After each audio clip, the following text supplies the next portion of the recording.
Okay. Thank you. No, ping everyone in the tundra. Not there. Hello, not there. everyone. Hello. I'm sorry, I'm still getting things a little set up here. You might notice we have quite a packed room right now. So there's a lot of things that I'm trying to juggle on my end. But yes, welcome. Yeah. Welcome to the Team JYCT podcast. I am your host, Remy McNeil. Joining me, as always, is the wonderful Twilight Guardian. Hello. Joining us also, as always, is the magical, that's just the word I landed on today, the magical Kaiser Shonen. Oh, this has been very friendly to you this time around. What's up, I gotta find everybody? some more insulting ones that are archaic. You know what? Magical is very good to describe this new model that I have. Done by Viviton, actually. Yeah, it's I it's use wonderful. it usually in my channel. Vivi does great work. My channel streams. Yeah. And then, of course, joining us as guests, Fatmanfalling, I Know Nothing, and Periodic Pete, who have all been on here previously at different points in time, but are now all together in the same room. The Avengers have assembled. Yeah, we call the JYCT Vengers. So basically, I'm just like wait. So we're on our 49th episode. We're almost at our 50th episode of the Team JYCT podcast. Yeah, Okay, we've been doing that many? Dude, we've been at it almost a year straight now, and it's actually really exciting. But at the same time, also like, what are we going to do next week? Like, should we just do Arcane episode 3, or should we do like a celebratory kind of stream? I don't know what we should do next week. Should we bully Bumblebee again? Oh my God, should we bully Bumblebee again? Hey, maybe they'll announce season 10 before. Just for us, just for this podcast. Josh, Just for you. I did not pin him in the eye. That was a willing procedure on his end. He's been playing way too much Dead Space, all right? My pins, I have them all, and I'm going to talk about them. Hey, Arcane does a lot of eye stuff. It does. In fact, this episode. Especially in this episode, man. Yeah. Whoa. Especially- Yeah. But yes, everyone's joining us now. We're all here to talk about Arcane. In the last episode, we talked a lot. Basically, we had expected to get through Arc 1. We got through Episode 1. So, it's going a little slowly. So I'm being cautious and just saying we're going to talk about Episode 2 today. And we might get through that and move on to Episode 3. We'll see. I don't know. Episode 2, the more I reflect on that one, I think there's less issues, but I could be wrong. I apparently was about a lot of things on reflection. Right. So, yes. How many pins do you need? I know nothing. All of them. Yes. Accurate. Twilight sounds a little quiet. Oh, what? Do I? It sounds like you're a little farther away from the mic. I'm not. Also, rival, I'm always ahead of the game. Thank you. I'm going to max to Man. 200. See how that works. This is the best thing about making my own channel. I can finally actually type in chat. Oh, yeah, that's fun. Yeah, I've never been able to do that before. It's weird. I can actually, like, ping you. That might be... I can Horrifying. give you a link. Why is Dun, dun, Kaiser dun. a disembodied head? He had a big battle and he lost most of his body, and I'm not sure. Yeah, if it's he'll in the ever get shop back. right now. You see, know. we say that, but the reality is the twigs broke off. The toothpicks cracked. It was a rush job, to be fair. Is it- Smiling Alas, at least. poor Kaiser. I knew him. I feel like someone is going to make an Arcane Season 2 rewrite. I just have the feeling. I'm not going to lie, the more I've been reflecting on the issues of this season, because I still think this season could have worked, but I can see where they really needed more time, and more I'm convinced that they truncated what was supposed to be multiple seasons down into one more, which is a lot of the suspicion I had with Witch from Mercury, which makes me really leery of a lot of production companies. Like, why did you do this? Motherfucker. Oh, What did you do? Oh, Discord had changed me to the laptop mic, even though that I had already checked to make sure that everything was okay. Shit. Fair enough. That explains a lot, That's why- actually. Yeah, that's why I was so quiet. Mm-hmm. That makes I'm sense. sorry for potentially blowing your ears out. Oh, I'd No, only we knew, increase right? you to maximum volume to compensate. I'm sure that won't have any lasting repercussions on anyone. What's that ringing in my ears? What's that ringing in my ears? What? I mean, those could be the pins. I don't know if What? like having that many of them Oh, in true. use or Yeah. Could be the pins. Could be the How can you pins, tell yeah. what hurts? like Everything you might have hit an eardrum or something with one of those. You know that like acupuncture scene from Kung Fu Panda? Oh yeah. Oh no, I'm thinking more the acupuncture scene from Final Destination 5. Oh. It's just hard to find the right places under all this fat pages. I was gonna say pages. You could say fat. But yeah, so you might be noticed joining us this week is Periodic Pete, who did not join us last week because he thought he'd be the only person with controversial takes on this season. If you want to elaborate on that, because evidently you were surprised that you weren't alone. Yeah, so my general stance on it, as of right now, the show sits for me at a 6 out of 10. It was something by the time, because I remembered watching it and I was enjoying it for Act 1, kind of like expecting things to be explained and like for things to start clicking. By the time I kind of reached Act 2, it still felt like it was good, but I was not really I was not really enjoying it as much as Arcane season 1. It didn't really feel like it was meeting a lot of the kind of expectations that I had, which, because season 1 is a series I considered to be a 10 out of 10 in terms of writing. So I felt really disappointed with season 2. And then like as it kept going, I just found myself lowering that score more and more until it sits at a 6, and I imagine it that's just kind of where it's at right now. It could get lower, but the basic gist of it has just kind of been, we can get into like kind of issues that I have with it later, but I mean, a lot of it is like, I Know Nothing has kind of covered a lot of the kinds of things that I noticed in episode 1 and a few other things as well. So Yeah. I've been especially interested to chat with him and of course everyone else as we're going through this. So A pleasure. And this is why we don't have expectations. Yes. Well, hey, This is could you contextualize that? Because, last week with both Ruby and Arcane scoring 3 out of 10s, I don't really know what 6 out of 10 means.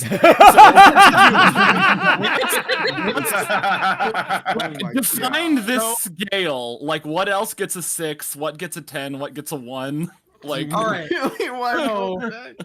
For me, I mean, I could go through like, I have like these little short descriptions for like each number out of 10, but like 5 and 6 I generally consider to be average or mediocre or something like that. I sometimes use them interchangeably, and mostly just because they are the middle point.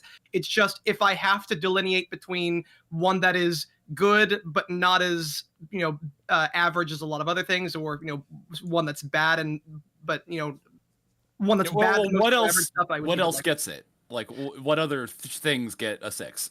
let me think. You have to be concise, Pete. Mm-hmm. Let's see. There are these reviews by this guy named Fatmanfalling. God. Maybe think of like some really mid phase 2, phase 3 Marvel movies. Maybe Thor That's not Thor Ragnarok. Thor Dark Dark World. World. Yeah, or the Incredible Hulk, possibly. But again, like I've said, we'll fist fight over that one. I love that film.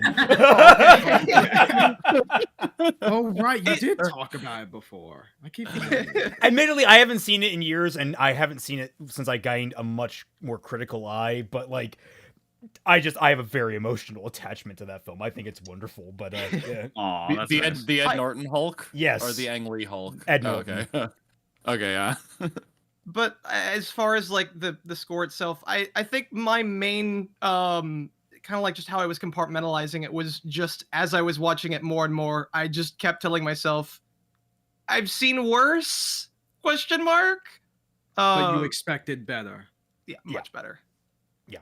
I think I'm more. I think tentatively my score for the writing of the season has gone down to about a 5 out of 10, which is a sharp decrease. The more I've reflected on it.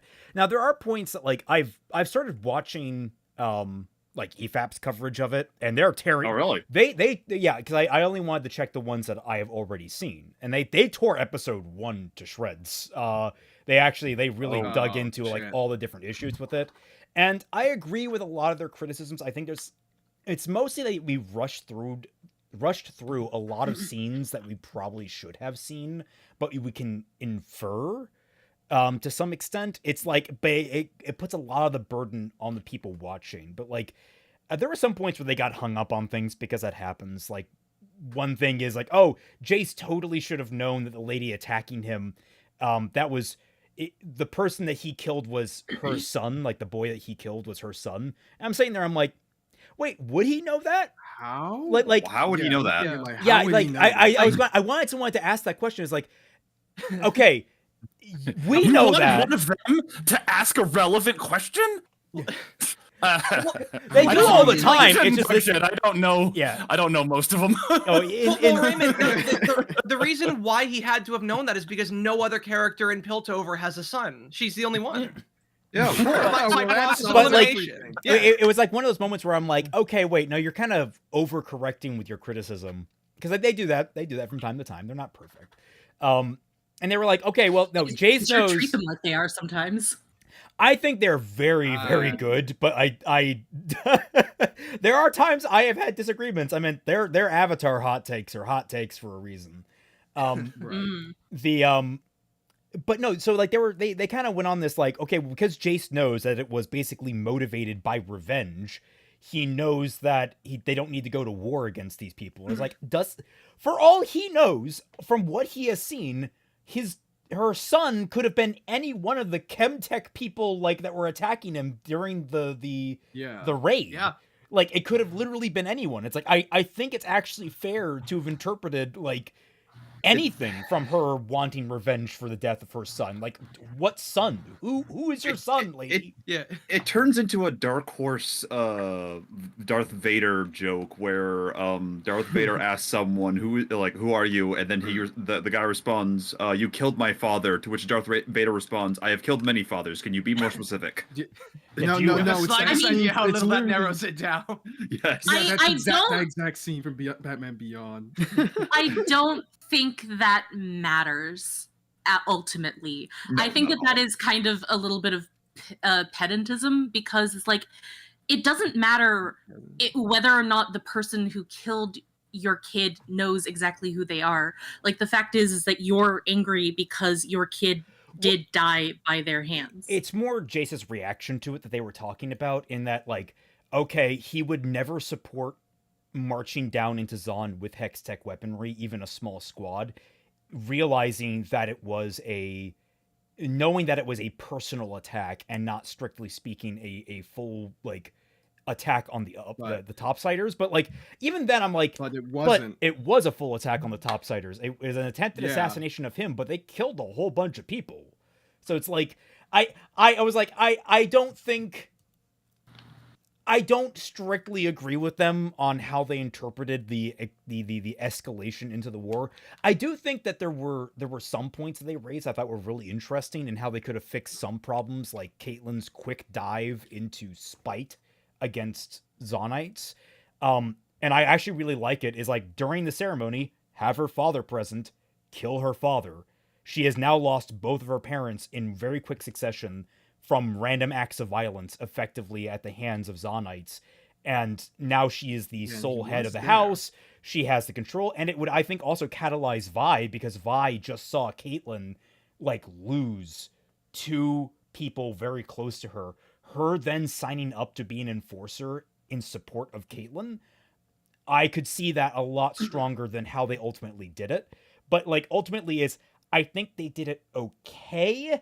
It's just, it's a lot of leaps to get there that aren't as well explored as I would have liked them to be. And it's frustrating, because like, I can see the chains. I can see them right there. I want to pull at them. And my brain filled it in when I was watching. But like, I I don't like the idea of like, in order for her descent to be justified, like somebody else had to die. Like, I think that that's edgy boy talk. It kind of is, personally. I see the idea of it with that, Raymond, and I mean, like, Batman is right there, so like killing both parents to make people go a bit crazy and make them get pushed beyond their limits is a tried and tested method. However, like, there is a point where you're basically narratively kicking a horse while it's down. Well, Yeah, not to mention, like, Vi was already saw the results of not, cooperating, like, not being quick enough to cooperate anyways, and this whole big attack happened. So she already has enough motivation to do so, and I explained this further in my newest video on my channel. Go check it out. yeah. But like, Oh, we're shilling now. yeah, Oh, shit. I think that it like flattens a character in order to say that the only way to make them angry at a group of people is specifically if something personal happens to them specifically, and not to their tribe, their city, their loved ones, just in general.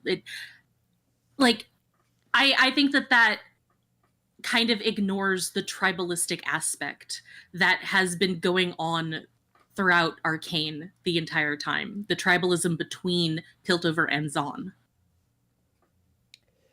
So Dragon Ball Z says, it's not Kate's dad needs to die, it's Kate's regression to this point that needs more build-up, and that's a way we could do it. That was more the approach.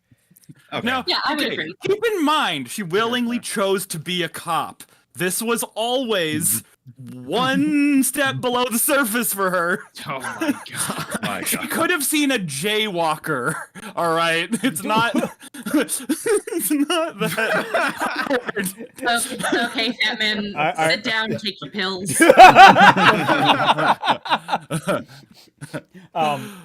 Also, I forgot to welcome Billy Donuts. He's here. He's been here for a little while. but I Yeah, wanted to Billy say- Donuts! Give me donuts to everyone out there. Glorious What the donuts. Kaiser's just ahead now. Yeah, he's really getting ahead of things. Raichi, I know for a fact that you've seen this model before. You've been in my streams. I want to see the deleted scene of Kate tackling a jaywalking Yordle. Yes. I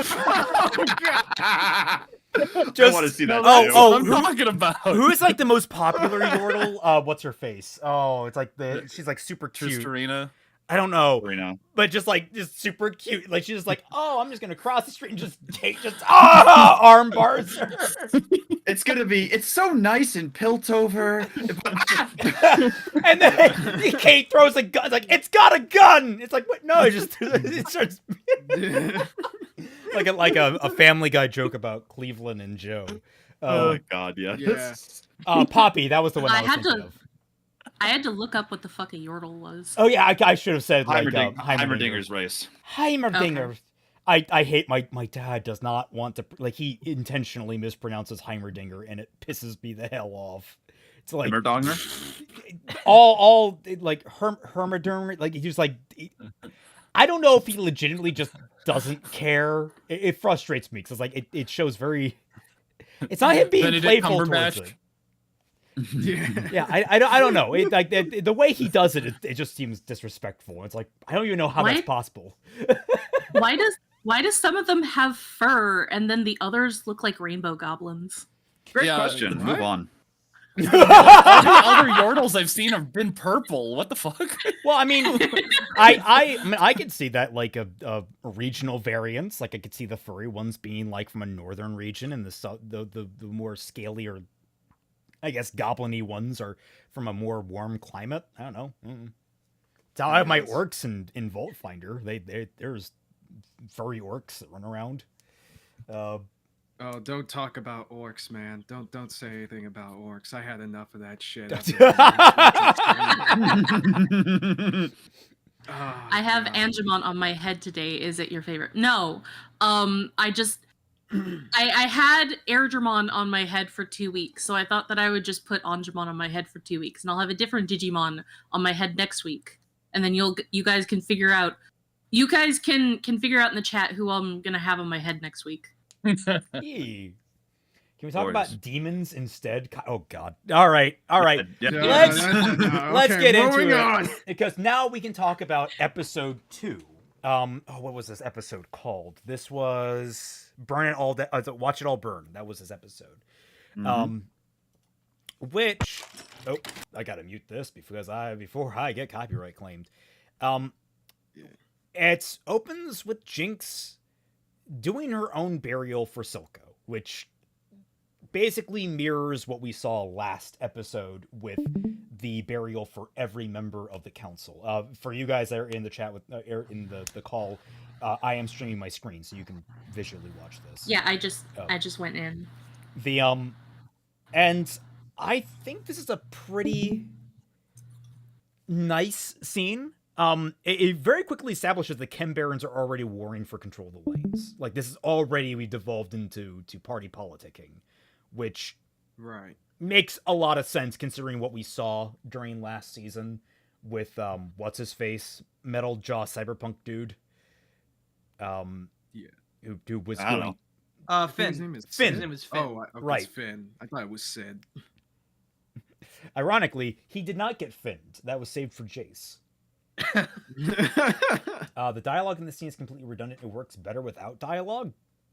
No, I wouldn't say that. because like it's Jinx talking to Silco. It's Mhm. her Yeah. saying her last words to him, Mhm. which is all basically like, you kept this all in line and everything's going to shit now. And like, it's all because I shot you. Someone, like, the line, because someone put all those holes in you. That I- gripped me, man. Fucking Yeah, hurts. I like how it's sort of, she's in denial, even though that she fully knows that it was her. She still kind of wants to deny that it was her that did it. Or was it powder that did it? Well, the way yeah. I interpreted this was that, like, she is disassociating so that she can better blame herself.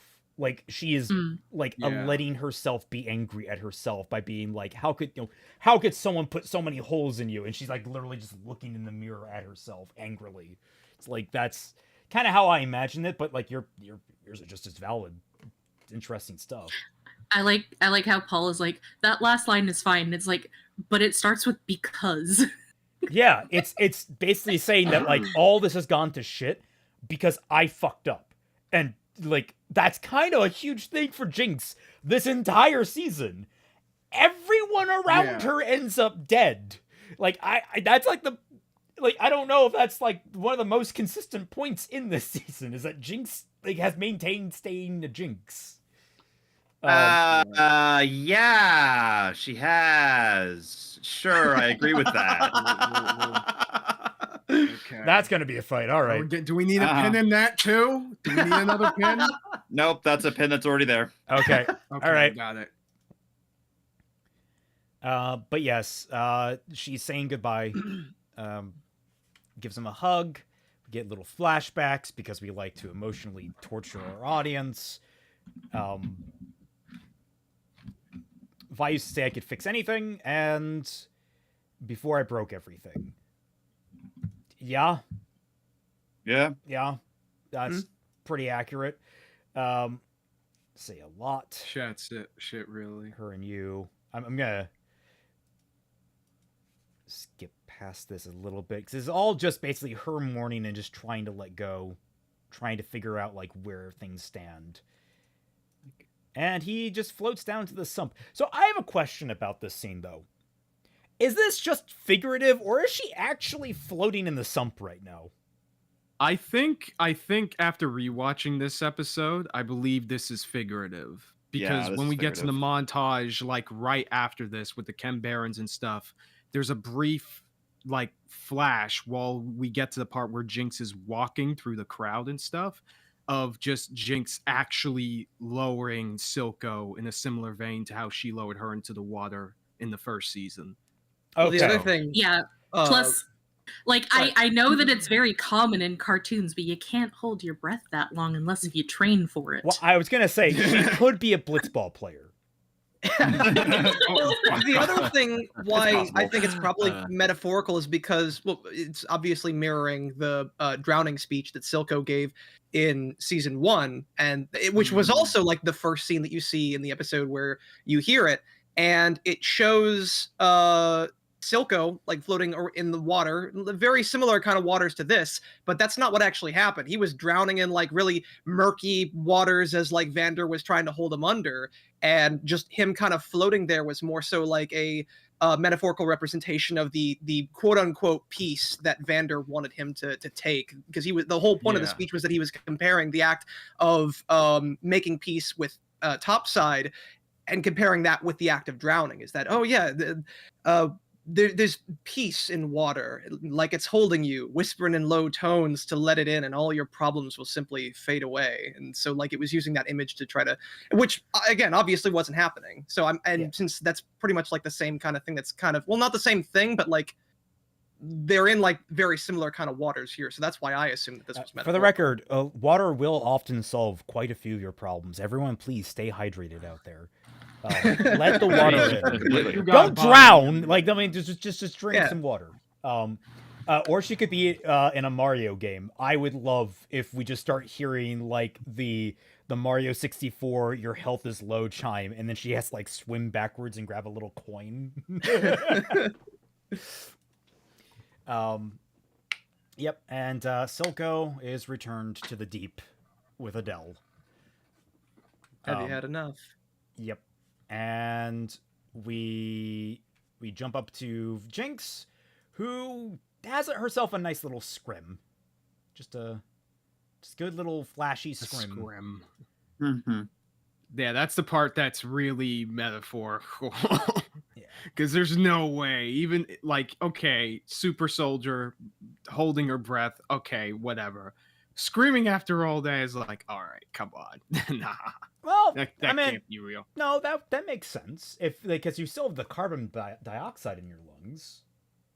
You don't just like, it doesn't just turn, like, you don't just hold all that oxygen and then absorb it. You have to expel something. So like a sponge. Yeah. Jinx is not a sponge, confirmed. Skipping through. We then reopen the episode. I guess when we cut back, we open the episode with yet another of the series' musical montages.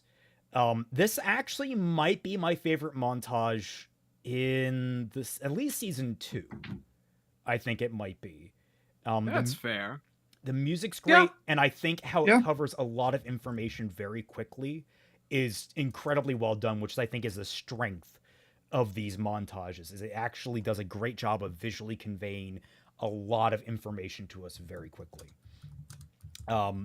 So what we see here, obviously, this is the lower city Chem Baron councils, and we start cutting through, showing them as they all die or the ones that have died as they die one by one. First one being Finn, and what I love is they make a point, no one moves.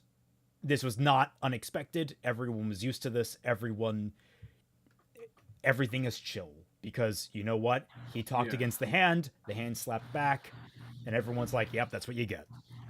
But then Silco is the one that vanishes, and everyone takes notice. Everyone. Already we can tell Sevika's turning her back because she doesn't know what to do. She's not looking to claim the throne. She doesn't have any ambition for that. But everyone else is originally.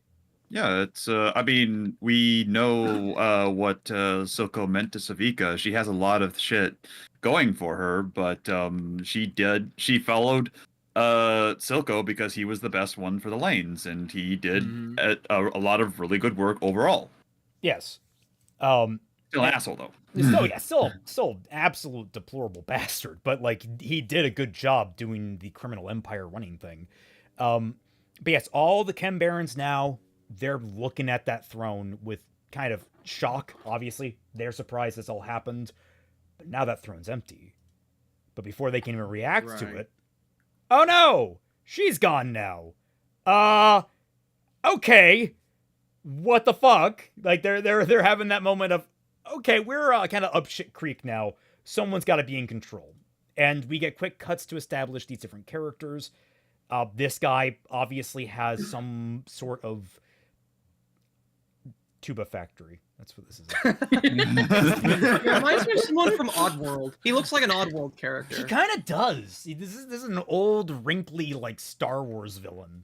We have Smeech, who seems to be the last remaining member of the main Shimmer trade. Smeech will become our focal point villain for this episode. Smeech is awesome. I like Smeech. He's really fun.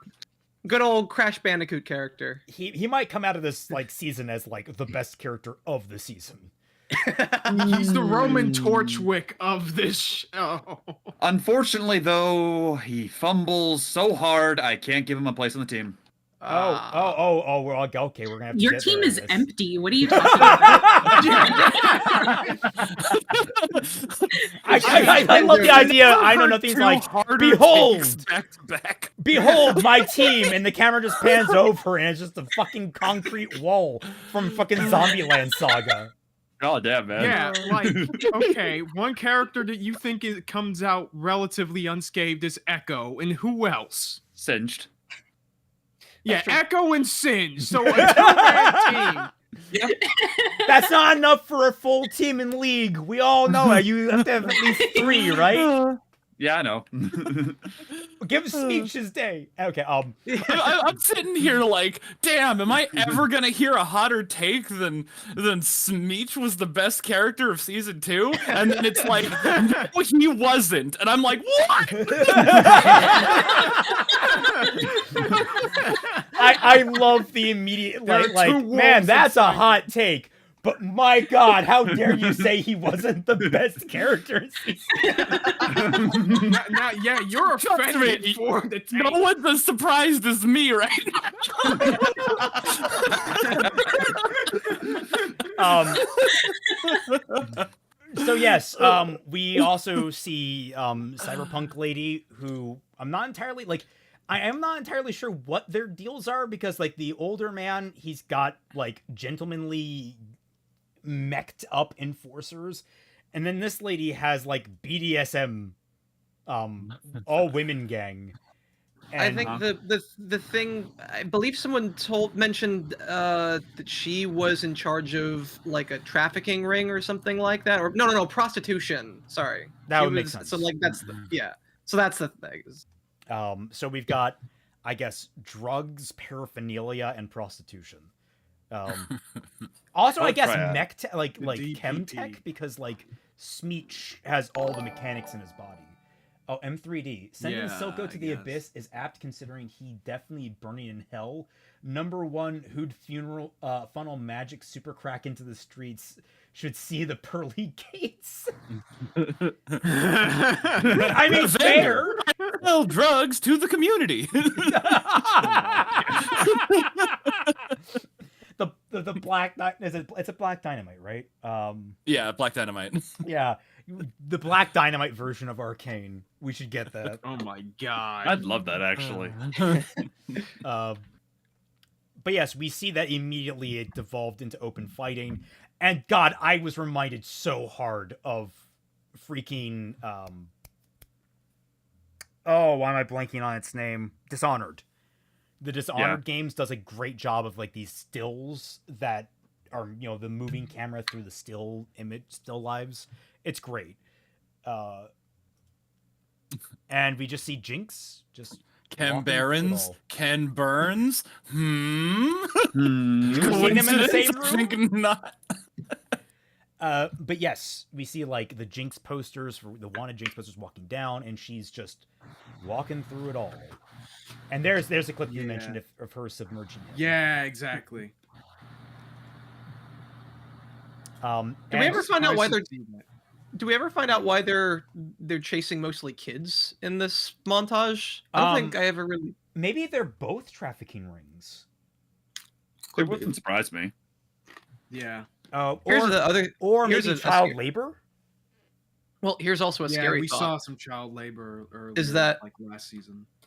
they don't seem to be using the soldiers that we saw in episode 1 and the raid that Vi and Jace went on in season 1 anymore. But a scary thought could be because those guys tend to seem like very mindless, and they seem to be kind of like in an off state until they are like turned on. They could be looking for like humans to modify into those kinds of things. Oh, I yeah, don't they know. could be. I mean, there's any number of reasons that like a criminal organization would want to capture children, but that's a really creepy one for the setting. Yeah. Yeah, that's textbook stuff.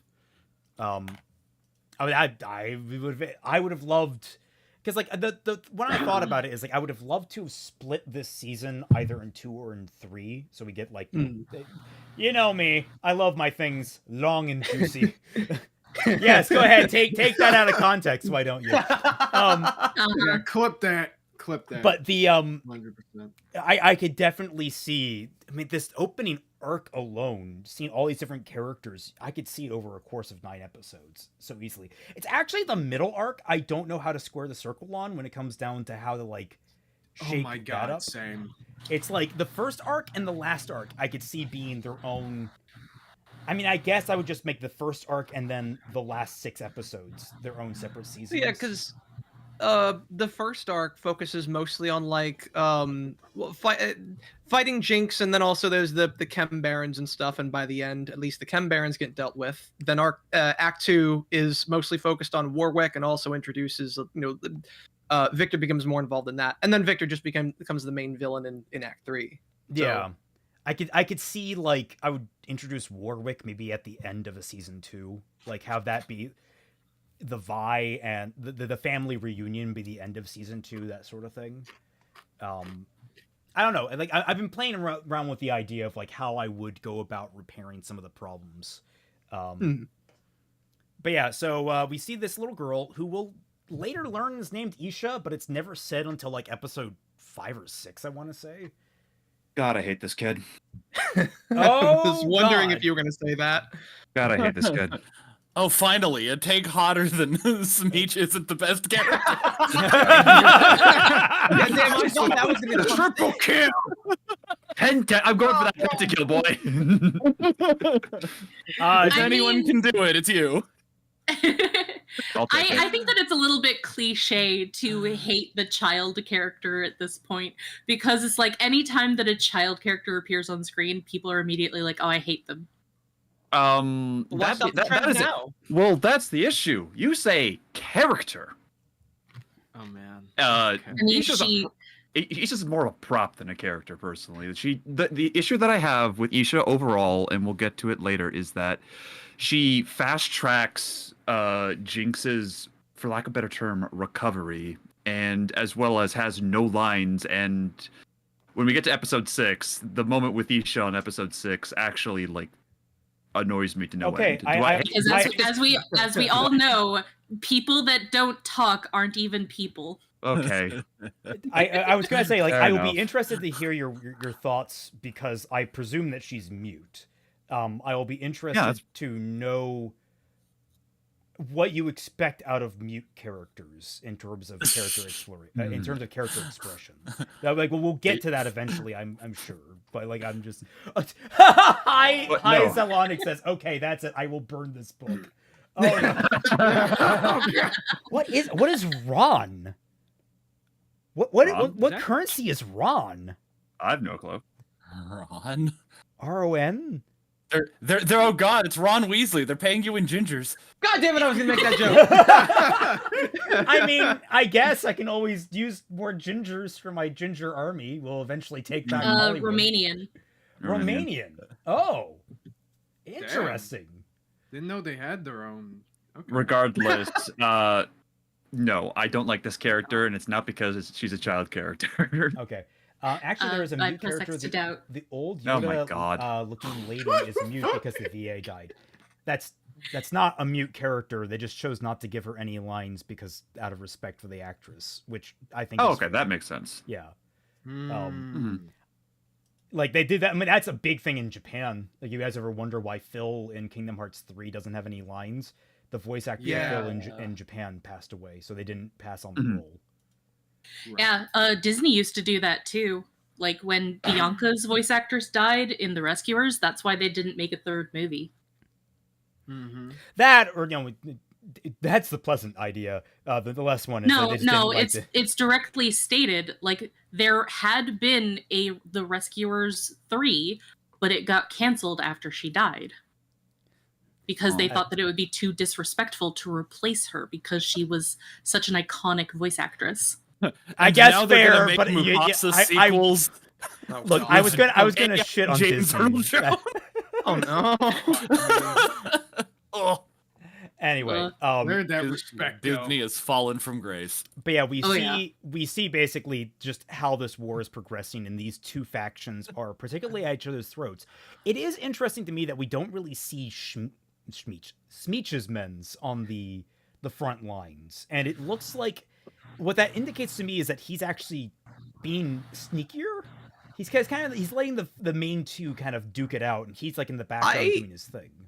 I interpreted it that like he's losing this war, and he's got like next to nobody. He's barely even a player, which I mean we kind of find out a little bit later when they confirm that like their numbers are in the shitter. Mm-hmm. Right. I mean, I guess that's fair as well. That's a fair interpretation. I always thought he had just been kind of in the background, but it's also fair that he could be just really bad at his job, which true. He does kind of end up fucking up pretty hard. I mean, Yeah, a little bit, yeah. Could also have been just part of like a niche part of the whole operation to begin with, you know. Yeah. Yeah, he strikes me as an opportunist. Yeah, he does strike me as an opportunist always. Yeah.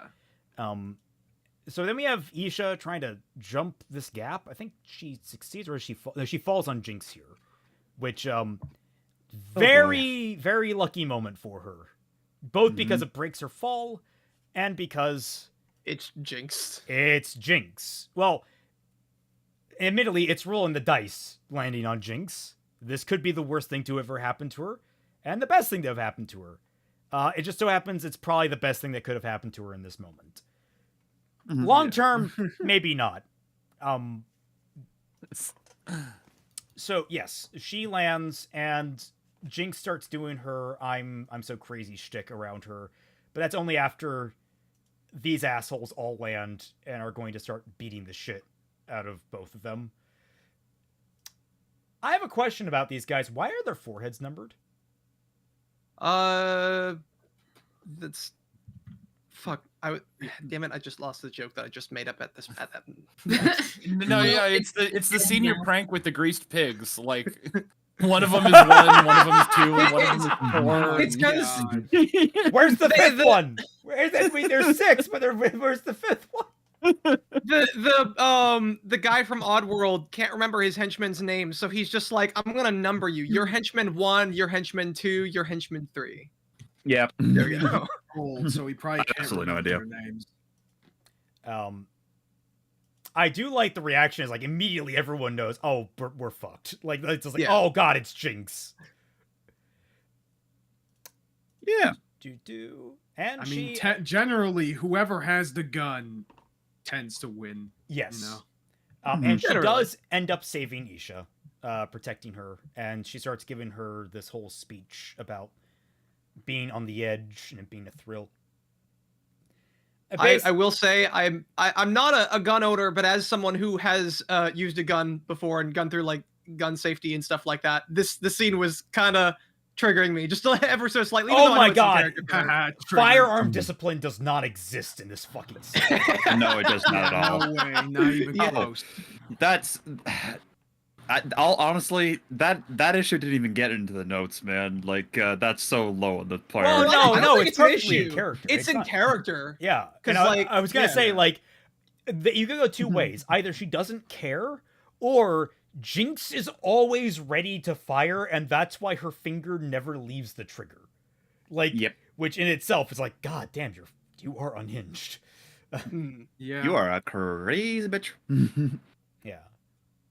Well, she's also talking about like how the thrill is the best feeling in the world. She's going like, oh yeah, knowing that like any moment it could all be over, and like she's being like, oh yeah, best feeling in the world. So like to her, like having like a gun pointed at you, she probably like doesn't. I'm not saying like she doesn't understand that, but like she all the more reason like why she wouldn't care even if she's pointing at like a kid if she sees something like that as like a thrill or a high of something. I was legitimately waiting for her just to accidentally shoot Isha and just be like, oh fuck, oh, well, I guess that happened, and walk away because she's just like that. Turn the rest of the season into Pulp Fiction. Yeah. Oh, there goes that plot device. Yep. And then she basically just abandons the kid. Basically, she proclaims, "Yep, that's me. Family or society, my card." Okay, so That one was a good issue line, I by the don't way. remember having with last season that I do with this one. Injuries don't feel as apparent as they used to, especially on like mooks. Like I remember when Benzo gets his shit kicked in, and we don't get to see a lot of it, Yeah. but when we do see it, it's pretty nasty. Obviously we see what happens to Vander and Vi and all the people inside of the different locations that get the shit kicked out of them, and it's pretty Right. brutal. I feel like they toned down the violence this season, and that kind I of think frustrates me.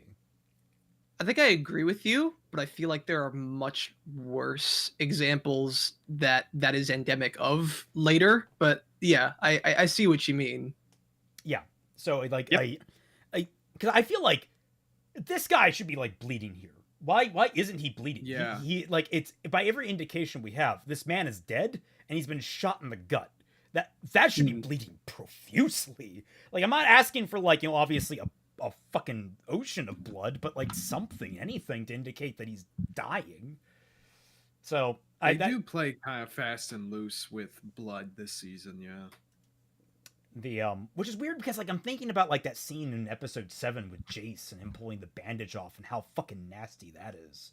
It's like Yeah. it feels inconsistent when they're willing to have it, and I'm wondering again, I love this season for a lot of reasons, but I smell all over it like producer interference. Stank. Yeah. There is some stanky stuff. Yeah. It wasn't in the blood budget, okay? There was a blood The budget, blood and they budget. kind of ran through that shit. Oh, you know what? This This was being season. produced at the same time as Markiplier was filming Iron Lung, where he. Oh, that explains it. No, if you guys don't know the story behind that, like they literally ran all of Texas out of fake blood. Yep. Oh my god. Wow.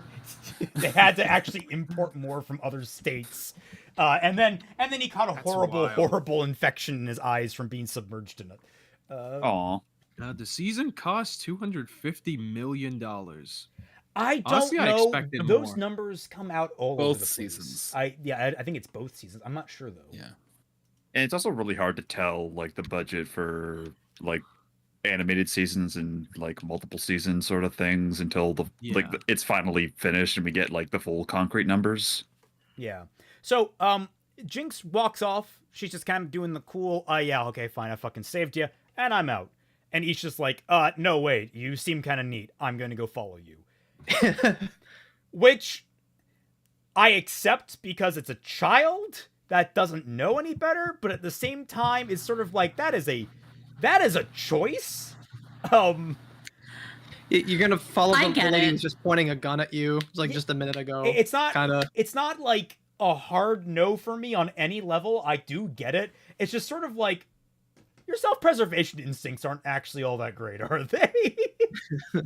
She's a child. They haven't grown in yet. Your faculties for that don't fully finish developing until you're in your early 20s. Also, isn't following the person who just literally saved you in itself a self-preservation instinct? I get, like I said, I Yes. can get it. I can Yeah. get it. I'm but not you see it saying either it's way, an honestly. unreasonable thing for her Yeah, to do. I'm just saying, like, okay, you're Raymond you're, doesn't remember what it's like to be a child Yeah, whose brain hasn't finished developing yet. He's like the average Lifetime original movie producer. They Oof. just pretend they know what teenage girls think. Oh my gosh. And Wow. also, I went from being like, look, I get it, I understand it, and this is kind of like it's just kind of dangerous for her, and like she may at this point know better. Like that might be a consideration. She obviously doesn't. Like I'm trying to be kind of middling on my point, and then immediately it's like, oh yeah, you're worse than some of the crappiest producers on the planet. Dude, I To have be been s- threatened to be burned, and Twilight has spent half of her comebacks just slapping me around, dude. It's I was fine. gonna say, like, Oh, we yeah, but you said deserve way it. worse to each other on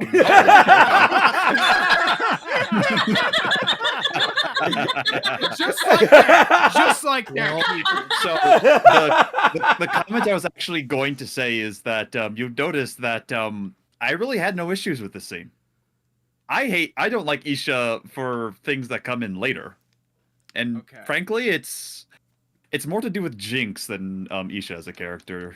I should have phrased that better, but we'll get to that Here's later. an interesting question because I was meditating on this. Writing wise, Yeah. is this a better episode, or is episode 7 potentially a better episode? And I imagine you guys have a lot to say on episode 7 in context of the rest of the series. But like in isolation. Episode 7 is the best one of the series, all right? Episode 7 has one of my single biggest glaring issues of the entire season. So Does it have to do with? I just like you don't have to say it. Is that with Silco or? it's Heimerdinger actually. Oh. Yeah. Okay. I was just curious. Silco was there, and knew it. he's also a big problem. But well, I have, All I know Heimerdinger is that worse we than can Kelsey get Heimerdinger. to it when we work get for to it, when we Riot get as to a it. writer next year. No. Do I want to sell John, my you soul to the fuck devil? No. Damn, man, don't do that. Yeah. Because actually, with Riot, can I do the like small thing that has been exploding in the League community about Victor? Sure. I have no context, and it gives me it's great entirely, time to get a drink. yeah. So I'll be right back. Yeah, Go it's on. entirely meta, sweet. but effectively they're doing, and I've heard this secondhand, so take this all with a very big grain of salt, and if someone in chat has more knowledge than me, feel free to say, but effectively they were doing a full redesign of Victor to be more like the Arcane version. And like his base skin becomes more like Victor in episodes like 8 and 9 sort of thing. Like completely new voice lines, completely new animations, and everything else like that. And in doing so, they are erasing the original skin flat out. Like Victor is no longer the Herald of the Machine. He's the Herald of the Arcane, and it's been like completely rewritten to the point where there's no wow. toggle. There's no toggle to like change it to old Victor or get the new voice. All the like skins which you had to pay for are being redone and remodeled in this new form. And well, during this, the sort of cherry on the cherry on top of things is that Victor players / League players were expecting a like design upgrade, like his kit was going to be redesigned and all that craziness. However, they didn't even do that because it didn't do anything. They didn't do anything to his kit. They just like did all the changes and left him with functionally nothing Oh. other than stuff. And a lot of people who play Victor are not happy about it because, it's a case of a Riot stating that Arcane is the new canon for all the different characters. So they're pulling a Disney Star Wars. Oh yeah, my they're God. they're pulling a Disney Star Wars. Yeah, like Fuck. Well, at least they didn't get rid of the skins entirely. Like they I- functionally did. The thing Yeah, about them is that if- it's like you it's said like that you they have... were redesigning them. That's a different thing than getting rid of them outright. Okay, fair enough then. But I guess it just kind of there's depends on your definition, but yeah. yeah, there's no, so much. no, different... it doesn't. There is a difference. There is a difference between changing something and just making it disappear. Okay, don't give me any of that bullshit. I think. Okay, so then what do you Okay. call that? Like, I dropped an image in the chat. So, like, does that count as like throwing it away, or like changing it, or like how would you define that? Changing it, not getting rid of it entirely. But if it's not there anymore, then wouldn't it effectively be getting rid of it? No, you just change it. But the old design isn't there anymore, though. Yeah, the old design, if you are specifically talking about the old design, I am talking about the skins that people have purchased. I think we're crossing different Yeah. lanes here. So to clarify, what people are I think pissed about is that they liked the old designs of the old skins and how Victor used to be. And now all those skins are being modified against their will, even though they purchased a lot of these skins for the old design aesthetics. I know that. Like, that's why I'm trying to... I know that. What I am saying is I am at least happy that they didn't get rid of the purchases outright so that they no longer have skins. But what is there besides the aesthetics of a cosmetic enhancement or like a cosmetic DLC? Like, Basically nothing. What's there besides the aesthetic? Basically nothing. Like, I'm saying, and I don't know why you guys don't understand what I am saying here, is would it be better for these players if they just no longer had any skins at all because they don't like the aesthetic? No. I completely agree with that. Yeah, that would completely agree with what that. That would I've be been worse. saying. The problem that I have with that is that, like, it's like I paid for a blue car, and then years later, like, in the middle of the night, I'm gonna walk up and I'm gonna spray paint your entire car red, and you can't change it after this legally. It's like, what? Yeah. But I paid for a blue car. It's like I can understand why people are up in arms about this. I think it's a really shitty move. Yeah, I never said that they shouldn't be. I just said, well, at least they got to keep the skins that they purchased in the sense of, like, they still have skins that they have technically purchased, even if it is different.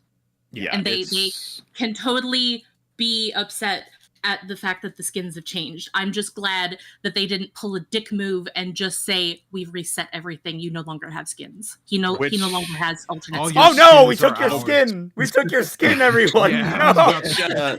Let's be 100% honest. Riot is not above doing something like that. So frankly, this is coming to your house and stealing your skin. Well, clearly 100%. I mean, they're being sued for a lot of different things. So, like, I was gonna say, wasn't man. that Bethesda? No, it was Wizards of the Coast that sent off the fucking Pinkertons to someone's house. Yes, correct. Anyway, but yeah, that's just a little thing that's been happening on the meta side for Arcane. Yeah. So then the next scene, we get introduced to Smeech and his men who are running through the numbers. Basically, his accountant is basically like, so ever since we went against the other Chem Barons, numbers are in the red. Kind of fucked.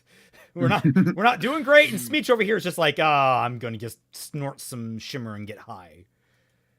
Which, my man. I have to wonder how that works, considering we know from later in this episode, like 90 to 95% of his body is just machine. I would presume, I guess he has a bunch of organs in there, but this man can rotate his head 360 degrees with no issue. The technology in this world is kind of fucking wild. Yeah. We haven't even gotten to the crazy shit yet. Yeah. Yeah, we have it. Slots, baby. That's a fun one. But also kind of, we'll get to that. That is, Yeah. everyone wonder why Fat Brain, he's basically making a point. Is like, the fat brains always work up from grunts like me. It's because you only use half your brain, or you only use half your head. Plotting moves, whatever, calculating odds. How Silco took the lanes. With his It's the classic saying, knowledge is half the battle and the other half is violence. Yes. Yeah, exactly. That's got Margot had at least 10 hitters guarding the stash. So we've established where they're going. I like the guy off to the side who's just like doing little practice stabs and shit. He's like, kind of like that. It's like, oh man, I'm ready. I'm gonna stab some people real good. Yeah. Oh boy, here I go a stabbing again. Okay, so it's Margot and Cross. Those are the other two Chem Barons. Yeah. And they're basically on their way to raid one of Margot's stashes. Which I guess would imply that they need to steal their shimmer supply from what remains. because I mean Shimmer production is down, and it's slowly going down. God damn, this man's mutton chops. Dude, Absolute you don't unit of need the chops. fucking knife. You got the mutton chops. Bro. That could feed like a starving family for a week. I do like For real. I do like how each Chem Baron and their cronies have a unique design in terms of like aesthetic. Oh yeah. Like it's very well diversified, and yet you can kind of feel like they all kind of belong.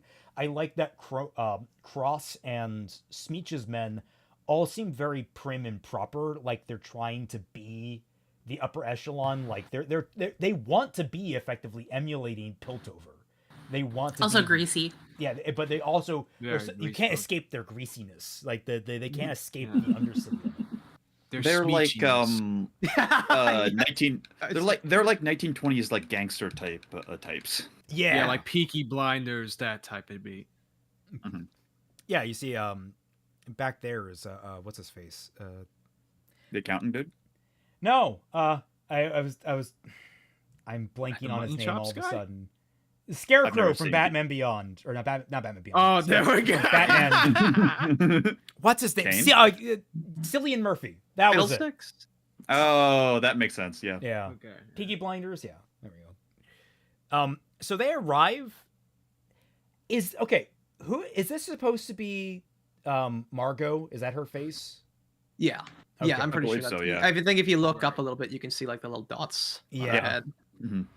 Which is a giveaway. And I gotta say, if you're gonna have an evil lair and a stash, and you're not gonna hide it,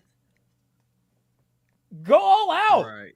You I know, mean- Mussolini for him being an evil bastard had his face everywhere, creepy as Don't- fuck. But you man, if you're gonna be evil, Don't go Mussolini. Just go like the simple thing of Megamind. You may be a villain, but you're not a super one. What's the difference? Confrontation. Come on. Now do what you love. you see, but like this isn't a live performance, so Oh, true. yeah. For now, that's just until they get the lower torso and the rest of the body working. No, it's a Megazord. Oh my Honestly- god, no, all the Chem Barons, they were secretly the Power Rangers of the lanes. Oh This is my the head of the lord. Megazord. You laugh, but that's not a bad or impractical thing in terms of League lore. Dude, do you know how badly I was waiting for Heimerdinger to whip out the giant robot T-Rex? Oh God. Yeah. Yeah, he does have that. He does have that. I yeah. learned about that, and I'm like, we need that. We need Shame that. Look Heimer- what they took Shame- from us. Unfortunately, we may not. Shame Heimerdinger doesn't really show up this season.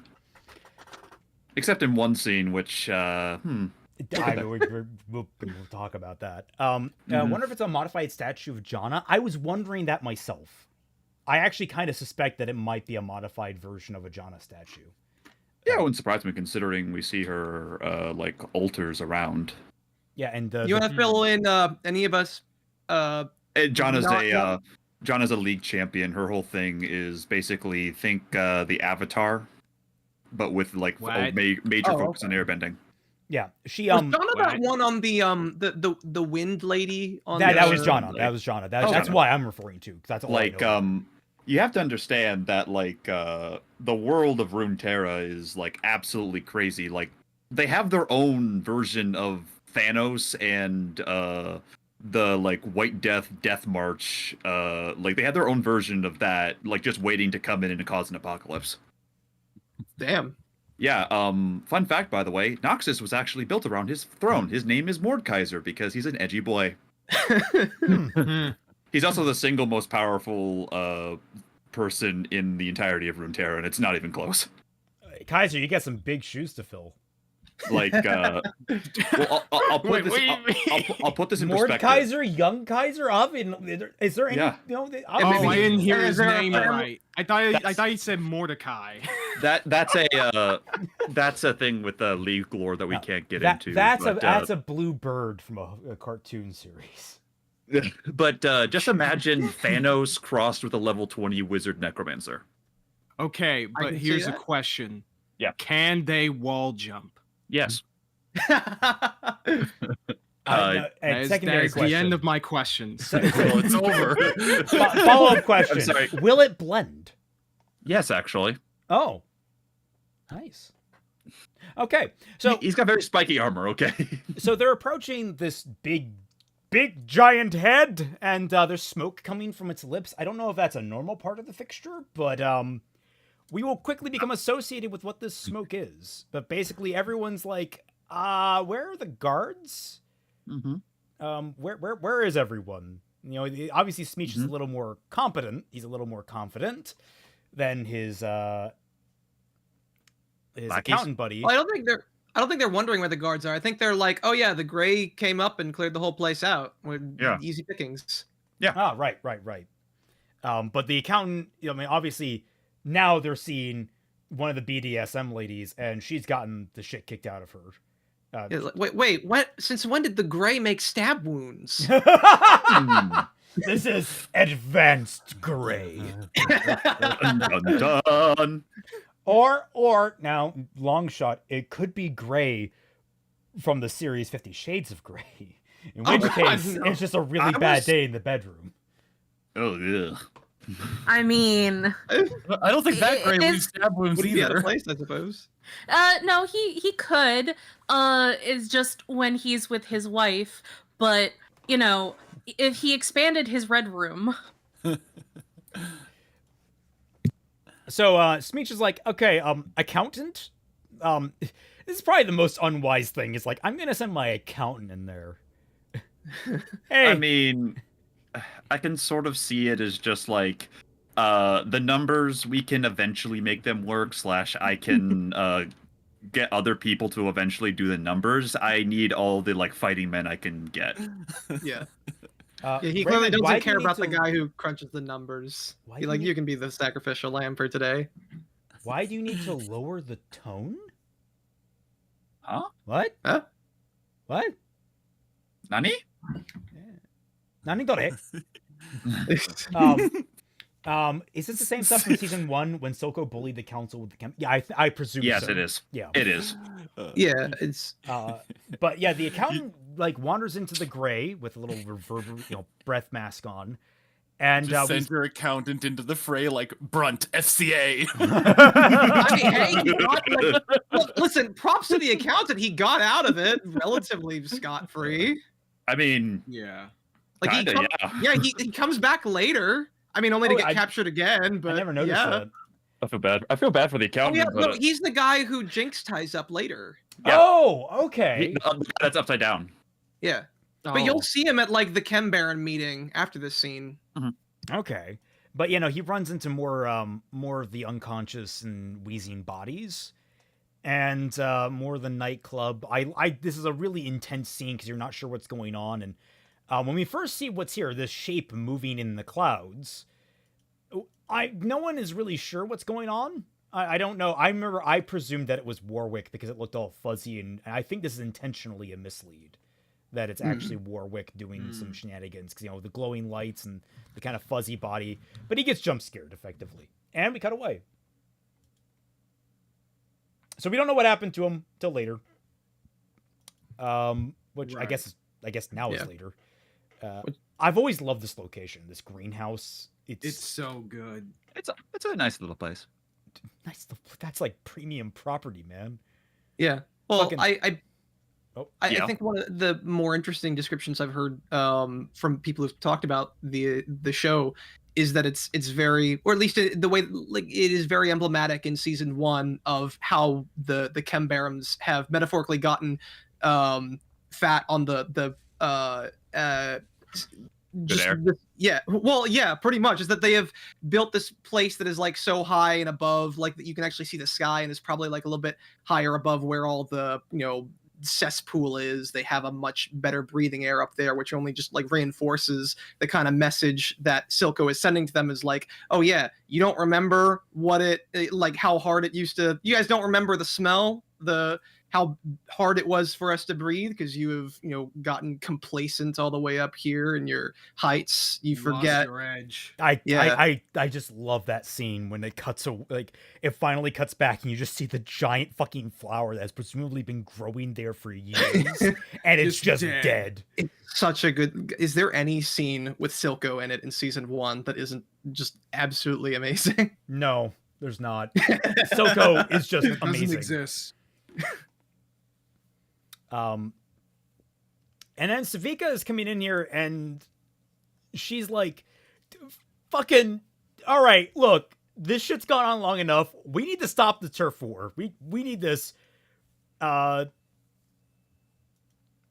of course everyone's like, I'm just defending my interests. They're the aggressor. And it's like, no, don't be coy, bullshit like that. This nice little politicking that's going on, which again, I could see this stretched out over a whole season, the politicking between the Chem Barons. My God, you could dig so much into this stuff. I wish that played there was way more of a factor throughout, but yeah. Like they spread out the stuff, like the conflict that Silco and Sevika had with Finn over like quite a few episodes in season 1, and that was just with one Chem Baron too, if you want to count Silco. Like now you throw in 3 of them, and not Sevika, even like the 3 and Jinx. and Sevika and Jinx. Just there's a lot you could do there. Which is why it's a shame that this is the only episode we really get of this. And then they die off screen. Well, Smeech. Well, no, actually, Smeech does die off screen technically. Yeah, Oh, but off like screen, I that's believe. for a good comedic beat, I think. And also, to splurge on that blood budget, Yeah, that green blood green budget. blood budget. Also, where's the Jinx, owe me a accountant? soda. I'm not seeing the accountant in this scene. Give it a bit to move around. No, I think. he's over in the corner somewhere. I swear I saw him.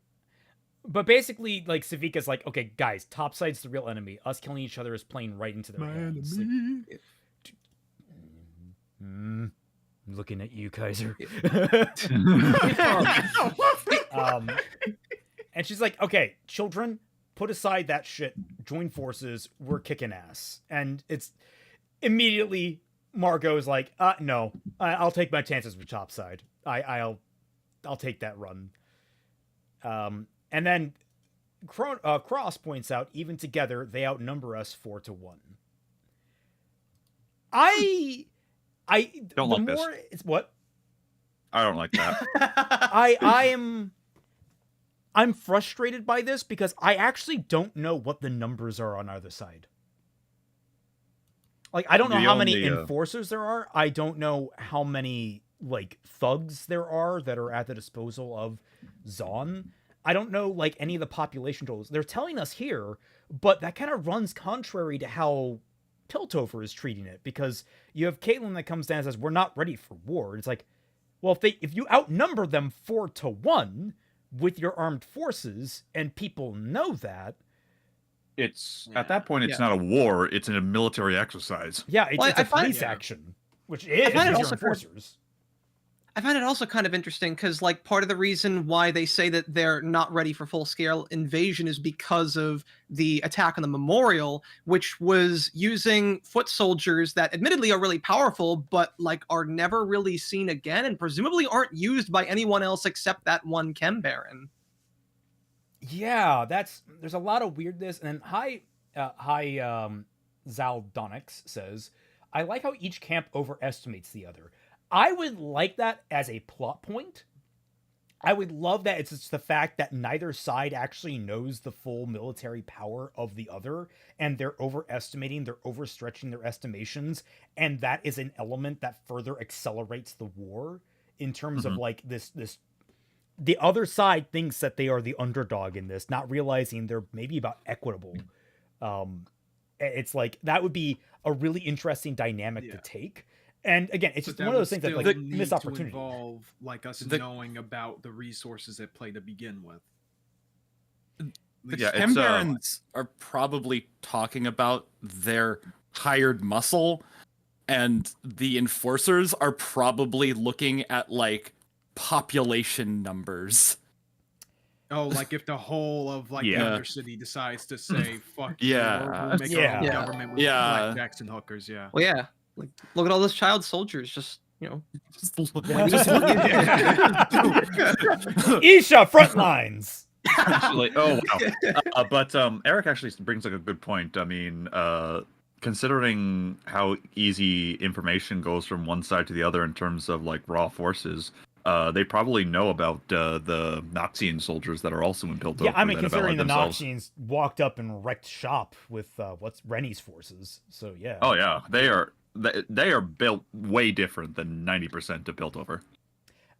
Josh says Super maybe Spartans. Caitlin's talking about logistics. Also, urban warfare is the worst kind of ground fighting. The counterpoint to that has literally been the only kind of combat and warfare experience the enforcers have. Like, they Yeah. are built for urban warfare. That is their job. They are like primarily a police unit that can accelerate or I guess extrapolate up into a military unit. Like, I'm actually not quite clear. I guess there's no delineation between military and police in Piltover. It's a little weird. Izanagi says, feel like Russian conscript soldiers versus trained armies. That said, oh god, Noxian forces I heard are super Spartans. They are. They are. They They are are. They have flatly. magic. Yeah. dude, like, did you see them throw their spears? Like, okay, I want to say like 4 or 5 shots from Caitlin's gun at that guy's head in episode 1, like only cracked it, and then beard One spear spear guy just yeah ran through him. throws his Rictus. spear, not even at Rictus, not even at the glass, but at the metal part above the glass, instantly shatters all of it and presumably kills the guy inside. Yeah, I don't think that was magic either. I feel like that was just raw. Just I would glowing have out. to have it be magic.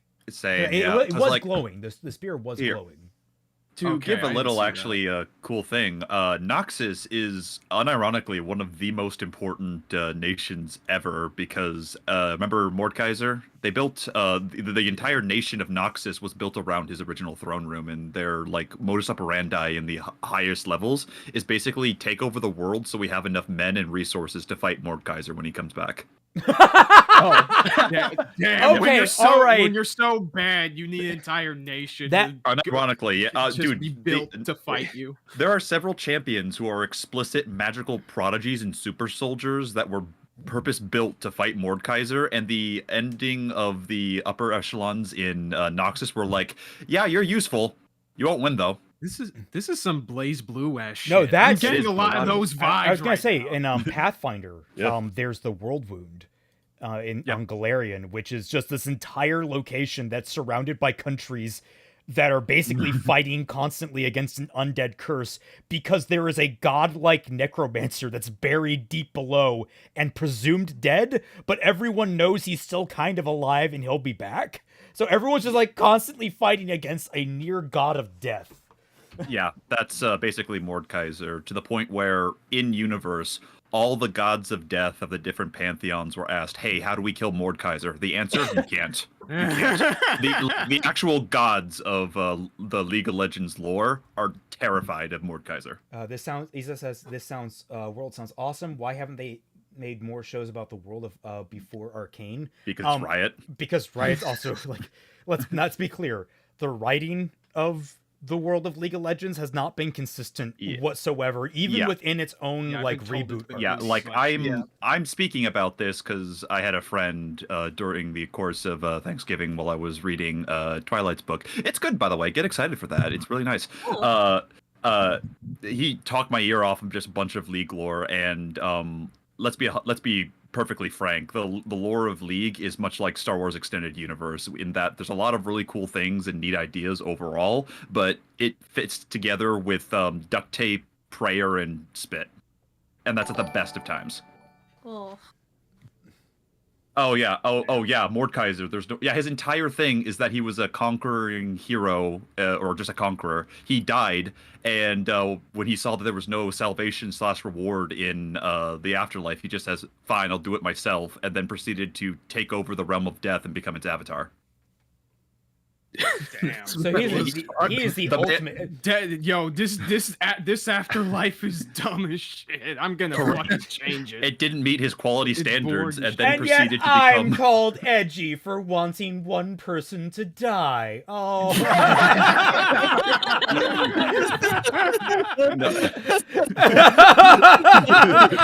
You can both be edgy, okay? It's not a competition. Dude, Ed, more in Kaiser my die. I'm sorry, a Oh my butter God. knife compared to fucking razor wire. No, seriously. No. Celtic, for the stream and for us, like, just look up Mord Kaiser real quick. Like, see the edge on that design. Okay. I got this guy. I got It's like Arthas on steroids. It is, yeah. You can Oh be my- baby edgy baby bird. I gotta get my little emo edge. like swath over one of my eyes. Mord Kaiser.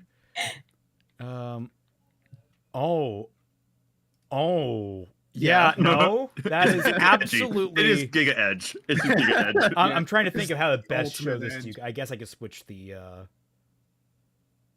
I'm looking this at this topic shit window. right now, and they bothered to give this guy different skin.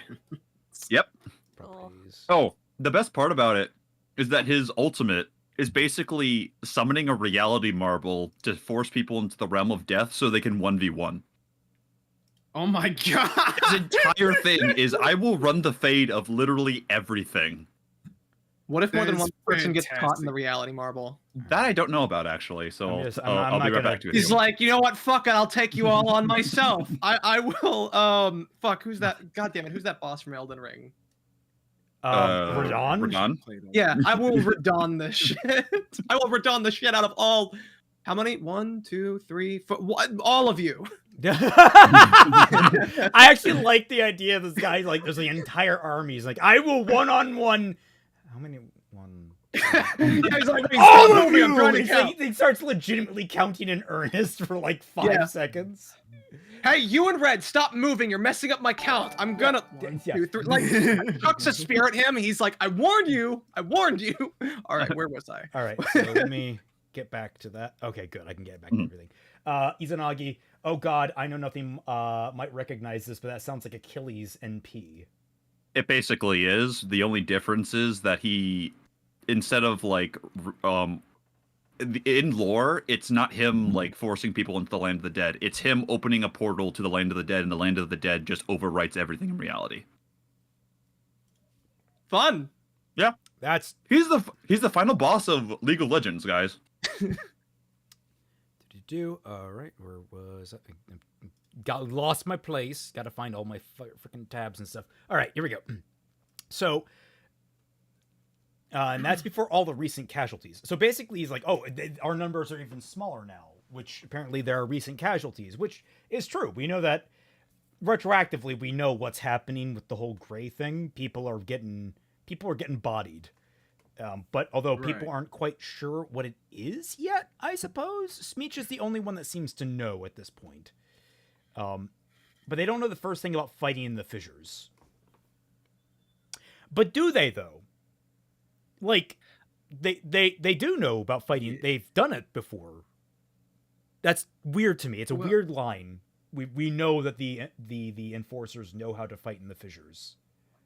Or at least they overcame, or at least like from what our understanding with that, the raid that Jason, Vi, and the other enforcers had in season 1, which I mean, in fairness, was mostly just Jason, Vi, and then there were also like some Enforcers. enforcers who were just kind of like Bodied. there to be bodied. Yeah. Yeah, I was about to say, because you have like Vander's deal with the enforcers, which kind of kept them off their turf for roughly maybe around a decade or so. They only really ever maybe. fought on the bridge. They never came into their. They did. We saw it back in the first arc. We know. We don't for a know how fact. frequently, but Yeah. we know it Yeah, happened. exactly. Like there was that entire the entirety of the second episode was or like the big fight sequence, quote unquote, was the kids being chased out of the arcade. In fact, that's going to become relevant really soon, actually, as a reflection point. So that's we know that the enforcers have operated in the fissures before. Now, They just don't like it. Do I think that they're going to be the most proficient at it? not as proficient as a natural-born Zonite, no, but I think they have enough experience to largely mitigate any advantage the Zonites have, other than, I guess, being somewhat sneaky. But from what we've seen of these guys, they're pretty blunt force, so I don't know.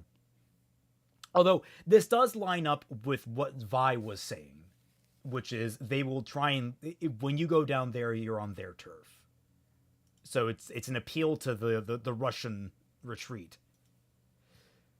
And then we got Margot, who's like, Meech, buddy, you all right? Why is the cracked out hamster not talking? He's still reeling from that one TNT box.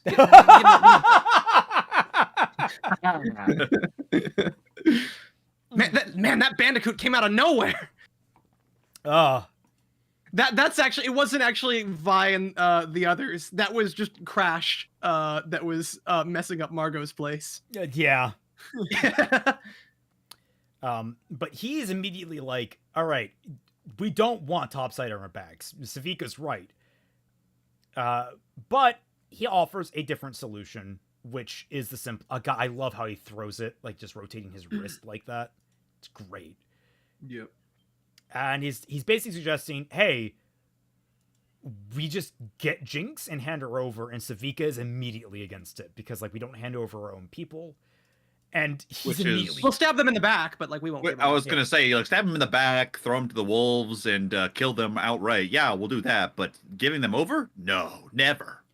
Well, yeah, no, because, like, I actually kind of understand this from... Like, no, I completely understand it. I just think it's funny. Oh, yeah. Oh, yeah, we kill our own, but we don't betray our own. I mean, or at least that... Yeah, that's except for that one like, time. It's one of those simple things. Oh, I'm so sorry, Kaiser, you're up. No, I was saying that, like, yeah, because it's like it's y'all dealing with your own and running by your own rules, not like giving it over to the bigger enemy, you know? Yeah. There's a big difference there. Also, Dragon Ball Z, don't worry, we'll get to that in a second. But Smeech is like, yeah, you don't do much of anything anymore, do you, Magpie? A bird without a wing's just a funny-looking rat. It's a great line. It's gonna come back later. Yep.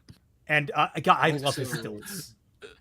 See, Yeah. I feel like that line, like, when it came, like, I feel like this was such a setup for that line, because it's like, okay, that's clearly, like, personal to him. Like, why would he say that when he is a funny-looking rat, and Sevika does not have wings? It's like, Also, that was, like, such a setup, where, like, if she didn't say it, it would have almost been a better payoff. Honestly, Who's a funny-looking mouse now? And like later, like, oh wait, I got that wrong. Shit.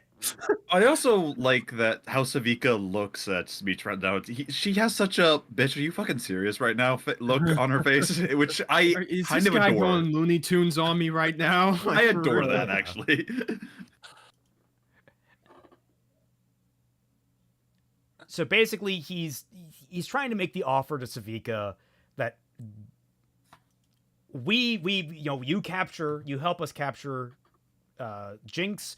I'll build you a brand new arm with all the fixings. Basically, I'll get you all this nice stuff, and then also I'll be creepy and like lick my lips near your ear, because that's just what I'm gonna do. SMR. And this, I think, actually is the better of the two lines that are going to come back. This is the last offer you're going to get. That I think, like, the other one you can make argument out being a rough setup. This one I think is a great setup. Yeah. Oh, absolutely. No complaints here. 10 out of 10 line. Yep. Very good. Yeah, no complaints. So, meditating on that, Sevika comes wandering to drown her sorrows in Silco's old office, which, is, I guess no one's occupied it. I guess she's just kind of running it now. I do wonder, like, who owns this place now? Is anyone running the last drop? No clue. It's free real Nah, I estate. guess It's not. right there. It's guess like a so. nicely Yeah. positioned bar. I presume her, but throws off her. We see that I guess she's been staying here. She's been drinking her sorrows down, and she's working on her arm here on this table. what is this drawing by Jinx? Do we think? Oh. Oh, the map? Yeah, the map. What is it that she's trying? Like, is it just her being funny or fun or whatever? But like, it looks like it could be Boom. something. I mean, she does the thing where she reverses the fans and like pumps the rainbow gas all over the Piltover. Mm-hmm. Oh, possibly. So, I mean, is that just a signifier of that? She's already thinking that far ahead. Is Perhaps, that but Piltover and maybe. prep of her plot in episode 3? Potentially. You're right. Yeah, actually, that could be her plot for episode 3. Like, I almost don't even think that it's that. I feel like it's just kind of like her doing her little graffiti kind of thing. Because, like, if you look at it underneath the arm, it looks like a giant lightning strike and then just an explosion. And some little dust clouds. Yeah, little like... It's not really like, okay, so I'm going to be, like, making the things blow up at this location, this location, that location. It's more like just kind of like a doodle. Which, I mean, like, not to, like, criticize, because, like, I think that's in character for her. Yeah. It could also still be the graffiti that she put up in Silco's room from when she tied up Sevika in season 1, and they just never cleaned it off. It could be Or like third her theory. getting the idea. Like, oh, I'm going to blow up all of Piltover, and that's where the whole vent thing comes from. Or third theory, where that lightning hits is where she blew up the council. It just possible. I don't know. No, because I think that's like down here near the tip. I think that's a more prominent like drawing and location. Is it? I never really like saw the actual map. Yeah, of and then there's the Hex Piltover Tower before. over here. Like I've only just now started really looking at this map for details. Huh. I don't know if it indicates anything, but Sevika's gonna sit here and she's gonna try and work on her arm. Evidently, like that map is either been there or she doesn't care that Jinx is here right now. Well, she didn't even. Yeah, more than likely, she probably just didn't even notice because she's just big mad. And also now we continue the trend of Zonites don't know how to turn. Apparently. Or another possibility for that is that all the other Chem Barons constantly like mock her by like putting Jinx like graffiti around just to fuck with her, and she's desensitized to it. That actually is kind of a cool idea. Not to like because I wanted to check something about like the whole map thing. Actually, the graffiti it was shown in season 1. That was like the graffiti that she put on the map, like when she had Sevika tied up, and like the big lightning bolt. That was where she stabbed her knife, and the graffiti went up on the knife to point up to where she hung Sevika up on the ceiling. I can like send a screenshot of it. But... Okay, no, that's fair. That's neat. Yeah. But yeah, Sevika is having a hard time here getting the screwdriver in there, which, you know, we all make fun of, and it is a good laugh. But as someone who just decided to clean out his room fan recently, sometimes even a perfectly fine screw and a perfectly fine screwdriver just will not cooperate. So yeah. Also, she has one arm, so it's kind of feel hard that. to brace things. Yeah, and I mean, if she was standing up and doing it, she might have put more pressure on it when it slipped off. this is the sorry. No, This go is ahead, the go ahead. no. This is the scene where I am going to pause it. So as Sevika says, she knows Silco's dead, obviously, and she's still cleaning up the message. I'm going to pose it to the panel. Do you guys think it's the problem that in the entire series, Sevika never figures out or learns that Jinx killed Silco? It depends on like the way that you pose the problem, because like if Piltover, because here's the thing, the only people that we know for certain know that Jinx is the one who killed Silco are the council members, since we have 2 witnesses, Vi and Kate, and they would have absolutely told the council. So the only question as to like whether or not Sevika would know is whether or not the council made it clear that Jinx was the one who did it. They did, which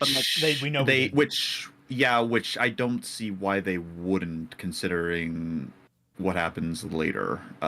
They have wanted posters. Like, wouldn't they put up like the crimes that she's wanted for? No, I can immediately clarify this, because later in this episode, Smeech will be surprised to learn that Jinx was the one that killed Silco. Yeah, Mhm. correct. And you would think that one of the Chem Barons would be tapped into this kind of information.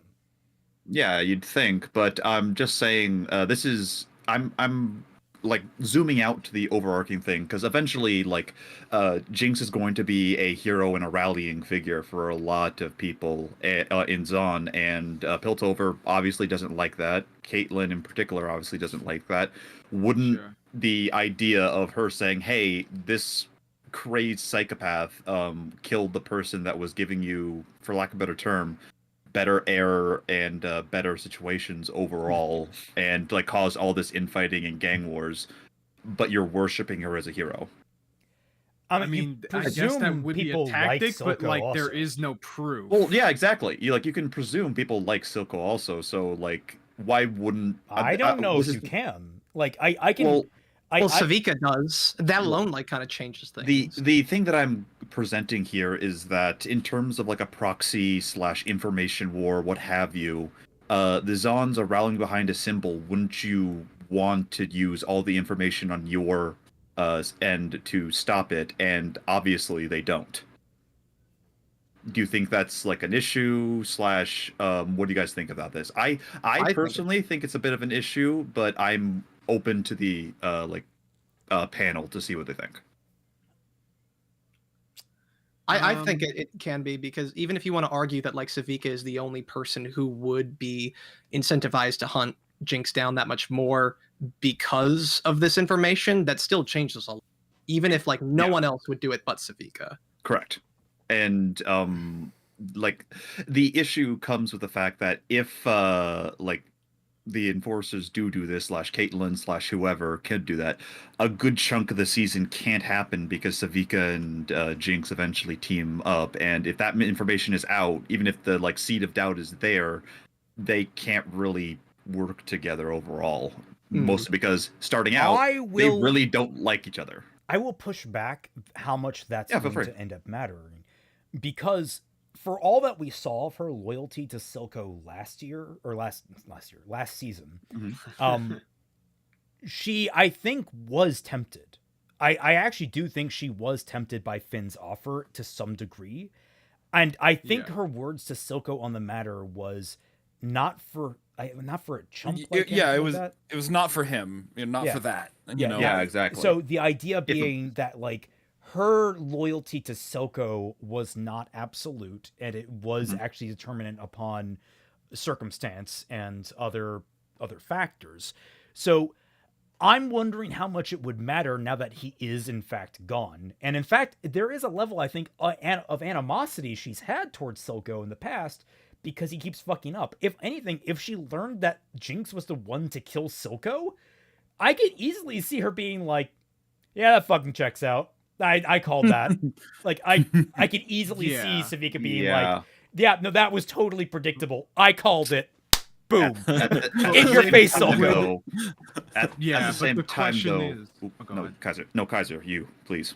Okay, but I think we're thinking the same thing. We got the same brain cell here. But But the real question would be, would she follow her the same way that she does the rest of the season after that? I think that's the question. Well, here's the thing that I posit. Sevika 100% willing to stab Silco in the back. If I had to make a statement of it, she probably didn't have any love for him beyond the fact that he was the one that was able to, for the most part, unite Zon. It was with fear and drugs, yes, but there was peace and there was like order, for lack of a better term. I'm gonna keep saying that because I think that's becoming my better in her mind. And Jinx killed Silco and caused all the Chem Barons to start fighting over his fortune, for lack of a better term. So, following, like, if she follows Jinx because she thinks that Jinx is better for the lanes, all the power to her. However, Jinx has actively made a lot of things worse to the point where she is a huge contributor into the martial law that happens later, as well as the one that directly killed the person that, for better or for worse, did make the peace. And what was the line that we'll hear like in a couple seconds? He dips out, the whole world flips over. Yeah. Like in a way, like if she is frustrated that like things are worse without him, things have been made worse because of Jinx, or at least that's how like she would see it. Yeah. I can see how the information couldn't get to her, but that causes a lot of questions of why. Well, But- this is the thing that I'm going with. Do I believe that Caitlyn would specifically use that information to defeat the Zon Knights? Not particularly. Would Mbessa? Probably Fucking absolutely. I think the council Well, in of course general, she would. She came from would, across because like the the ocean. council. Of course, you'd use it The- specifically. Well, like they all, Fuck off. but like the council kind of like already went over this, and like granted because like they talked about putting up a reward for Jinx. Granted, they still said that they were going to end up going to war with her anyways, but we can see that because they put up wanted posters, like why wouldn't they also want to put up like anything else that she would have done to sow as much discord and just get all the focus on Jinx as much as possible. Yeah, Mm. it's You think Stala would be up to that, especially? especially Salo. But it's the simple case that Sevika goes the entire season without knowing this information, where, as I've already brought up, it causes several issues personally. And like, I mean, it's not a case of like if a character doesn't do X, Y, and Z / the most logical thing, that's not character breaking. The issue is that topside, it eventually comes to the point where topside, Mbessa, Caitlyn, can we call her Count Caitlyn when that comes up? Because God, I love that coat. I love that fucking coat. I legit love that coat. But Count Caitlyn and Mbessa are dead set on taking out Jinx and like bringing Zon to heel, for lack of a better term. So they are desperate to use like everything that they So can. you're saying But there's it'd be a huge leap for them not to do that. correct. Would it technically be General Caitlyn, since in Mbessa's speech she said appoint a general to I mean, be I charged- would say, But she looks like she wants to suck my blood.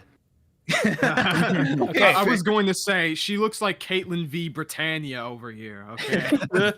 Now, in defense of this team up, because I'm thinking about it, and there's a running current that they kind of lean on this a lot for a lot of characters.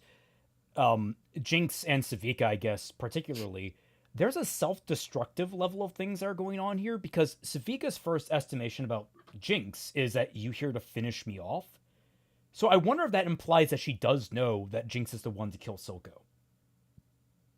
Yeah, that's what kind of That- had me while I was I rewatching. feel like that would- That that doesn't kinda make raises- sense though. Well, yeah, that kind of like raises a few more questions. Yeah. Well, all the same, she is presuming that Jinx is there to kill her. She is presuming that, Well, like, and the idea here is like, Well, I kind of don't get the sense that she'd necessarily be against it. Like, she's resigned, if anything. I think the entire situation, she's like lost all hope. She's lost everything, and that's kind of the feel I get with Sevika, is that like she's drowning her sorrows. She's fed up working on her arm. She feels like she can't keep everything together, and what Jinx is offering is just like, she, at the end of the scene, we'll see, she's like, what do we do? And Jinx is like, watch it all burn. And she's offering this momentary, like, fuck, all right, let's sit back and watch everything collapse. Like she gives into this pessimistic attitude that Jinx is kind of thriving in currently, and slowly evolves out of during the course of this episode. I think I can. I think I would understand that. Like again, I feel like I could again. I could agree with that, just not necessarily under the pretense that like she knows that Jinx killed Silco, because like I would assume that the reason why she thinks that Jinx is there to finish her off is because, well, the last time that they were in the same room with one another, Jinx like gassed her and tied her up, and Right. yeah. That's what I was going for mostly. Yeah, Like, no, I was just floating that as an idea. I don't seriously think she knows that Silco was killed by Jinx. I'm just like trying to make sure every feeler is explored. No, like That's perfectly fair. because like here's the thing, and this was something that I had actually thought about as I was watching, is that because I thought that they were gonna that it was eventually gonna come out sometime after Jinx had become like a symbol and whatnot, that Jinx was the one who killed Silco. Because here's the thing, if Sevika could be convinced that Jinx is actually really good for the Undercity and perhaps even more of a symbol than Silco was, I could be convinced that like she would kind of get over the fact that she killed Silco, and maybe even kind of just like in recompense be like, I mean, I helped betray Vander and just kind of like, we're in a better spot kind of thing. I don't know exactly, but like that would still kind of require a lot of stuff. Like, again, how she wouldn't find out that Jinx killed Silco in the first place, and then leading to like all the other stuff happening. That's where I thought it was kind of going, but then the information just never I was really gonna came say, out. like, I don't know if Sevika would really hold it personally, considering what she did do to Vander. Like, she'd just be like, I guess turnabout is fair play. Well, the issue killing Jinx's father, the Predator handshake with Jinx.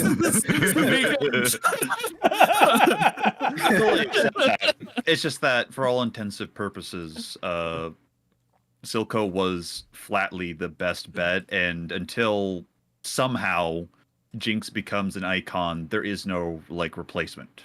Well, yeah, but I also think that what... there's a pragmatic level to Sevika here. Yeah, in terms of like, she's not thinking like she's not holding on to revenge or anything. She's just like, there is no solution here. Like, the guy that doesn't matter who did it, the guy that was keeping everything together is gone. We can't change that. There's nothing that can be changed. I'm just going to drown my sorrows and try to hold it together, but no one's listening to me. Yeah, perfectly fair. And to add into this, actually, but we'll actually no, I'll save that for later. Look, Powder killed both of her dads in different ways. Okay, one thing that I'm disappointed this season didn't do is show us the actual battle on the bridge to learn how her parents actually died. Because I would love it if Powder ended up getting her first dad killed directly because of her actions without realizing it. Just go for a full hat trick. She went. I was gonna say she did the three-peat, man. I'm kidding. I think that would be silly as hell. But like that, indeed.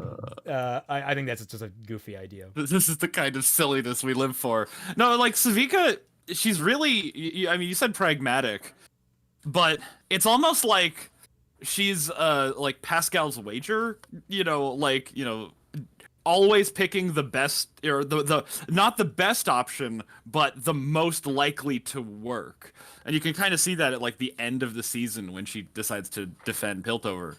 It's like, is that strictly speaking the best thing for the Undercity? No, not really, but it is the most likely option to work.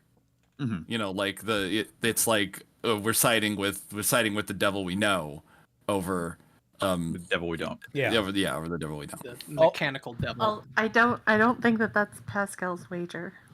I think that's Pascal's wager. No, Pascal's wager is regarding the belief in the existence of God. Wager. Okay. The fucking point of Pascal's wager, not literally what Pascal said. Why is a chameleon making wagers? Hey, fair enough. That fucking horse better pay up. Pascal made good bets, all right? Yeah, like you could use Pascal's wager for more things than just the belief in God. I've never top staters, if not God. I've never ever heard it used outside of its specific context. All right, someone Google Pascal's wager on TV tropes and see what the actual name for the trope is. TV tropes. See if like because they typically have like, Pascal's wager is an example of this trope kind of thing. Or were you thinking of Occam's razor? No, that's the most simple solution or the most direct path. I used thinking that of shit this morning. Yeah. Can we go down the line of like, are you thinking about Damocles' razor? Sort of Damocles. Small little stupid thing. This tiny would little win? razor over someone's head. No, small little stupid thing in my life. My roommate actually does have a like traditional razor, and he inscribed Occam onto it. Oh my god, who would win? Pascal armed with the sword of Damocles, or Diogenes armed with the razor of Occam? Who would win? I know nothing. You have that tiny little sword, right? The little model sword. You dangle it on a string. You have Damocles' razor. Yeah, basically. I can actually do that right now. Hold on. Oh god. No, it's fine. It's fine. We can. I'm gonna he's go living back into his the void best now. life. Goodbye. Oh, Because basically the 4 quadrants of Pascal's wager are like finite loss, finite gain, infinite gain, and so Sevika always goes for finite loss instead of infinite gain. That's what I'm saying. Got it. got it. Yeah. To interject a little more strict positivity, man, this show is pretty. Oh yeah. It really The like show this. is pretty. It looks so good. Every motion of every character, like, despite what we're saying here in this scene, every expression, every movement of the character, every word, the way the word is spoken, it makes me buy this scene, and that carries so much of this series at this point. It's great. And yet there's some asshole out there who's like, hey, you know what would make this even better? If we plugged it into an AI. Oh fuck! Don't even get me started on that. There was the Wait, that was, what? Okay, people so people did those ugly 60 frame per second 4K upscales on. I have the tweet right in front of me, yeah. actually. Let me post it. Was it they made the posters in portrait, but Netflix is in landscape and they expanded it with AI. Oh, Yeah. that's different than what we're discussing. Someone tried to. Oh. No. Oh no. Oh my god! Yeah, Oh, it's what even is oh, this? It's awful. oh, I don't like that at It's all. awful. Wait, oh, Ew. okay, Ew. all right. Ew. Ew. Get that away from Oh no. I'm gonna put this on screen so everyone can see the horrors. You're welcome. Why are we here just to suffer? I can feel it. Oh my god! What? Sallow? Why the fuck did they make Sallow like that? What the fuck? I feel it. The pain in my arm slash like my soul of art. Like yeah. What the fuck? Yeah, I mean, Matt, I don't know if you want to see what I'm linking. I guess it's up he to does. it's entirely up to Raymond if he wants to he show it or does. not. He's Yep, gonna there see we it. go. Yeah, he'll show this, but I'm not. just starting out like. Yeah. Take yourself it. Yeah, like I don't know just if you hate will get alone. demonetized for showing that, but you should. Yeah, I'm gonna turn off the shield. You know what? I feel confident about this. Should be I'll considered turn a off war the shield. crime.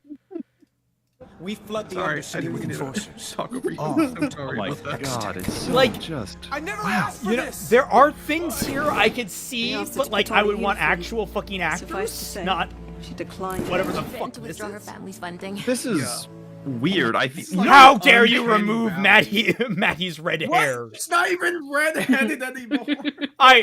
That makes me even more if you- furious. Like, if you think that's where Shield Guy's beard is. Just Oh like- God! Buzzing. What did they do to The Jinx? high Oh ranks. God! What? Yeah, they give her This was the makeup. act of a They single could have like. deranged Doesn't she look better, guys? AI makes everything better, don't you know? My chances I- were She has just like she has marker dots on her forehead. She looks like this is a bad cosplay. Yeah.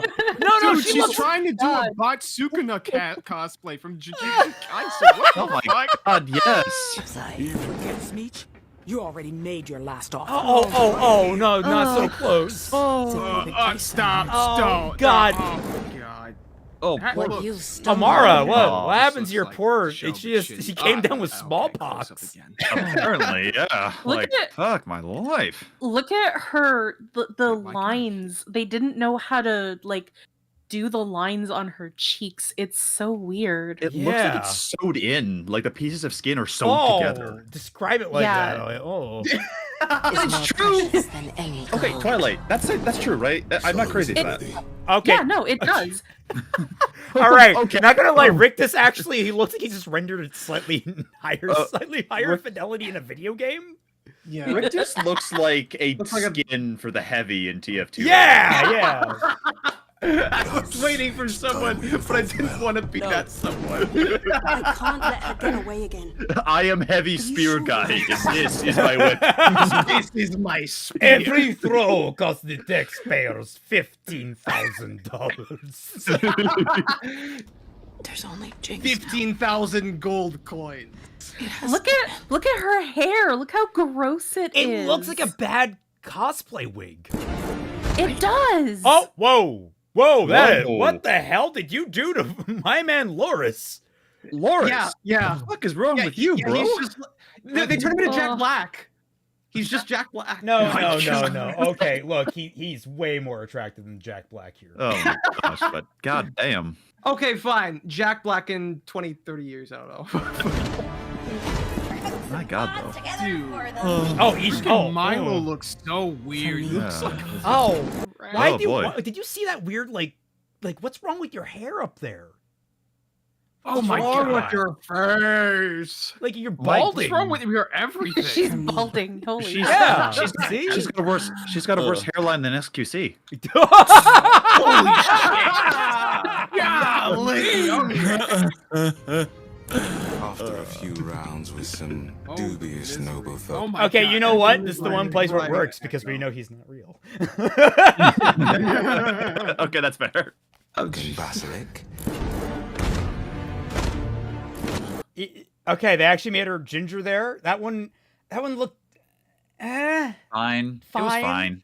Yeah. which is like the best we can give so well. What did Yeah, Why did they but- give her such like round baby eyes? look at the freaking red lips? Like is she Very a red. porn She star? looks like she's 8 years old.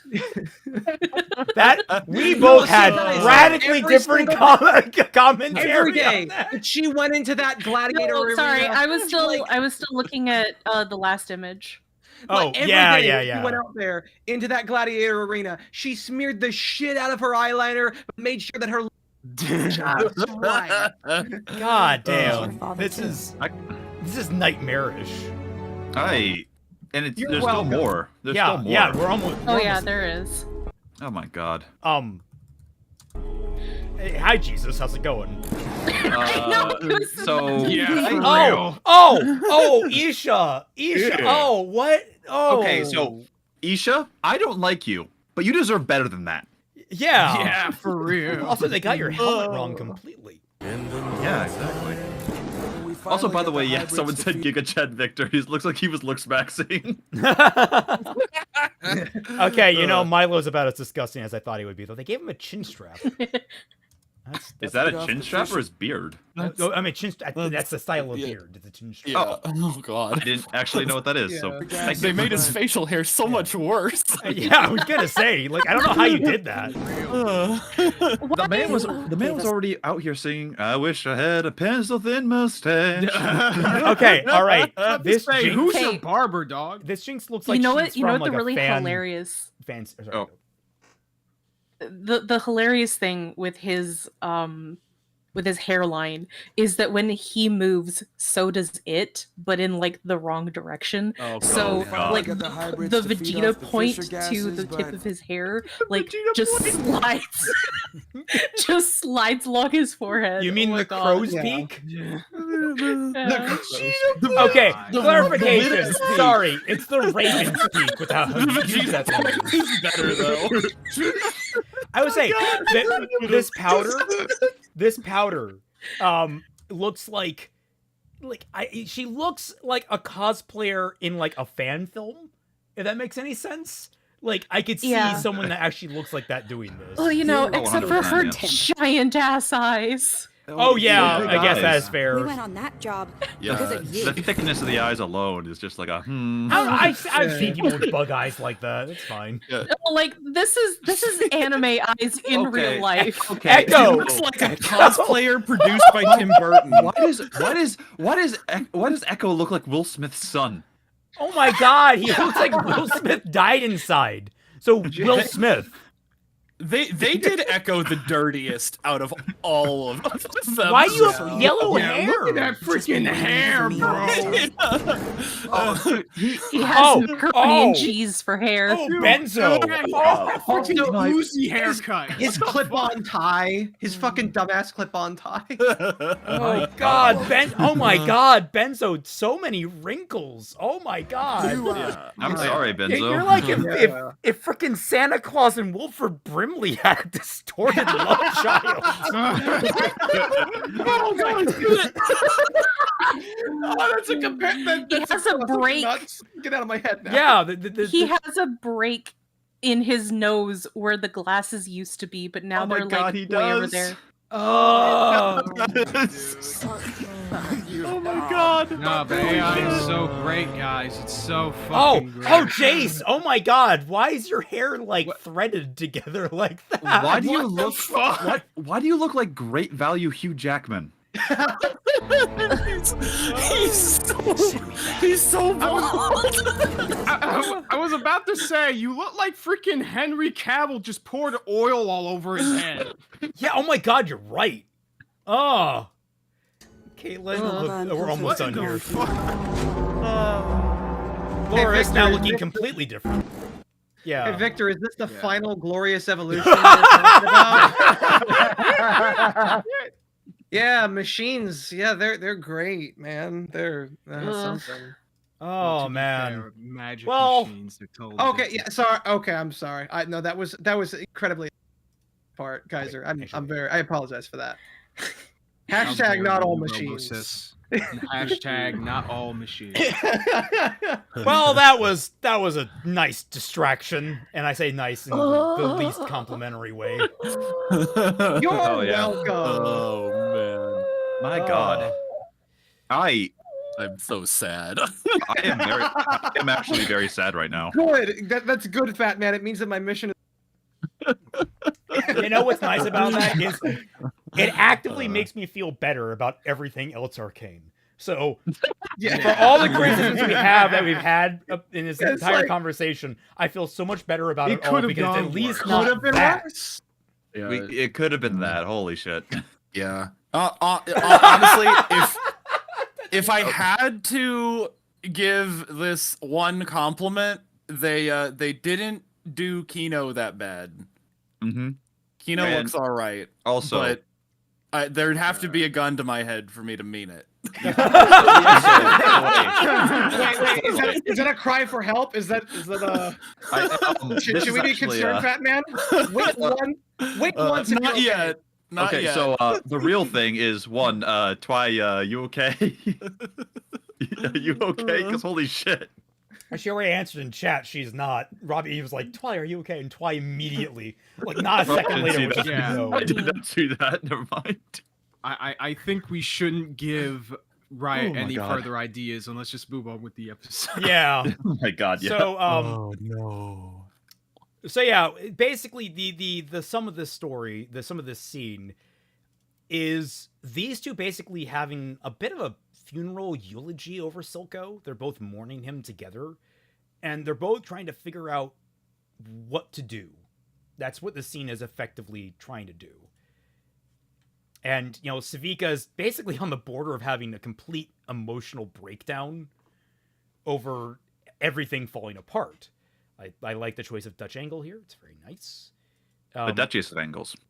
Yes. And Jinx is just like, what are we supposed to do? We watch it all burn. And roll credits. Like in a vacuum, I do kind of like that line because it is like further echoing the last lines of Silco, where like when she took off the gag and he was like, "Yeah, I wouldn't give you up to them. They can all burn," and that's just her being like, "Yeah, this is Silco's memory. Just go for it. Burn." Yep. Whether or not that's consistent, I think we will see later, but. Well, I think like that's her starting attitude, but I think we'll see her gradually start getting ideas. Not as clearly as I would have hoped, but then we see as she walks out of the last drop, and hey, look, Smeech is here. It's here. Yeah, and an accountant man. I apologize that I. Oh yeah, he was here. Yeah, he was not in the meeting with the other Chem Barons after all, but he is here. So yes, but also is Isha, who's been following Jinx, which this all follows. I think Yeah, it does. And then we return, and we finally get a look inside of the Goon Cave. Oh yeah, the Goon Cube. Sorry, we Goon Cube. The Goon Cube. Yeah, it's like National Geographic. Observe the victor in its goon box. Watch as it ascends to glorious evolution. Yeah. Oh my god! Just ribbits. but only 1 in every 13 victors will survive its great journey in adversity. The other 12 will try to sabotage it.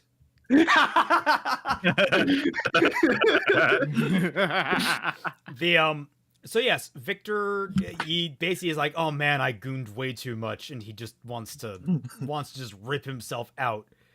And you know, it's like almost crusting, but it's not quite there, so he can get out just enough. You were telling me before stream about how Raymond has influenced me. You don't. Like, that's not anywhere comparable. Okay, so Well, so in the I grim mean, darkness of the far look. future, I'm sorry, Raymond's gonna be less than a Nesh worshiper. It's weird because I'm much more along the lines of Zinch, if I'm being honest. Clearly not. No, I make the jokes, but trust me, I'm It's much fine. more about that intelligent chaos. No, Victor shows up. He is obviously going for something to keep him upright because he's a bit weirdy right now. There's like magical particle effects around him. He doesn't exactly know what he's about right now, and obviously he's starting his change into the Herald of the Machines, right? Right. Okay. Now wait, I'm gonna push back. Are you talking from a meta argument, or are you talking purely from an arcane argument? This scene. Purely meta. It's a joke. Okay, I was gonna say, Okay, like, alright, the minute I they started introducing what they did in season 1, this actually I think follows a lot. Oh from yeah, that there's. setup. I don't have any issue with this. Right here, I'm 100% making a joke. The problem that I have is, Riot being a bit shitty. Where are my clothes? Man emerging from goon tube. Perfectly reasonable question. Yeah. Let's be 100% honest. I like the sun. I like the detail that his like, oh, what is it? His corset that he used to wear for his medical brace. That's like fused into his body now. It's actually it's connected with the hex core and everything. Yeah. So. Oh yeah, no problems with that. And he walks over to Jace, who's Jace, where's your clothes? Jace, I get that you like to ward shirtless, but we've been over this. Yeah, dude. No, like he wakes up, he turns around, he's like, "Oh, I am so sorry, Jay. Didn't realize the sock was door." Oh my god, if Mel was in the room and he was just... They're like both shirtless, he's got the sock on the door, Victor's in his goon box, and like Mel just like realizes slowly what's going on and just decides to leave. I love the idea. It's like, no, Mel, where Victor can see us. Don't worry. Don't worry. I hung a sock on his ear. It'll be fine. Oh my god. I'm in pain with laughter. Oh, that's glorious. I love it. But yes, Victor has come out and he is now wearing that bodysuit from Crisis. And by that, I mean his body is the suit. And his immediate first question is, what am I? Which, perfectly reasonable as a first question to what the fuck just happened. Mm-hmm. Yeah.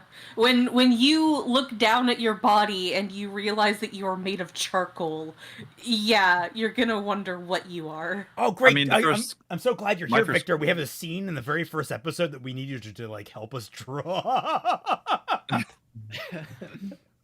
That's why you charcoal. Fuck you. I mean, let's be 100% honest. If I looked down and I saw that I was like made of charcoal, the first thought I was like, oh shit, I finally tanned. Honestly, my first question would be like, my first thing would be, okay, awesome, I've got a robot body. Second question, Jace, where's my dick? Thank you, Ryan. Immediately, Jace, where's my dick? Yes. I mean, we don't see his crotch. We don't know if it's gone. Oh my god, is he just hanging dong this entire scene? Yeah. Oh my god. Somebody take this frame that's on screen right now and just edit Jace's eyes to be looking down. Oh no, I think there actually is a frame of Jace looking down. You can get. I'm positive there is. Yeah. Yeah, there's a flick down you can get. Mm-hmm. Ever so slightly. So, I'll admit this with Jace. He's really happy to see his friend alive, and he hugs him. What a bro! Gotta be great for him. Hey, Jace, question: You're looking at man-made horrors beyond your comprehension. Should you would sort of address that just a tiny bit? Well, he is the man who made the horrors beyond his own comprehension. He 100% did not make Victor. That shit was done 100% not on In him. fairness, all he did was move the hex slightly to Victor. Yeah. The hex score, I think, did most of the heavy lifting. It really did, and but that's just a statement of it. Again, I'd be 100% glad that my friend is alive and everything like that. I think everyone can agree with that. Don't look a gift messiah in the mouth. But there's a lot of follow-up questions I feel like literally everyone would be talking about. Well, but does he get the time to? Because Jace is first okay, well, you must be cold, and Victor's no, I'm kind of immune to feeling now. I'm not entirely. Yeah. And he's I sense a change, a recursive impulse. He's describing this sensation. Yeah. Cold isn't its name.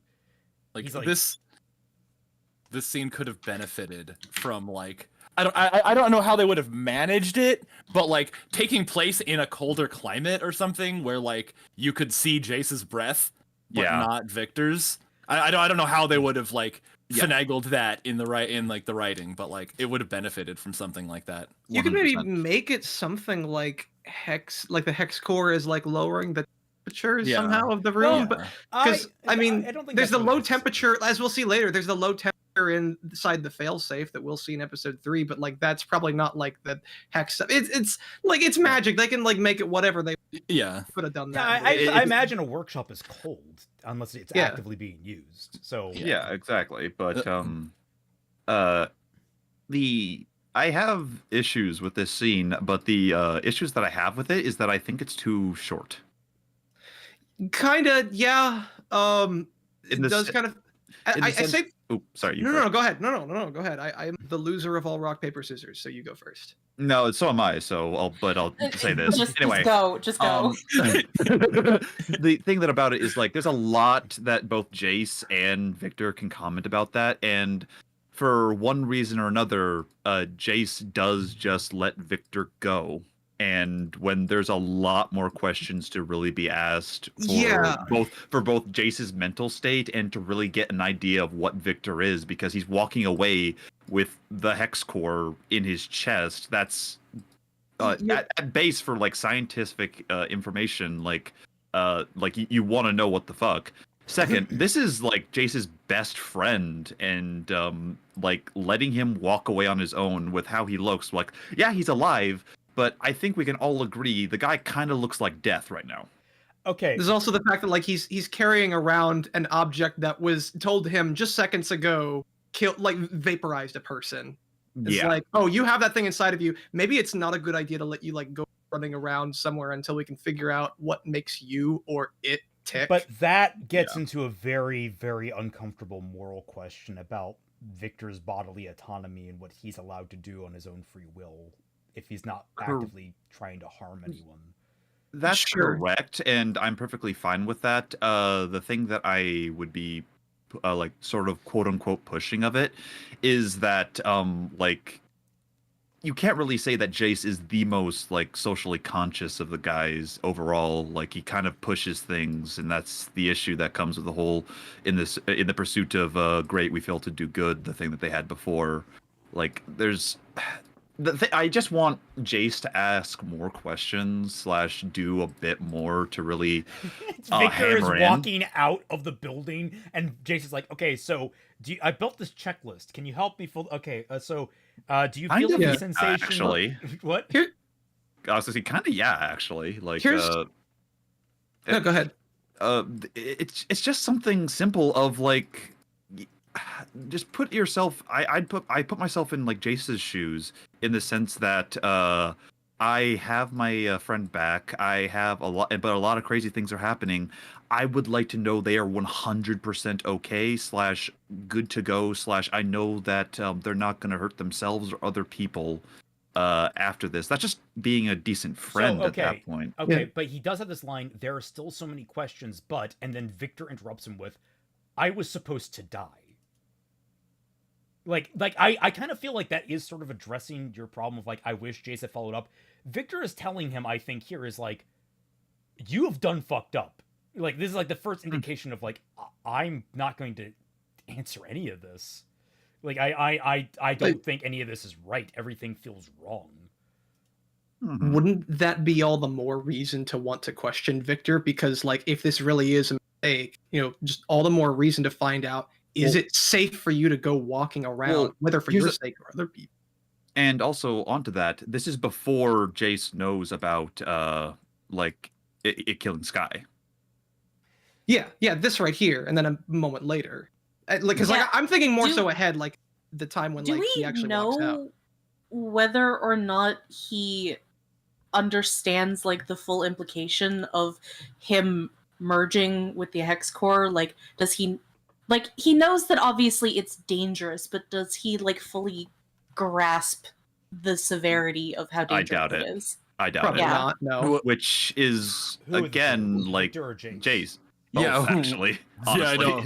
I was gonna ask the same question, but then I'm like, no, the answer to that wouldn't change the like thing. They're basically walking. They have one of their like Victor has, for all intensive purposes, a magical nuclear reactor in his chest. Yes. So he has become Tony Stark. I was going to say artificial intelligence, but I mean, yeah, pretty much. Jeez. Well, I mean, if we're going like off of the idea that the Hex Core was what was preventing Victor from destroying it in the first place, it has intelligence and it even has control over Victor. Well, this is for later. Sorry, no, Twilight, you first. Oh, I had said during our watch through that I did believe that the Hex Core was intelligent. I believe that it actually acted like the Atlantis machine in Escaflowne.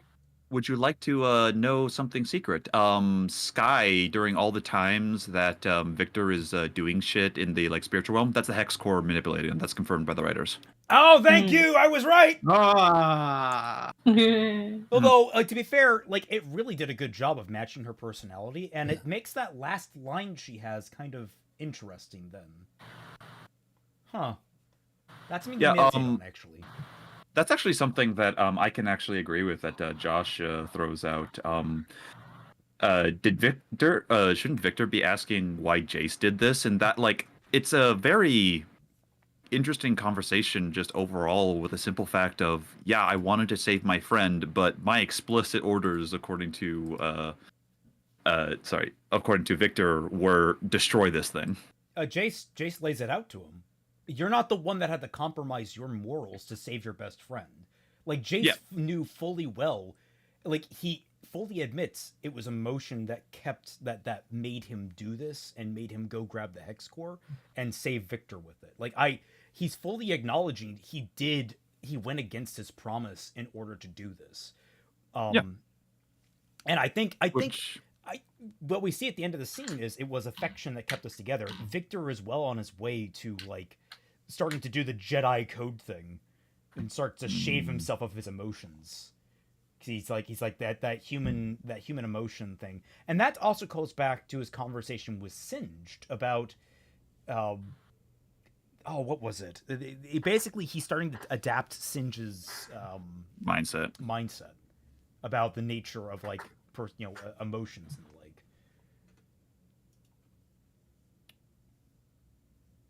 like. Hey, why is Kaiser silent? Yeah, that's actually He's also kind of bugging out on stream. Yeah. Oh. He's muted, guys. I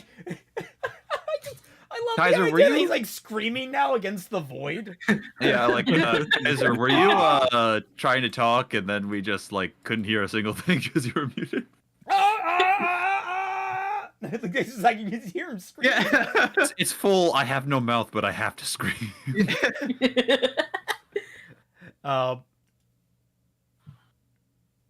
I love that Jace is like being so positive. He's like, okay, it did all these incredible things, and we got it to work on you. And it's like, just immediately Victor's like, it killed Sky, and Jace is like, what?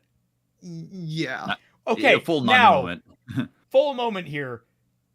This is on Victor. Yeah. Victor should have fucking mentioned this back when he told Jace to destroy it back in episode 8 or 9. Well, Around, yeah. Wouldn't he have? Like, isn't he just kind of like reminding Jace, like, yeah, I know that you were kind of in a heat of the moment kind of thing. Jace seems but, confused by this, so either that's a flub of whatever, or Yeah. I saw it more so as just like he's kind of like, oh, right, I don't have anything to say to that. Not so much that like he's or maybe confused. I mean, I maybe guess he's I like could. being like, oh wait, what, you're bringing that up now, like sort of like, But, like- what are you arguing, kind of Right, thing. yeah. Because like he would have to notice, hey, whatever happened to that lab assistant that we had? Like what happened with that kind of thing? Like somebody would ask about that. Who wouldn't they? decorated our room with ashes? Yeah. Okay. Oh, that's the Just to be Academy. clear, I Doses wasn't fairy. talking the He's whole like, time. achoo! Like you now have Sky in your lungs. Like what? Huh? Yeah, Sky is still within all of us. In our lungs. Oh my God. To be fair, She lives in you. She lives in me. to be fair to season 1 in that particular instance, Sky died, Victor gathered her ashes, and during that entire time, Jace was in Zon doing the attack, and then he comes back after the hex core thing happens, and the mirror scene where Jace says, "Am I interrupting?" right before like Victor steps off, and a similar thing to when Jace nearly stepped off. I don't know if that was. Sorry, go ahead. I was gonna say you can say like possibly that that's the scene where Victor said you have to destroy the hex core, and they had that very like he thinks he's talking about only hex tech weapons, but no, it's also the hex core. And I think that would have been the time or around that point to be like, the reason why is it killed our assistant. Yeah, that's it's a retroactive problem to season 1 that I really can't give season 1, if that makes sense. But By the way, can y'all that hear also me? assumes that Yes. like he I can- didn't tell Yes. her. Unfortunately. Okay. I guess Oh, like shit. you can still criticize Sorry. I like the zingers come to my brain and I have to get them out. I'm sorry. oh, clearly, but holy fuck. Yeah, apparently. Jesus Christ. The fuck did I do? You opened yourself up. That's what you did. Kaiser's over here just like, why do you say fuck me for? Yeah, exactly, dude. I'm sorry, you were screaming into the void. I happened to listen to that. I didn't even say anything. Your Oh. avatar was like doing the head wobble and everything. That was because I was typing and it picked that Oh. up. I was typing a reply to somebody. But the thing for Josh, he says, to quote Tremors, Jace, there's critically. I feel I was denied critical need to know information. Which, Fair. be fair. Perfectly fair. To be fair. She had such dreams. Yes. Yeah, Victor. This is the first I'm fucking hearing about it. I'm heartbroken. What the fuck? Yeah. My boy. Like, goddamn. Like, I can actually understand him being like uneasy mentioning it, because also like that means that her death is on his hands. Like I can understand him not mentioning it earlier, but now it's like him using it as a battering ram against Jace. It's like, Victor, I mean, Bit of a dick move there, bro. kind of a dick move. And you see right here on this frame an additional problem for season 1. I'm going to resign from the council. Yeah, that. Yeah, he's not We yet talked done all it about yet. this last stream. Yeah. It's a sigh moment. That's the best way to describe it. But The only presumption we have to make is that he basically just put that into effect early. Like I'm going to. It's not formal yet, but I've just already resigned from it, like effectively. So it's like that's the best thing you can do, and even then, Probably. It's not it great. comes down to the Trevor's quote about denied critical detail. I'm gonna actually use that a lot now. You Goddamn. should have told me this before I stuck you in the goon box. The goon box is dangerous. It killed someone. Yeah. What the fuck? You've been gooning in there? Should I feel scared for You're everyone telling else, me- or should I be for you? I thought Yeah, you would you only go tried to- blind. Yeah, you thought I There thought used to that be a this- rainbow dash in that jar. Oh my You thought you can do? Don't hear Dashy hear you say Joker, that. Don't touch her, bunny. We need to get Dashy on this stream. Oh my god. Holy shit. My stomach is legit hurting right now. I mean, with the undertones between Jace and Victor alone that people have ragged on, I feel like she would have a field day with this, to be honest. Oh yeah, totally. Dashy's not done, so she couldn't be here. That would prevent us from talking about future episodes. So yeah. Should we talk about the whole discourse between Jason, Victor, and that shit show? Do you think that's there's a discourse about this? Which particular discourse? There is a lot. Which in particular? I'm actually could we start? Like there's. Oh, go for it, please. All yours. I was gonna say, like, there's the guy coming out and saying that Victor was ace, as the defense for why they're not together. I mean, aside from Jace already being taken, I feel like that's also a big deal. Okay, but here's the thing. That doesn't prevent you from being in a relationship if you're asexual. If you're aro, as in aromantic, then sure. But they said ace. That is a different thing. What galls me about it is, one, like, you didn't even need to clarify that. Like, that's kind of unnecessary information. I mean, fine, I guess, ace representation, that's nice for everyone there, but, like, A, that doesn't necessarily make sense. It doesn't solve the problem. B, Jace is taken, so you already have an out there. Yeah. B, or C, they made it very clear that the relationship between the two is very close fraternity. Platonically. It's like it's fraternity. Quite no. Well, no, I mean in like the actual like definition of the word for like it's brotherly. It is like they are supposed to be as tight as brothers. It is familial in a way. I was just Victor's I also want to say that I just really dislike, as much as I love romance, I also appreciate other types of relationships and other types of love.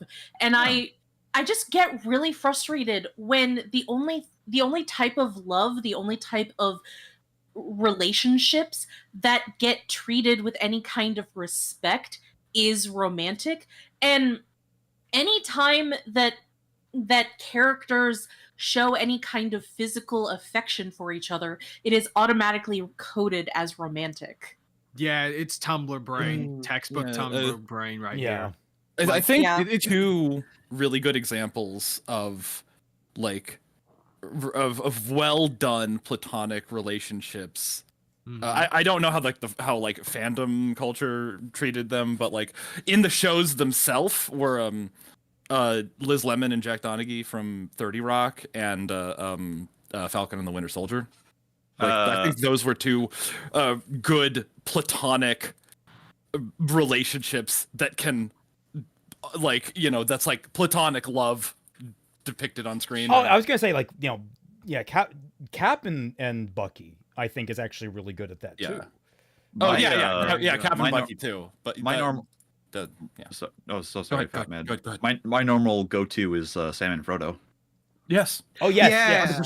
Freaking Bakugo and Deku. I actually think, like, I know, like, that's hot topic right now too. Thanks to the extra epilogue chapters where they apparently, I guess, spoilers for anyone, my hero, Ochako and Deku kind of got soft confirmed, like even more than the epilogue, the original epilogue did. And my God, the Baku Deku fandom was so pissed. They got to the point of accusing Horikoshi of using AI to generate the end of the story. Jesus. God.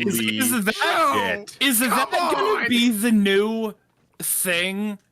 Like, is like, what did AI really desperate? What the I mean, people already do use that as an insult, but like my go-to is Toru, Hanajima, and Uotani. Yes. Oh God, I love them so much. Yeah, and those are really also great. I'm blanking on her name. She's like my favorite. Ruby and Weiss? Not no. It's Toru and her other friend. What's Toru's other friend? I'm blanking on her name. I Dark-haired forget her girl. name. Well, Starts with there's S? an S. Well, Hanajima Saki. Saki. That's it. Yeah, Hanajima, Uotani, and Toru, like the trio of them. Yeah. Oh, sorry. I thought you were like I thought you were naming a full name there, but all three of them, yes, all three of them together. They're very and like what's nice there is that you could read some subtext. Okay. Yeah, you could read some subtext into Saki, maybe having more than depth feelings towards Toru, but like it's never acted upon if it is, and it's like it's all very much like she knows she's got a good thing here, and there's like she also knows where Toru's going in life. Like if they exist, she's very respectful of it, and she keeps precious the thing that is so powerful to her in the relationship. Like she is, it's so well done. God, they're like, it's weird how well nuanced those characters are. They're like, it's so good. So if I would like to, if I could raise my go-to, I actually have two of them. One of them is Vash and Wolfwood. 110. Oh my God! Yes, and also God, talk about another fandom that is rabid about shipping. I know, but at least they're way more normal about it. I don't know. I don't know. I've been in the fanfic space for them. Pause. Like, if we really start comparing fandoms and how crazy they are, we're gonna be here for way too long and bring up way too much. Are we gonna bring up? Hey, anyone want to talk about Super Hulock? Oh, God. No, actually, let's pivot the entire stream to talk about 2010's Tumblr. You got plot twist. No, this is all a stealth entrance for Bumblebee discussion for the next week. The fallout between those two characters and the ship breaking down happened in 2020, much more recently, Fat Man. Hilarious. But actually something, Twilight, my book, the entire concept of the two main characters is that I wanted a platonic, non-same-sex friendship basically being the core of the narrative. Why do you think the majority of my main characters are related to each other? I'm perfectly fine with that. I love that I was gonna say this is a warning that won't stop some people. I was gonna say the immediate reaction. That's I know. I mean, like the go-to example I've mentioned it before is the guy upstairs, where literally the author was so pissed that people were shipping the main antagonist with the main protagonist. She spoiled that they were actually related by blood as brother and sister to be like, stop shipping them, and everyone was like, either I'll respect your wishes or I'm going to ship them harder. They pulled a Sneeko meme. You think that's gonna stop me? The guy upstairs. It's actually it's a good little thriller manhwa that may never get finished now because the author got so pissy at the fandom. I know that it won't. That was iShow speed. I know that it won't stop some people, but I think that if I'm at least respectful and won't like shame people for it, then I'll probably get more people to follow what I desire than not. To like be a salty bitch about it. I am super lucky in the fact that a good chunk of people that have read Caliber and Chronicle have just said that, like, wow, Arthur and Gwen have such like like angry sibling energy that it's like really endearing. Yeah. Ah, It's like Arthur does something, and then Gwen is just like the older sister of just like, for fuck's sake. okay. And I know we got a little away from this, but I wanted to make the joke that Victor's ace, that it means his powers make so much sense now. Oh my God. You've seen what people you've seen what people can accomplish after surviving one No Nut November. This is why he's so powerful. He's become a wizard. This guy survived like 30, and then he got his wizard powers on top of that. I was gonna say he went 30 days, and then he went into the goon tube. That was his reward, and he came out a god. This lifetime of edging. The one ascension trick won't tell you. Dude, that reminds me. That reminds me of that one freaking video that I think it's like a Naruto, or it might have been AI or something. And like Sasuke's whole bit is that like I have to keep my edge streak up. I love how our chat has devolved into conversation about Enabler right now. Also, Anyway. the joke I said earlier wasn't Sneeko, it was I Show Speed saying that. My Oh, God. that My that God, makes still. sense. Anyway, back on point, Jace was like, look, my place was always here in the lab with you, which feels weird because part of his ascent, like, part of it was him being in charge of making sure Hextech didn't fall into the wrong hands. Like, this goes towards, like, he's kind of losing sight of that, but I guess he still has control over who gets Hextech when. Like, he's still the chief engineer for it. Sure. But, like, he is acknowledging that he never intended to be a council member. It was foisted upon him, and he just had he lost what he liked, what he wanted to do most, which was work in the lab. So Yeah, he's Mel was the one that pushed everything. right. That's what I'm saying. Well, not just that, but also like Heimerdinger also feeding into that too. Oh, Like, true. We should True. totally like he seconded the motion. I'm pretty sure. Oh, true. And then Victor hearing that, oh, we'll do it together, and Victor's like, I'm out. No. I'm a head out. Fuck this shit, I'm out. It's like, Victor, And you're my partner. Our paths diverged long ago. It is affection that held us together. so You want to go off now? no, the thing that I'm like, it's nothing that we haven't like said before of like trying to stop it. You hear this out of a friend and everything else, and you let him walk away without at least like double checking his vitals or what have you. Choose what have you. I have an important question. How do you check his vitals? Yeah, that's the thing. Yeah. Well, that's the thing, isn't it? That's even more of a reason. Like, congratulations, we have basically a new species right here that is protected by the protected by Jace, because Jace wants all you can. Okay. Oh, people are bringing up Kira and Kagali in the chat. Base. No, the thing that I was getting at, and I was wondering if like Fatman was laughing at me, which please tell me the joke. I'd love to laugh at it too. Is Jesus protected by the Wildlife Preservation Act? I mean, we have a new species. Kinda. Yeah, but like, thanks for clearing out my throat. No, look, Jace doesn't want to check Victor's vitals because he's concerned that he's on coyote time. Oh, that makes much more sense. Never mind, moving on.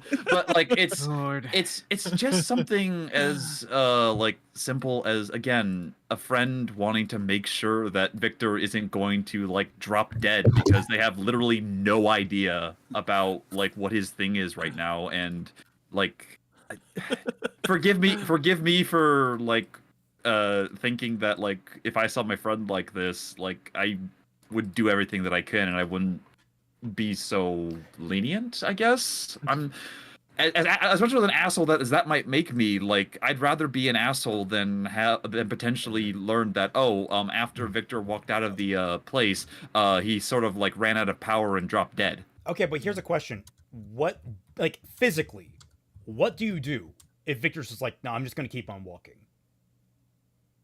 Like if Vic, well, probably just follow him, I guess.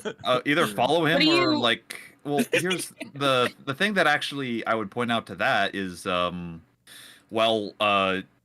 frankly, tell people about it, or at least like have someone keep an eye on it. Like, there's an entire I feel network. like that's going to end up creating even more problems. Like, hey, by the way, extra man emerges from the goon.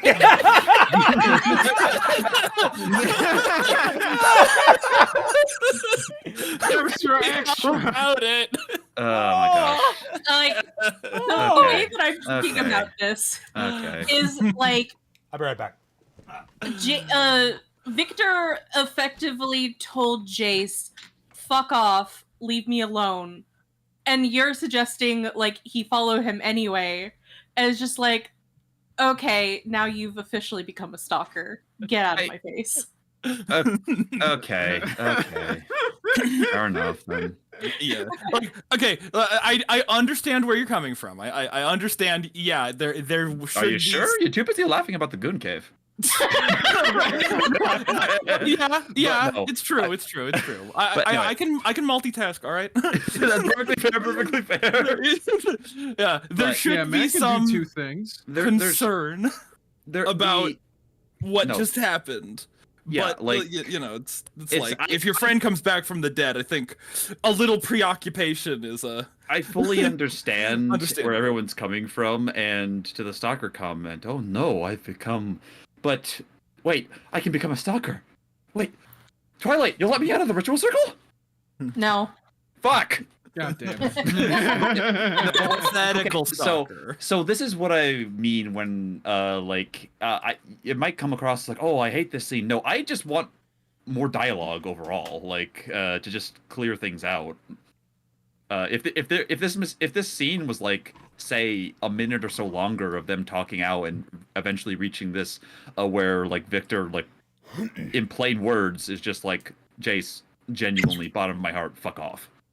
Yeah. Like I can't be in the same room as the person that turned me into this. That sanctioned me to the Yeah. goon cave. Are you all Like- right, Why? Exactly. The goons. Oh my god, I was so like- squeaky. Yeah, Yeah. it's just a minute of conversation to clear that up, and I am 100% peachy. Until then, it's sort of just a why not sort of thing. If that makes sense. What was Well, I to guess be fair, to- like the immediate follow up to Victor trying to be like, all right, I'm out. Jace is like, oh, you know, affection altogether, and Jace is like, motherfucker, do you think you've had it so easy to cling to principles while your best friend bleeds out in your arms? Like, he's like, you're leaving me over your principle. Like, I sacrificed my moral code for you. Like, that is not a small ask by any means, and yet I did it because I love you, man, but I never asked for this. And then he Right. becomes Adam Jensen for like 5 seconds. I never asked for this. Never asked for this. But you know, you if didn't the- choose this, but Yeah. there it is. There you are in your goon cave. Suddenly. And suddenly, you're a god. We really should you cover didn't that choose video. this.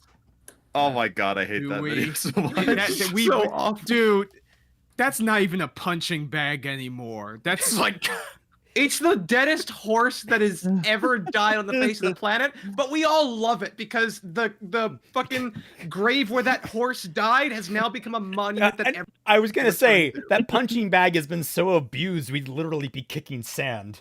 look, It's the like that horse scene from died, fucking- and then they built the ring where Mike Tyson and Jake Paul fought over it. Oh shit. God. how far in the episode are we? Oh, we're about halfway. Halfway.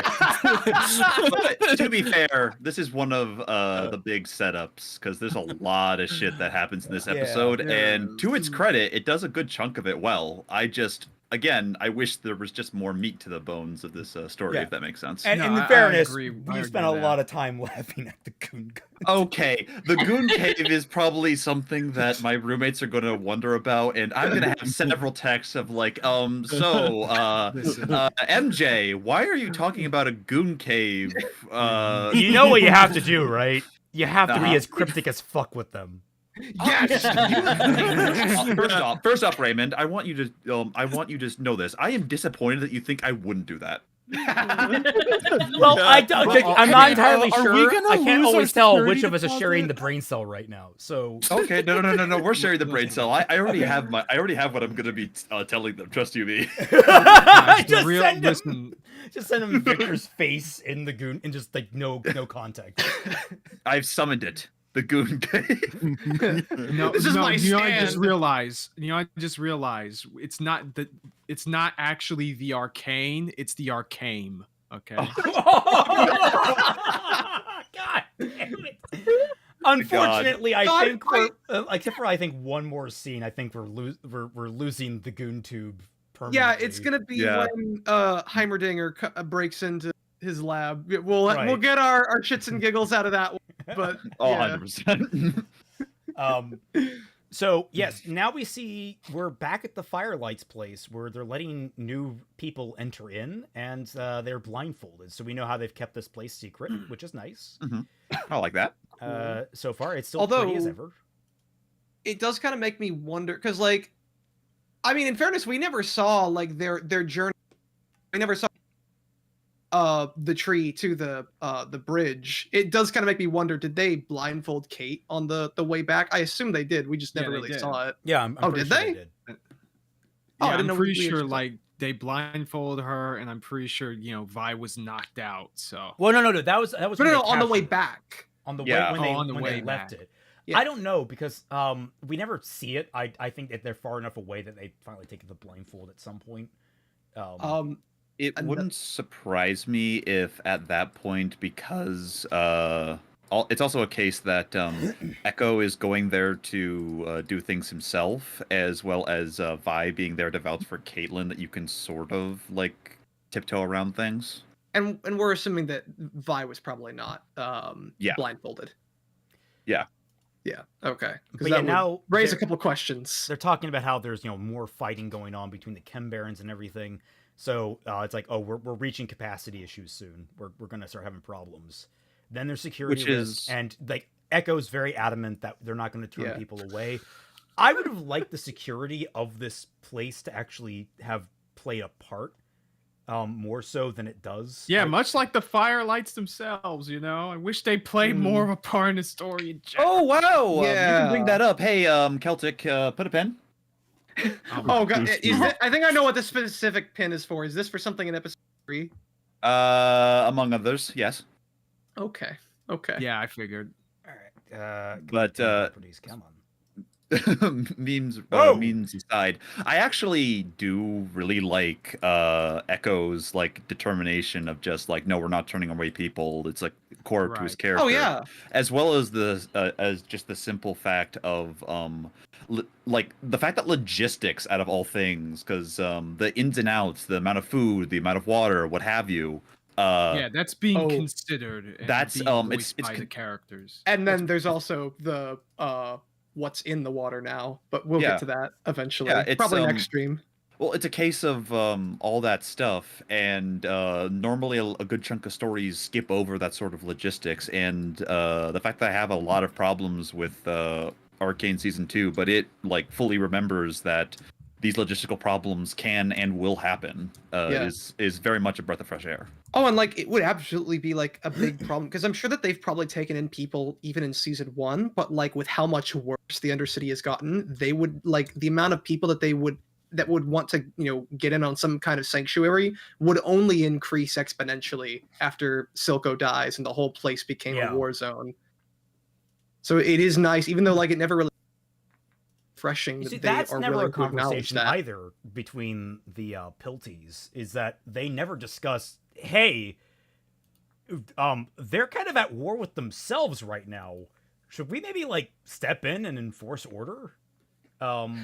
Is that kind of what the implication of Kate's strike team is kind of supposed to be? Because like her whole thing, she had 3 objectives. It was locate Jinx, dismantle Shimmer, and neutralize all other agents loyal to Silca. I took that as basically dismantle the Chem Barons effectively. Yeah, which I mean would have essentially bring, or like even if not order, it would allow them. It would remove the biggest obstacles for them to come in and bring order. Yeah. By all rights, it's something to bring up later of that, the Firelights overall were a force for good in the overall. And when the strike teams come in and clear shit out, unironically, the Firelights are in a prime position to just take over most of, if not all, the lanes. Well, and that's actually like that's one of those things that could have been in a theoretical expansion of this into a season is where there's conflict between the Firelights and the Enforcers. We know for exactly. That's the thing, you were talking about with the amount of like drama that you could have going on between all these different. I'm sorry for I was thinking back at like what you guys were talking about earlier, like all the drama that could happen between all the different factions of the Chem Barons, Sevika, Jinx, but now you also got the Firelights also kind of like playing it. Like you could legit make an entire season about like this kind of stuff. Sorry, I just wanted to get that off my back real quick. Anyways, legitimately, I think the politicking could have really carried the weight, which is actually something that I think is something that I'm worried about with Noxus, if that's the next place we're going, because Noxus and Demecia. Because we only know they're working on one show. They're not working on 3. We got that confirmation that was a misprint. They're considering 3 different shows, but they're only working on one currently. It's probably Noxus from all the hints that we got for it. And it makes me uneasy because there's actually one thing about Arcane that they really don't focus on, and that is the politics. They actually really stay out of the more mechanical elements of the politics, and they kind of stay on the periphery of it, even when they go a little bit deeper. It's like they don't. I'm worried about. They go a little. They go ever. Sorry, no, you first, man. You first. Now I got to play rock paper scissors with this guy. For real, come down with a con. Yeah. So the you know what? No, I lost my train of thought. Go ahead. The thing that I was going to say is that this is where it brings in another thing specifically with League lore. The reason why Piltover is the city of progress overall, and is because it's too much of a hassle to be taken over by Noxus. However, because of the Hex gates and everything else, it is probably one of, if not the most vital shipping lane that Noxus has. So the Noxus overall has a very vested interest in like keeping Piltover as it is, so that they can like send things through, get resources for their eventual global domination, yada yada yada. So it actually brings those politics come in with the fact that Mbessa is kind of fucking a lot of shit up to the point where a lot of people in Noxia would not take this, and there's a lot of spies from Noxus in Piltover to ensure Noxian interest, as we see later. So I was gonna say even before the Hex gates, because I actually looked at a map of Runeterra. The Pilt just goes straight up through 2 continents. Yeah. It's like what did I call it? It's the peninsula at the end of Spain. Why am I blanking on the name of it? Couldn't tell you. Oh, come on. It's like that passageway into the Mediterranean. Iberian Peninsula? Yeah, the Iberian Peninsula. It's basically the Strait of Gibraltar. That's what I'm thinking of. It's that, although not like sea-like. It's much more like just a river. Smeech rat. Yes, Smeech rat. Glorious Smeech rat. Smeech rat. But basically, they're lamenting over the logistics and how they thought that getting rid of Silco didn't really solve the problem. More people just started to step up and take his place, and now they're causing more havoc. And the prom's tomorrow, because this is now him learning, our leaves are turning purple. Oh, it's worse than that. Yeah, it's much worse than that. I don't even know if we acknowledge the full extent of how bad it really is in this show. Yeah, I was going to say, this never really gets followed back on. No. It's Pete, if you want to go for it, go for it. Well, yeah, because like as we'll find out in episode 3, because I don't think that we get to it in this episode. The waters or at least a good chunk of the water supply for the Undercity is completely fucked and poisoned by the Arcane. And that's how it ended up on the tree, is that the water supply that's been passing through the utility ducts by the failsafe that's been traveling to the Undercity has been absorbed by the tree and some other plant life, most likely, and maybe some people too, most likely. Mm-hmm. Anyways, moving right along. Mm-hmm. And one comment I actually really like about this scene right before Heimerdinger goes up, he's making a machine that gives bubbles to kids, and I like that really a lot. Yes, I like that he learned that his place was basically just bringing joy to people. Yeah, it's good stuff. Yeah. Also, people are saying that everyone's frozen except for me and Twy, which... yeah, I noticed that too. That was because when I tried to modify the number...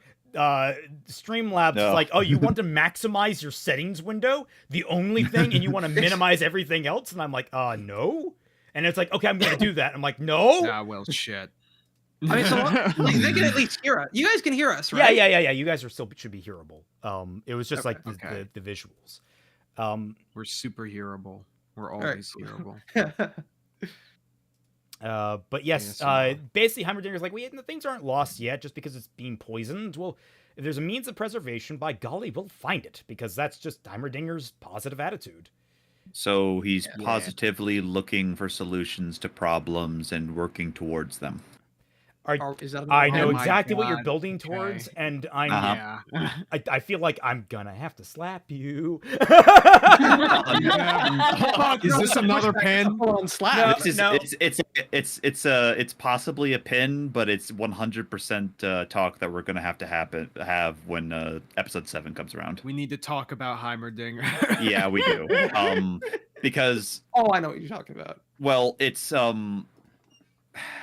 I can go through it now, or do you want me to? No. We'll come back to it, because its proactivity is going to be a whole conversation. Yeah. I imagine episode 7. I just rewatched it with my family, so that's fresh in my mind. Okay, and by the way, to people in the chat of yucking everything's yums, there's a lot of shit I actually really like in episode 7. To give it exactly, the dance that Echo and Powder have, being in 4 frames per second, because that's his whole thing with time. I fucking love that. Like, that's the kind of creativity with animation that I just inject that shit into my veins. Yeah. Can I just say thank you so much for calling her Powder, because I swear, not like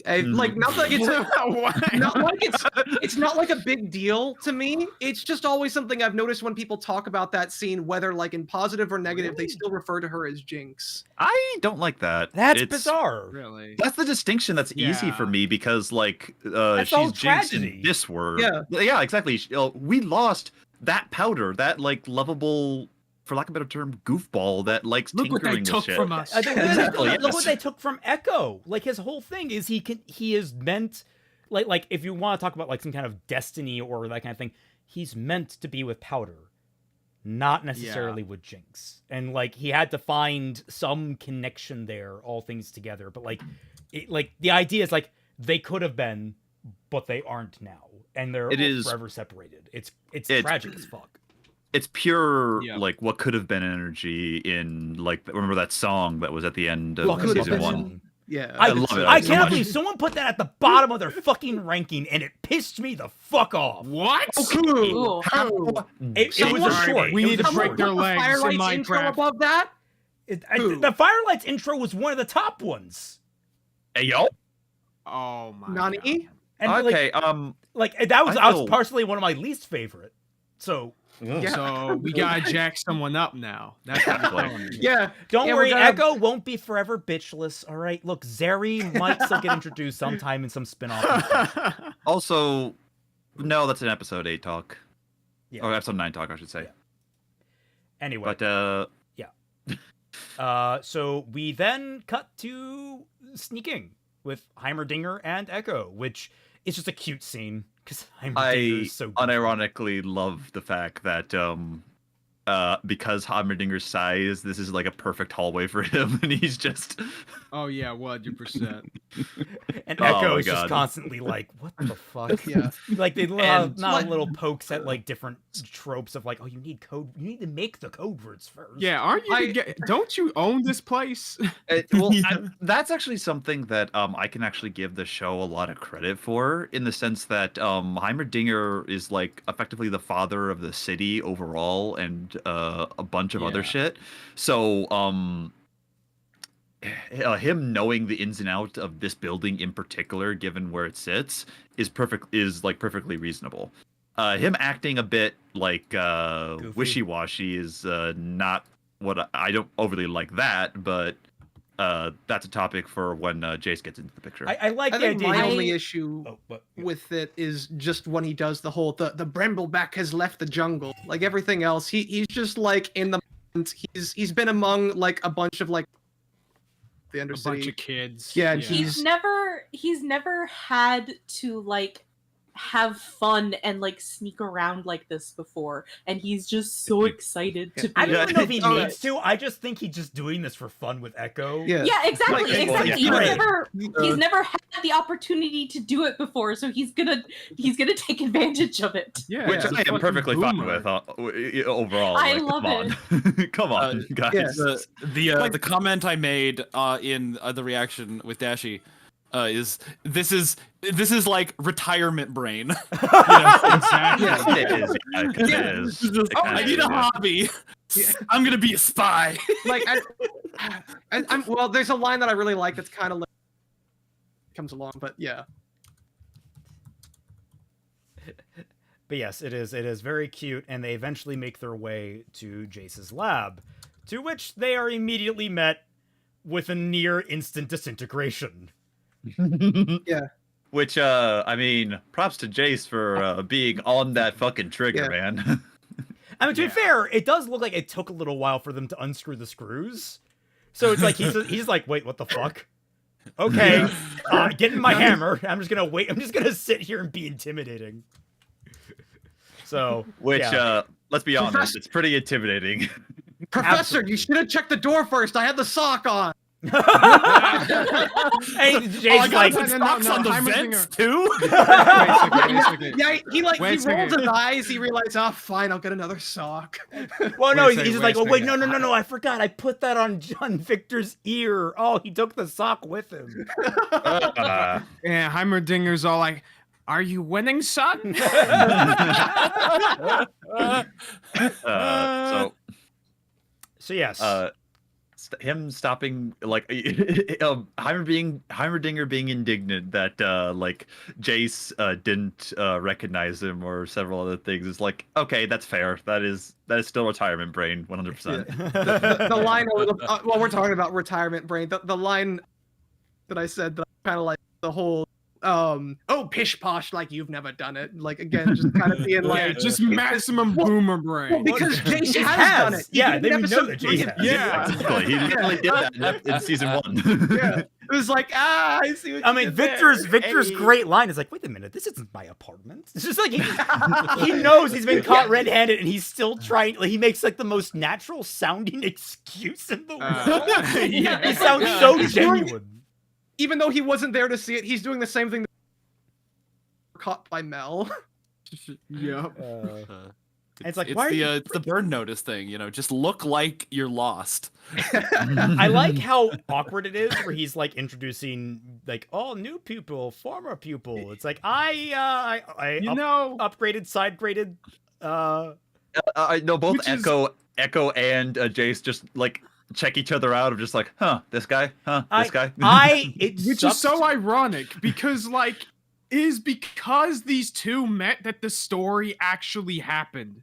Correct. In season 1. Remember, the like Echo gave some stuff to Jace, and Jace didn't even. Oh my haggle. God, you're right. Oh, and then he Yeah. told He didn't even Vi haggle. and the others all about him. Yep.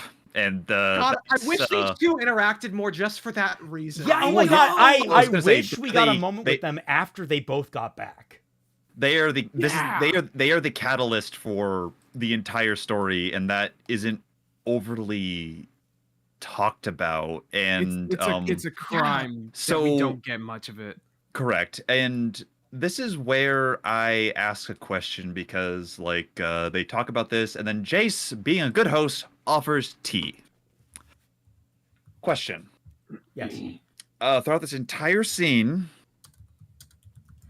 why does Heimerdinger not talk about Victor, nor ask about him, nor Victor's like do anything? Like the ascension of the Goon Cave happened, and Victor's Goon Cave. Well, okay, no, Victor. why would he you ask doesn't. about Victor? He doesn't. Did you get your own would he Goon ask Cave? about, why would he ask about Victor? You mean his like his other student before Jace, his assistant for many years, the person that specifically has been working with Jace to invent the thing that Heimerdinger spent a good chunk of his life trying to prevent an Hextech? Yes, of course he would ask about him. He hasn't been gone all that long. He's been gone a couple of days at most.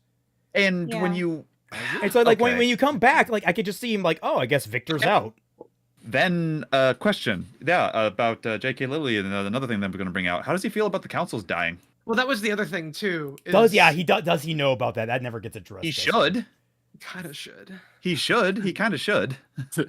He's like, serves them right. Fair enough. He might think, oh, like fuck those guys. But like, still, this is where I ask, where is Heimerdinger? Because Heimerdinger has a lot of connections both here and like talking to Jace about the fact that like, hey, I warned against all this shit with like Hextech and everything else, and now looks over to the Goon Cave. What the actual fuck is this? Think about it this way. If Echo knows that, about the situation in the Undercity of people coming and people are just trekking over to their secret base, and they know about the Chem Barons and all the stuff that they're doing, then more than likely there's no reason why they would not also know about what happened to the council, and Heimerdinger would definitely be the next person to tell. Well, there's also another thought of like, oh, our tree is like, it has like weird arc stuff growing on it that also matches the hex core. Also, so you think maybe Victor might know something about it. Yeah, there's also this big like goon looking thing in the middle, and like later, he would have to explain kind of like what happened to Victor, I imagine, while he's like making tea. I kind of feel like that would be kind of important to bring up. The issue comes all the way back to the original thing, at least in the first podcast that I brought up. It's the pacing of this that like stops a lot of conversations that we need. And to bring into this one, Tremors, I feel like I've been denied critical important information. Yeah. Critical need to know information. Get it right. Yep. What? Get it right. I'm sorry.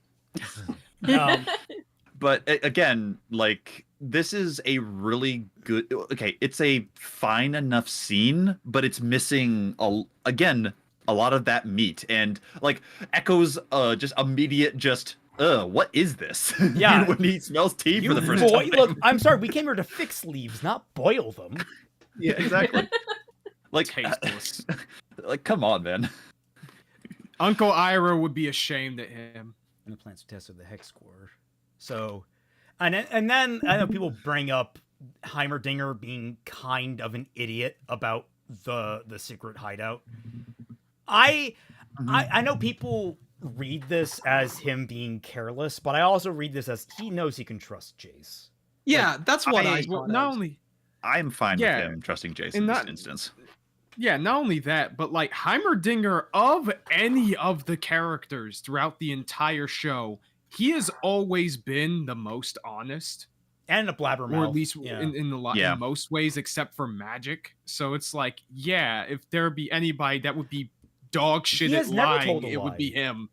Yeah, he's never really. Yeah, he's always been very upfront and honest with everything that he's talking about. Like, he's omitted details, but he never outright lies.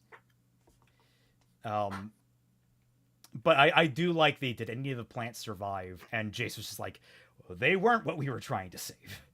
And that's where we finally get Heimerdinger being like, hey, where's Victor?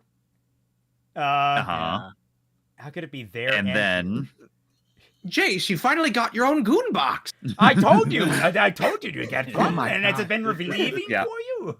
It's also God, were we breaking in when It's also I'm sorry. something that Eric brings up. Heimerdinger is like 300 plus years old, and fun fact about Yordles, they're functionally immortal. Every time they die, they get respawned back into their like hometown city. So, wait. like, yeah, Oh. yeah, they're like- Yordles are broken, man. Do they, So they're do they like retain a all their mix- memories? Yeah, I think so. Oh. So they're a mix of like Time Lords and the freaking devil fruits from One Piece. What? Basically, yeah. How do those combine? No. Great Okay. question. Moving on. Yeah, I'm not, well, let's not linger Yeah. on that. That is something I know people got bringing up because of what happens to Heimerdinger. Everyone's like, oh, he's Eventually. dead. Well, the question is actually, wait, would he wind up in his own place where he came from, or would he transport to that timeline's place? where And they- better question, what happens to the Heimerdinger that he was possessing? That's also a good question. But this is where, like, you're on the frame right now. They're looking up at the...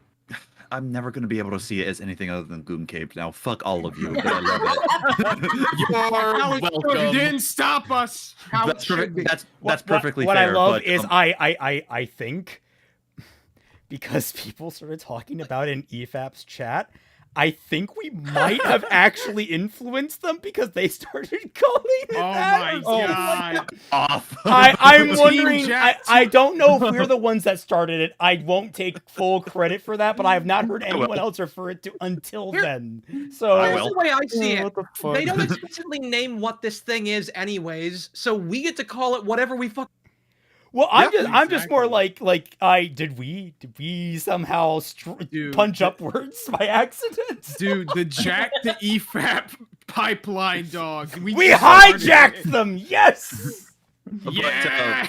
This is where my issue with the pacing and everything else comes in. They cut off like the conversation about what the fuck is this thing, where's Victor and everything else. It moves to the next scene, and then they're talking about like the Arcane and Wild Rooms when next we meet, where no, stop that. This is not Rings of Power.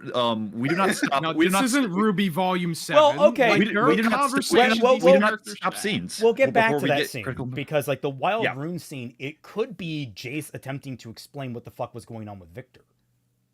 I guess Like my yeah, issue like, with that when we we'll get to it. we'll get to that, and we'll see what they actually say in the scene with like. Indeed, precise please. I would like a refresher. Um. But Pretty sure that's next episode. I know. So we see like the remains of the war. It seems like things are spinning down. So like a regular thug is beating the shit out of one of what's his name? Cross's guys. Cross's guys, like one of the face dudes there, who is probably an extra from Star Wars. Early hint of Janna. Yeah, I like this. Yeah, the Janna stuff is interesting. We never really touched upon religion in this setting, so we're getting like a very Some hard background introduction into detail, Well, okay. that's just how you know that Piltover is the city of progress. it. Yeah, and then we get actually you get to see the first true acolyte of Victor seeing him. Yeah, this is what is his name? Starts with an M. Mitch. Mitch. I had his name. It's Milch. it has like a Meech. No, Smeech. That's Smeech. Are we trying to figure out this guy's name? Yeah. Yes. Oh, Yeah. Huck. It's Huck. Why did you say M? It's Huck. Oh, Huck. I had an M in my head or something. I don't know, man. What do you want from me? And then we've got another mural behind him too, of seemingly some kind of shepherd. Which it is interesting. Like again, this is something that could be really threaded through. What is the religious like denominations all throughout Piltover and Zon, and like how do they interact with each other? That would be interesting to know. Runeterra. That is a Runeterra question, and the answer is a lot. There's like a fuckload of religions Well, to the there's point a fuckload where. of religions in the real world, so. But like that's oh, Twilight, did you have something to say? Oh, I was just gonna kind of bring it back to what's going on in the scene, in that I like now looking back at it and seeing that this is like murals of religious factions, that he's kind of being Guided. guided into becoming a religious cult leader. Mm-hmm. Yeah. Yep. And cult then life he starts chose hearing him. Sky's voice, and instead of thinking that he's crazy, he starts just to assume, oh, hey, footsteps on the ground for me. I'm gonna treat this like I'm playing Outlast 1 and just follow the path. Like, oh, did he do like a little hand wipe? Because there's probably like a Dead Space joke you could make from that, but A hand wipe? I don't know if like he like waved his. Oh, I don't think, like following the path, the Yeah. the objective marker in that. Yeah. So Mhm. we also start to see that a bunch of the shimmer Make us whole, addicts Victor. are following him, because he seems like an easy target. We'll learn that later. Well, the thing that Huck sees is that the top of a Victor's staff is gold. Right. Mm. So they want it for shimmer, obviously. And then we come back to the arcade. It's been a while since we've been here, but yeah, Jinx is true. building something and looking over like schematics. And a fun fact: this is the heart of. There were 3 games that were released, one for each act, where Jinx is building something and toying with stuff, and you get like commentary from her. You get to basically play through her making this little machine that we'll be seeing soon enough. Oh, neat. Yeah, and it actually comes with some interesting little Easter eggs and some backstory and such, some commentary from her, like talking about her memories of her mom and dad and that kind of stuff. It's neat information that like they couldn't fit in the show. I would have liked it in the show, but it's not necessary for it. So, yeah. Yeah. Yeah, That's works. cool. But yeah, you see That's her neat. gutting this place and using Kaiser. You see that she uses Kaiser's we know we saw that last season, didn't we? She uses Kaiser's goggles when she's building Clagger's shit. goggles. Yeah. Yeah. But she is ultimately pleased with what she's making and finishes it. Indeed. But then she smells the stinky. The smell of the grave. God damn it, sis! You got to take a shower. Yeah. Yeah. Look, Vi walks into a room. Vi is not meeting those lesbian stereotype allegations. God damn.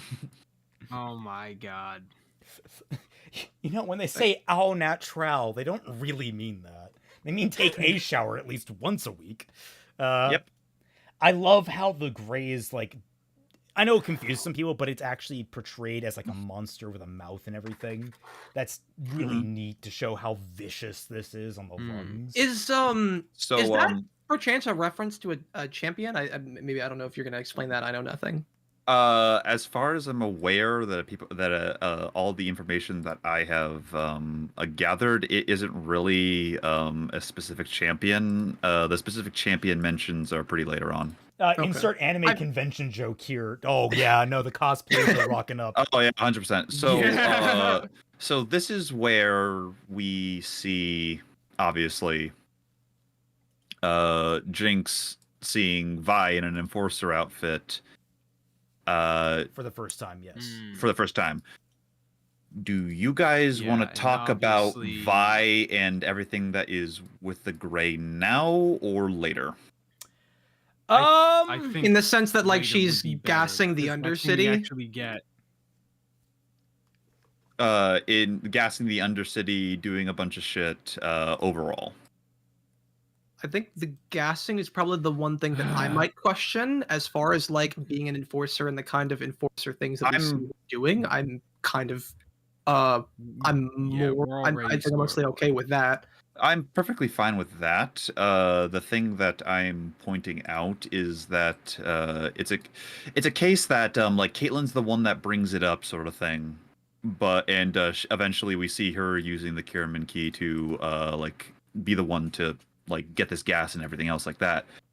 However, I believe it was Fatman that brought it up last stream, or it might have been Kaiser, one of the two. Of everyone kind of agreed that this is sort of a temporary thing with Vi becoming enforcer, right? Is that what we talked about?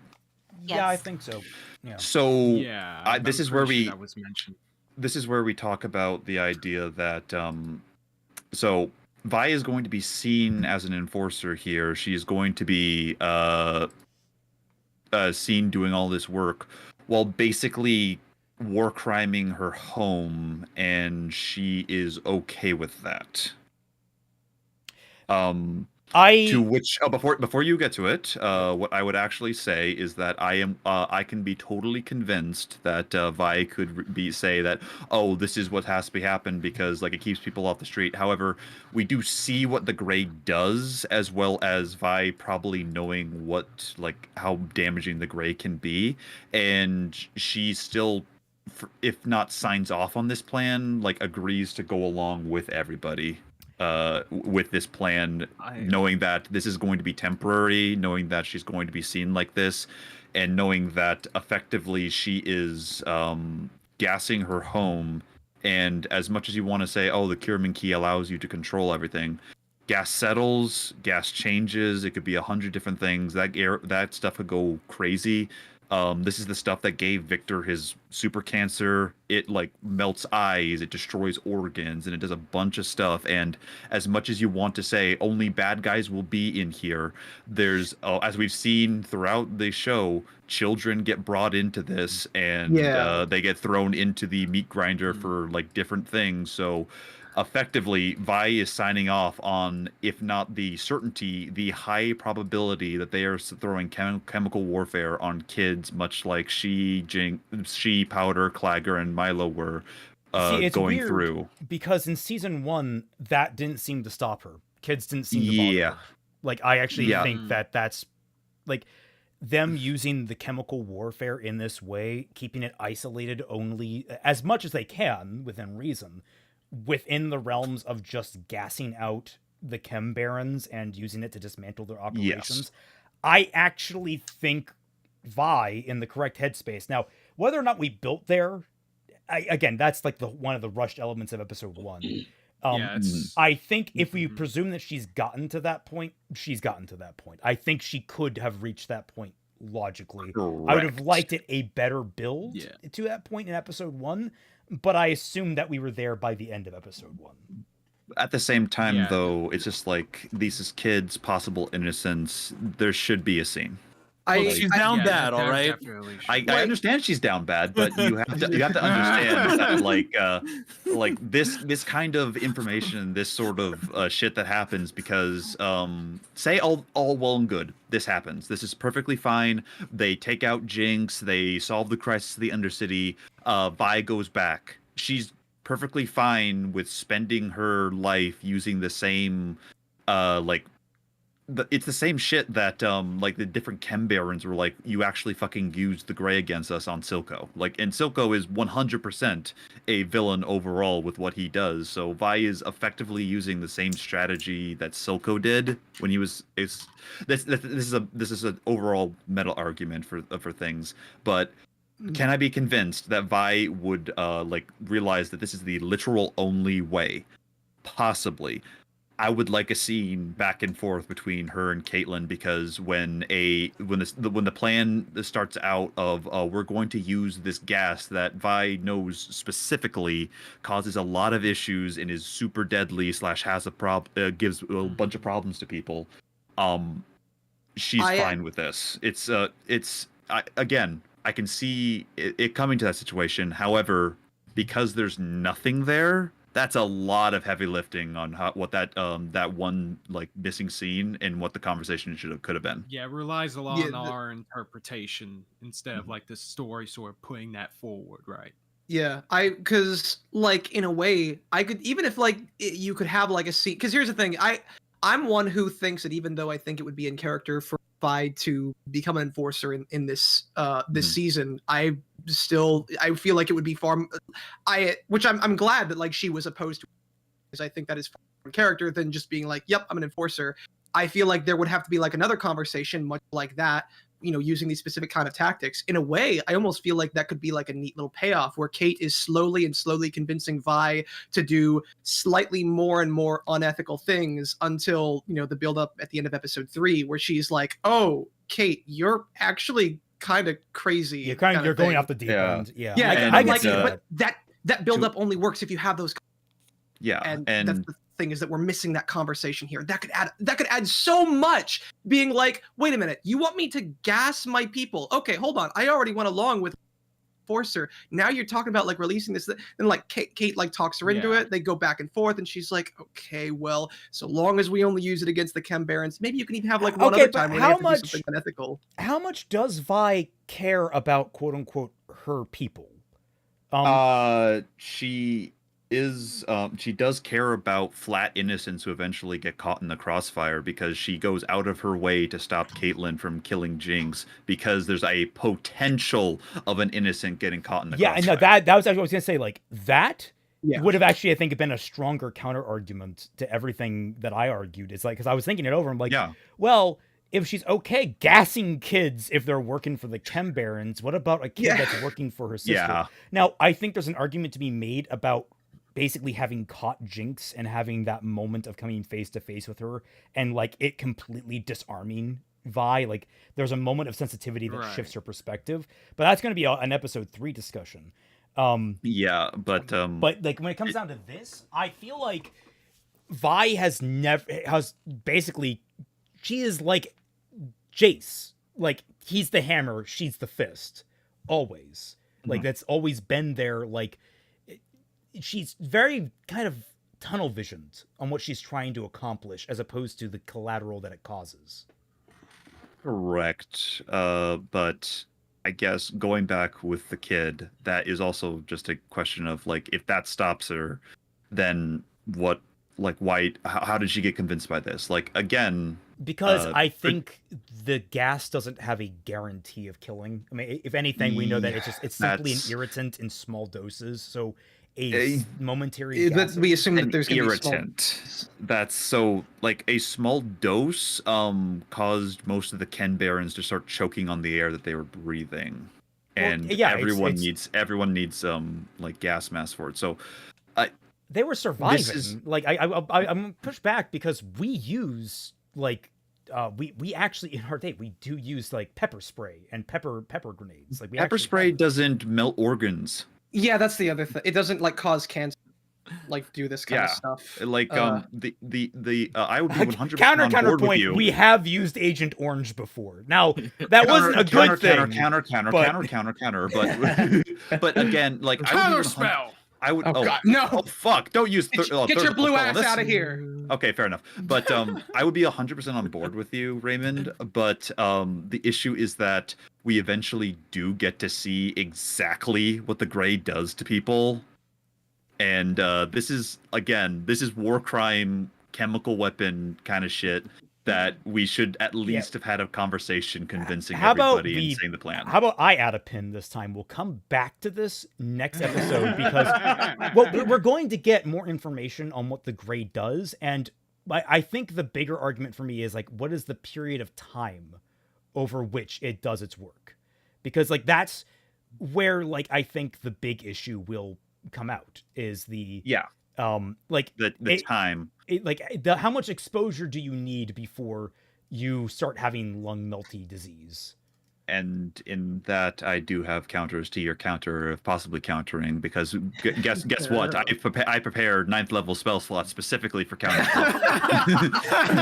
Bitch, welcome. I'll just keep casting Wish. Bitch, this is why counter spell is supreme. But yeah, you clearly never suffocated a hooker in your crawl space using rage before. Oh, wait, where did that come from? I have no clue. I was just gonna say Blinken reviews. I haven't said that, but I really like Mr. Blinken's reviews. But I really like right. But I really like Vi being shown in this like the crazy sort of shit. Like that's really cool. Yeah. Like it's absolutely like, and people point out this is a direct parallel to what happened to them in episode 2 of season 1. Mm-hmm. Correct. With the enforcers coming in and Jinx having to use the machines to hide from them. She herself is actually starting to be affected by like you can see like she's not immediately dying. I mean, she is Shimmer. Well, but here's the thing. That's where you have to argue. Is it because there's the thing with the Grey that I think Arcane overall has a problem. It is both really toxic and really bad for you to the point where it like melts organs and eyes and everything, and it's also just really bad air that you can choke on but also deal with. Both it flip flops between seasons and frankly scenes. Yeah, we don't It have could like be- I guess consistent benchmark of it. I guess. Yeah. It could be Well, amounts. Yeah, Yeah. well, I Density. guess, It but could be potency. I guess, but at the same time, that's one of those possibilities that I can 100% agree with. But like they are flooding this place with gray to the point of it's a smoke screen. We gotta get through this episode. Yeah. Yes, go. So Vi actually picks up Kleiger's goggles, and I love that. That's how she gets her goggles, because I actually predicted that back in season 1, knowing what she looked like in the games. So like that's actually really kind of a neat. They finally gave her that for at least a little bit. What? Actually, now I'll continue. Okay, and then we get Jinx, who's lining up a shot to try and kill her, and she struggles. She continues to struggle even after she seemed to have solidified for herself what she wanted, what they wanted out of their relationship as sisters, and Jinx just can't do it. She can't kill Vi, and I think that's an interesting. Like, you seemed even at the end of last season, it's like she just can't do it. She just cannot kill Vi. Yeah. And The only thing that she yet. ultimately wanted was her sister. yeah. Mm. And I'm the frozen. only minor nitpick that I have in this scene is how does that tear land on those goggles with how we saw the lining up the shot? Okay, liquid falling, very very weird logistics. It can happen. Correct, but come on. You see, the no, wind, you okay? see, It's the Jinx, wind. that wasn't the tear. Jinx just spit. A wizard. afterwards. Sorry, a mage did it. A mage. Oh, did true. it. 100. Okay, that's perfectly fair. Mages get to some serious bullshit, so perfectly fine. As you were, sir. As you were. But yeah, we see a fun little energized. I wouldn't say action sequence. Well, it's kind of an action sequence. It's a stealth sequence where Like she turns on the machines and makes a run for it, and gets away. Oh. Yep. There we go. We get to see all the different enforcers like Maddie and Loris and Fish Guy. They're all just making their way through. Ocean Man. Making our Ocean way Man, downtown. Take me to the land that you understand. In the land. So and this ends basically futilely, which pisses off Caitlyn, who's getting more and more. Oh, that's a good freeze frame. Jesus, we're getting Sin City here. Yeah, that you can tell she is getting more and more unhinged in this search. So Also, just real quick, the music just at the very end, just before they realize that Jinx was never actually there, kind of sounds a bit like Hark Silver Bells, which is oddly, yeah, it does. It's like dun dun dun dun dun dun dun dun dun, like goes back to dun dun dun dun dun dun. It's right after she sees Jinx. huh? I hear it. You're right. Da, da, da, da, da, da, da. Yeah. So, hey, it is a Christmas video after all. Yay! Oh, fair enough. Fair enough. Yeah, that's cool. But basically, Kate is pissed, and she fires off the rifle, ostensibly for the audience to see exactly what this thing can do in action, which is Probably, yeah. blow holes clean through shit. This is a very powerful fucking weapon. It's also a pretty powerful fucking scene, because like you have Kate, who is like so ecstatic to shoot Jinx that she is now seeing Jinx in places where she's not. Like the fact that she mistook this little cardboard cutout for Jinx is just kind of something like interesting that stood out to me. I mean, Yeah. And then vibes the giant fucking hands, like all right, Yeah. chill. like then you hear a crack and she's like, "Oh shit, I'm sorry." Fun fact Yeah. about those hands. Really cool name for them. They're called the Atlas Gauntlets. Yeah. Is Atlas a god in this? That's a good question. No, I don't believe so. There's Just a like, I mean, okay, so there's quite literally a guy named Pantheon in League of Legends who is literally just a reborn war god. We call it Okay. the Atlas Gauntlets. I just called them the Yuri hands. But yeah, I so hate that I understand that joke completely. we Kate tells Vi, "The gauntlets stay on." I wonder if there's a single reactor that didn't make that joke during that scene. I'm pretty sure Danny Mata made that joke. I'm pretty sure. Okay, Anyway, but yeah, so then we it brings bring us outside where Jinx is running away, and she has a breakdown. We're not entirely sure how far she got. I presume decently far away, if like no one hears her having the emotional breakdown out here.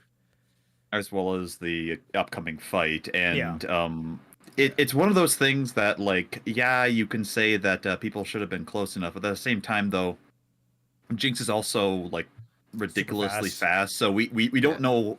This is a leeway we can give into like another scene sort of thing, but at the same time, like, she could have just, for lack of a better term, flashes in the Legal Legend ability, not what Raymond and Fatman are thinking about. Damn it! Damn it! I was about to make a joke. Don't stop the talk. Don't stop the Don't talk. stop the talk. All right. There's So, nowhere to run. yeah, It's his- this it's his guy friend. who's wearing weirdly like modern sunglasses. Now that I Can I think be honest? I have those sunglasses actually. Oh, Dope. I did Cool. not notice those glasses. but he wastes his calamari, man, or I guess it's not How fried. dare it's just- you? Yeah. Well, Well, still, come on. Well, listen. If he was eating it, then he can't tell Jinx that there's no run. Right. Which, by the way, fucking clean left hook. Yeah, that was Yeah, such a for real. painful hit.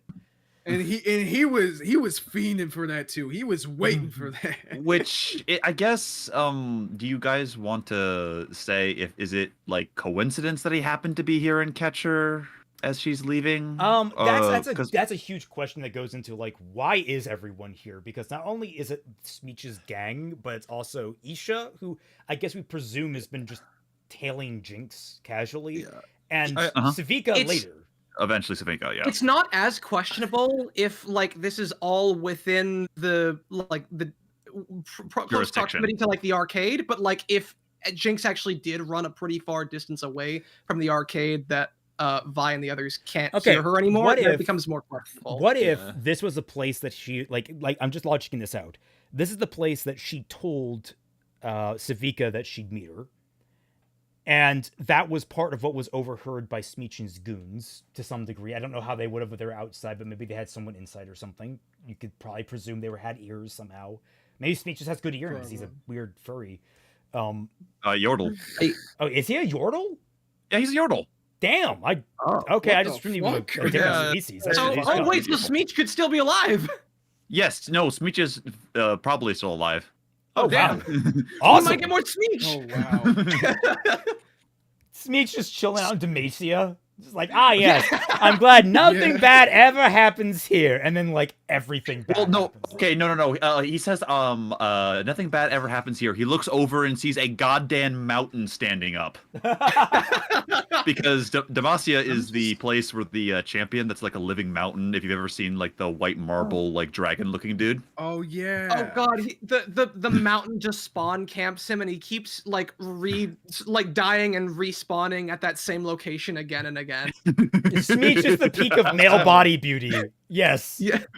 he is. We all strive for him. When he dies and comes back to life, does he like keep his addictions too? And his metal. I was gonna say that in particular, I don't know. I had several league questions that my friend has not answered me on. That at the same time, they're currently at a funeral, so I can't really. But yeah, See, Well. you said that he was a Yordle, and I was like, oh, so he's not Achim Kreppen. What?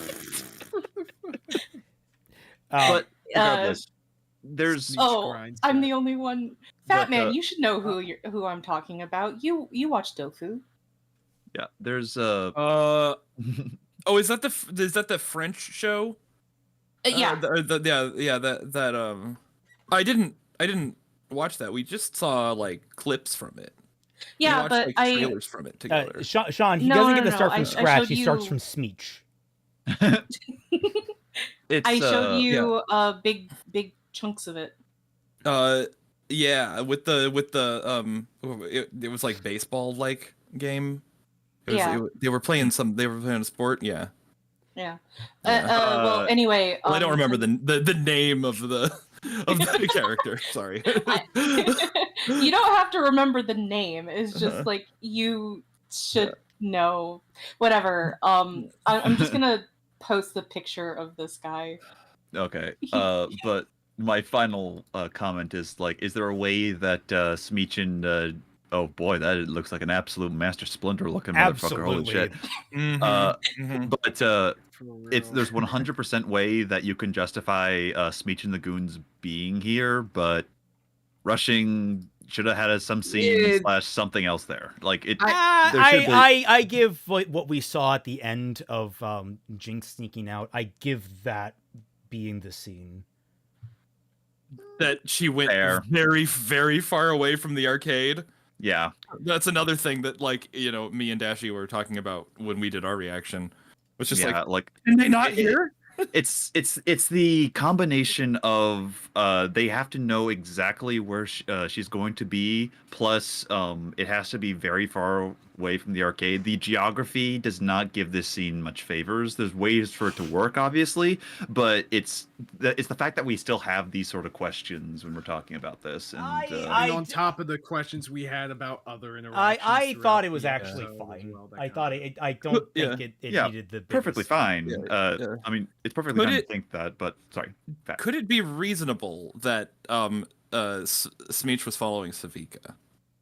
And that Jinx is here by coincidence. No, because then they're surprised that Sevika arrives. They're surprised that they are true. Yeah, that is true. So I don't know. Too many coincidences. Piling up.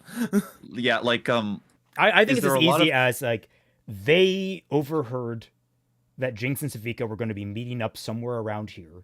They staked it out, and Isha followed Jinx. So basically, they all get in the same place because Isha's tailing Jinx, obviously, that makes sense. They're waiting here for them, that makes sense. Sevika is on her way here, that makes sense. And Jinx, when she got panicked, ran out here. So it all, I think, adds up quite nicely.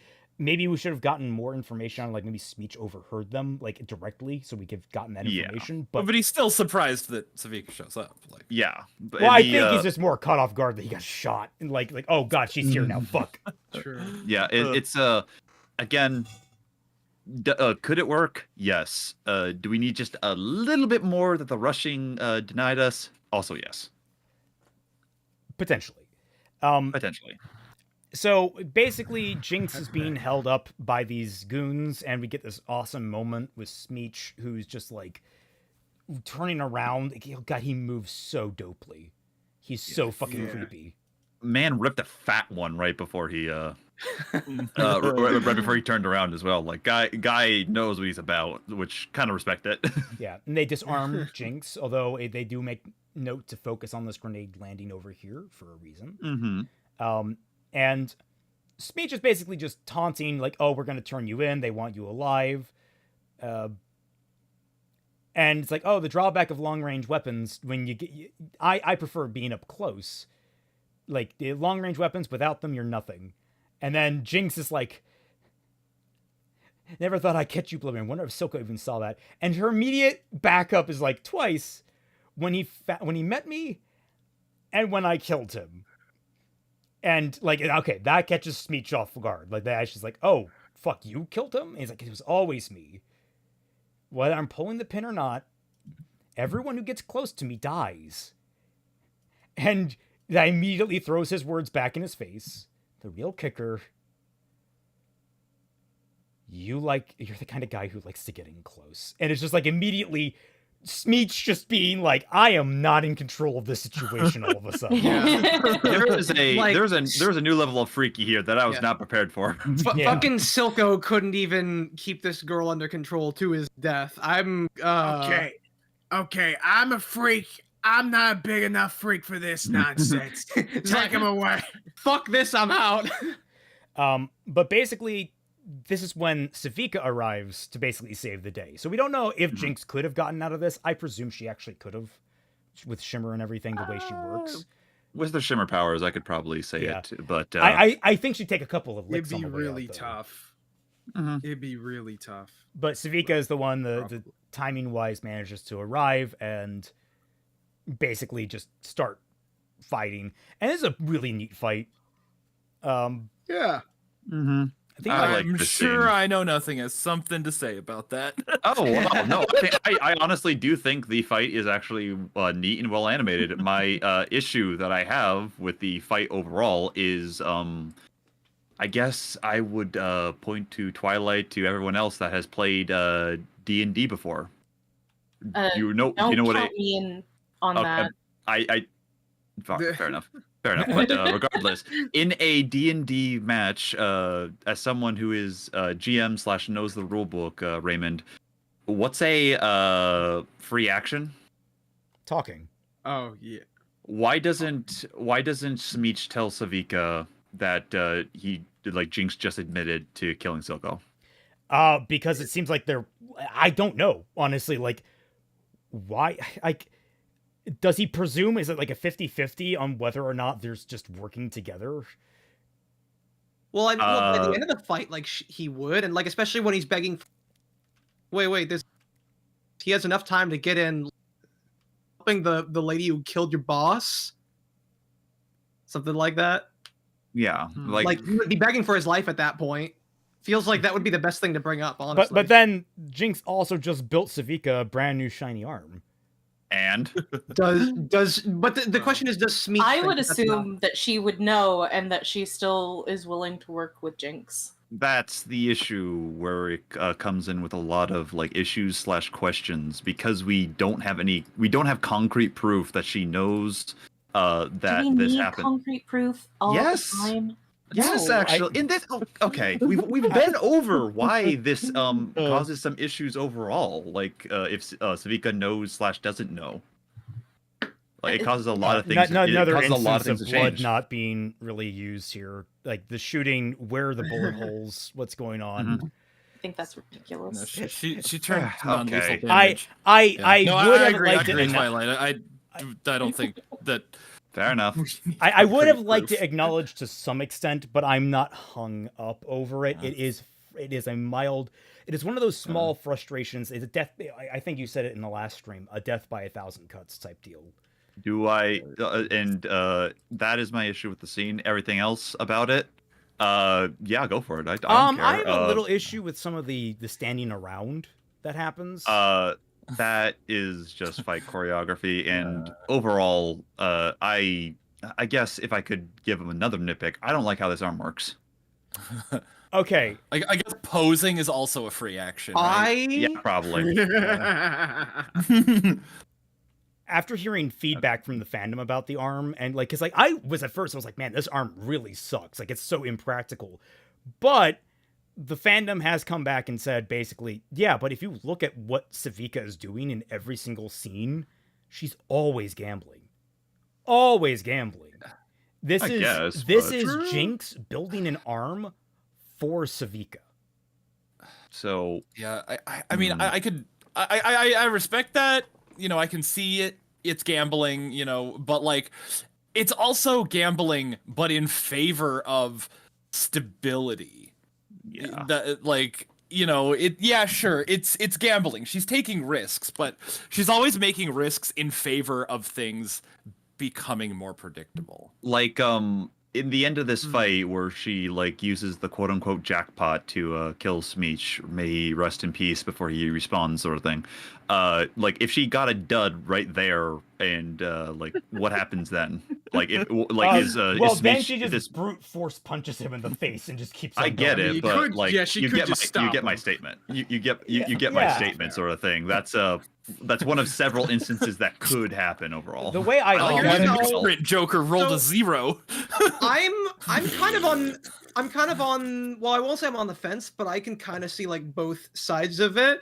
I can believe that this is something that like Jinx would make, not necessarily because necessarily because she thinks that like that would be good for Sevika because it's like fits her character or fighting style, but because I think that just because of like the feud that two of them have had since the end of season 1, she would absolutely make something like this just to fuck with Sevika. So at least in the context of this fight, I am fine with it. What I'm less fine with, but not necessarily is, you know, as big a problem, is that she still has the slot machine in like later on in the series when I feel like she would have wanted to modify it to be a little bit more practical, well, no, actually have like a hand instead of a claw. Because we see when she starts to understand it, people point out she gets a gambler's high.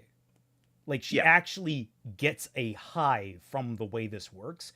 And another analysis I think was from Smaller Souls analysis of this episode. It's like you see the two balance. She's starting to embrace a level of Jinx's chaos, and she's like her other arm, her actual human arm, is the stable part of her. Meanwhile, you have the more chaotic side that she's starting to embrace.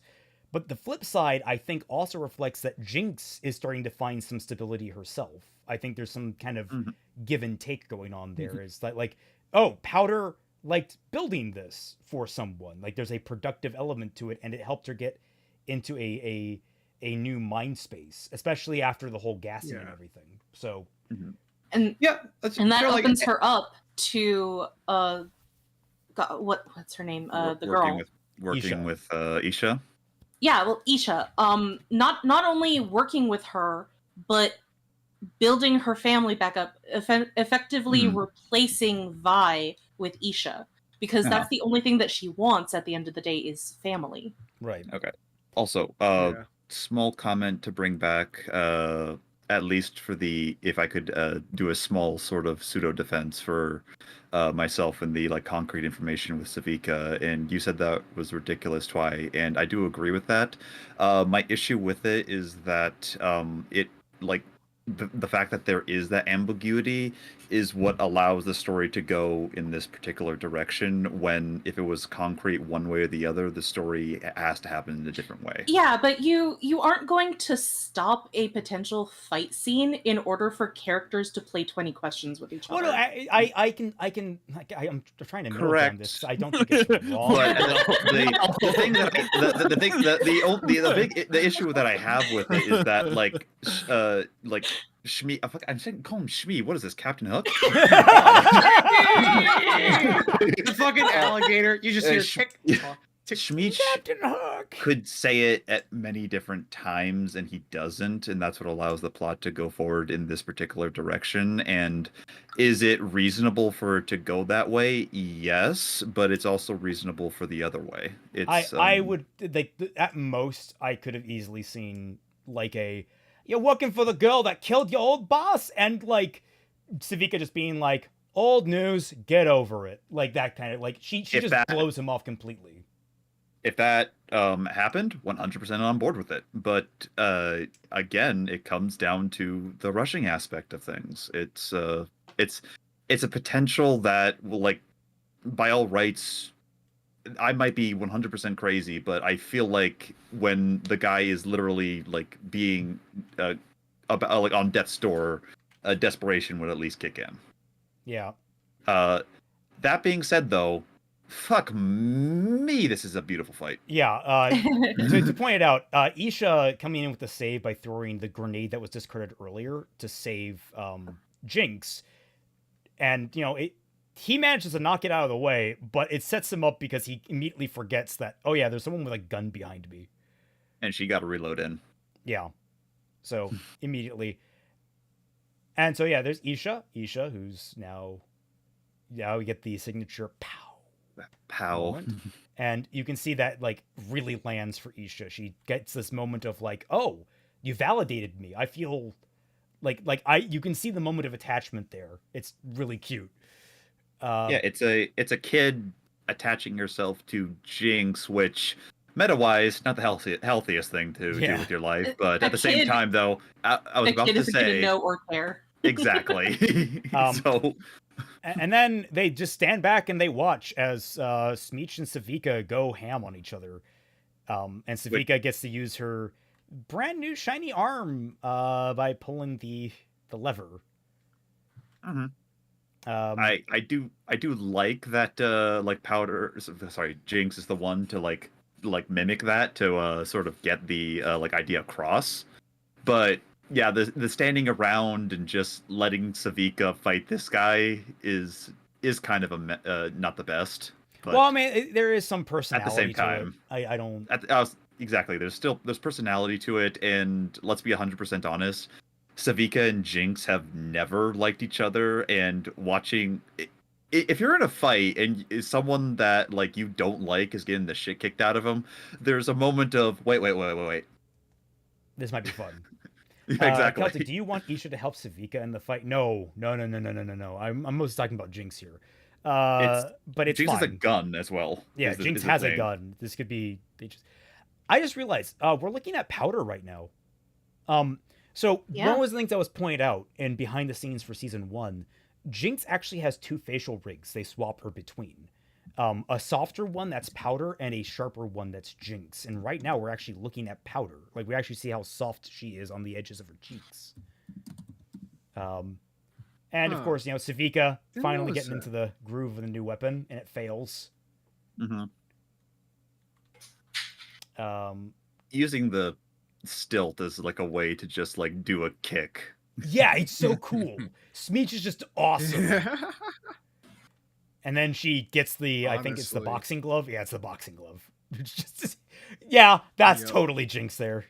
What a fucking like 100%. that is a weapon in the goddamn shop that you spend 200 gold in. That's not worth it, but fuck you, you will kill someone with that boxing glove. Also, Yeah, I guess the more exactly. knock is why isn't Smeech going after like Jinx or Powder or Isha? They're just standing right there. You have a more viable guess- and dangerous threat right in front of Yeah. you. Are you gonna really turn around? Yeah, Are you gonna turn your back on it? wouldn't just let her do. I was Yeah, gonna she say wouldn't like just let him it's do a it. thought that he just never even looks at them. It's like Yeah. I would I mean, you- they're a threat to you as well.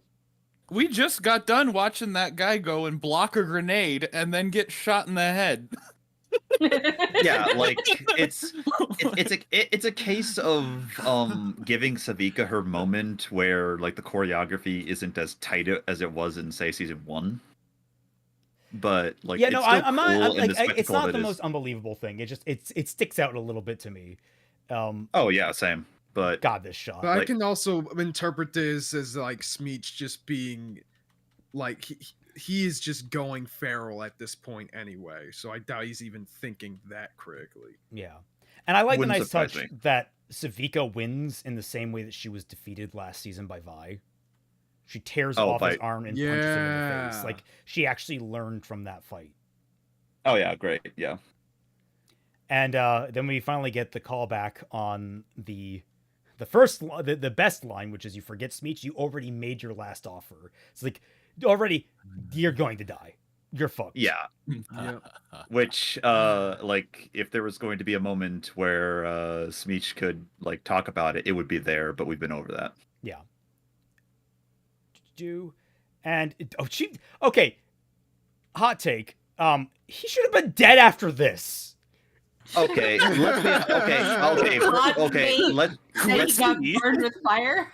to be 100% honest, you are 100% right, Celtic. But if we're going to talk about all the shit that people should have died from in this season, I mean, We're already going to you got be bigger here all fish to day. fry. Exactly. Well, I mean, my personal favorite, Gravity with Jace. Yeah, I actually falls down having that hole having just eventually. watched that, I think there's some plausible deniability, but I also can't shake the fact that you might have a point too. Like, But we'll talk about that's that a 7. later, That's an obviously. episode 7 conversation. that is a while away. That's 7 Right. streams later. I like the Was back and it- forth. Oh, what? Was it last week's stream where I talked, or was it just like with you in private where I talked about those miraculous survivals with people who went skydiving and their parachutes? Oh yeah, no, didn't we've talked come out? about That them was before. last The stream. people that like Yeah. Yeah, the woman. I who couldn't fell 2 miles. remember. I couldn't Yeah. remember, so I just wanted clarification if it was last stream or not. I don't Yeah, it remember was it last being. Yeah, I don't even know done if it that was like stream in at the same in time. private. It wasn't wasn't last recently. stream. Maybe it was with someone But- else. That is No, a. I'm- Oh. I only talk to you, Raymond, or I come into here.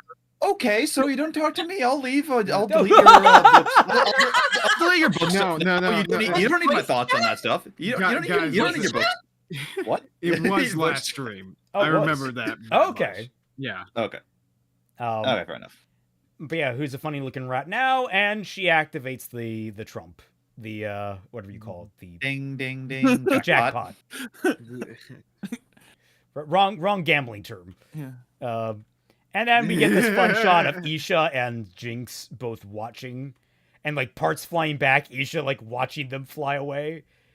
Jinx enjoying it the entire time. Isha isn't quite sure what to make of it, and she's trying not to get in the splash zone.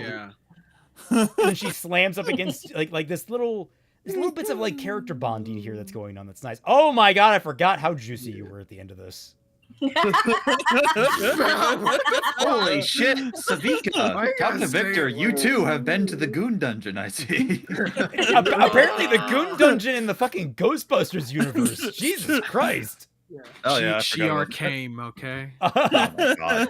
And then the And- fireworks to end off the fight, which God, it's so goofy, but like Yeah, it's fun. I've embraced the madness of this machine. And well, Also, the score okay. meter turns into a monkey.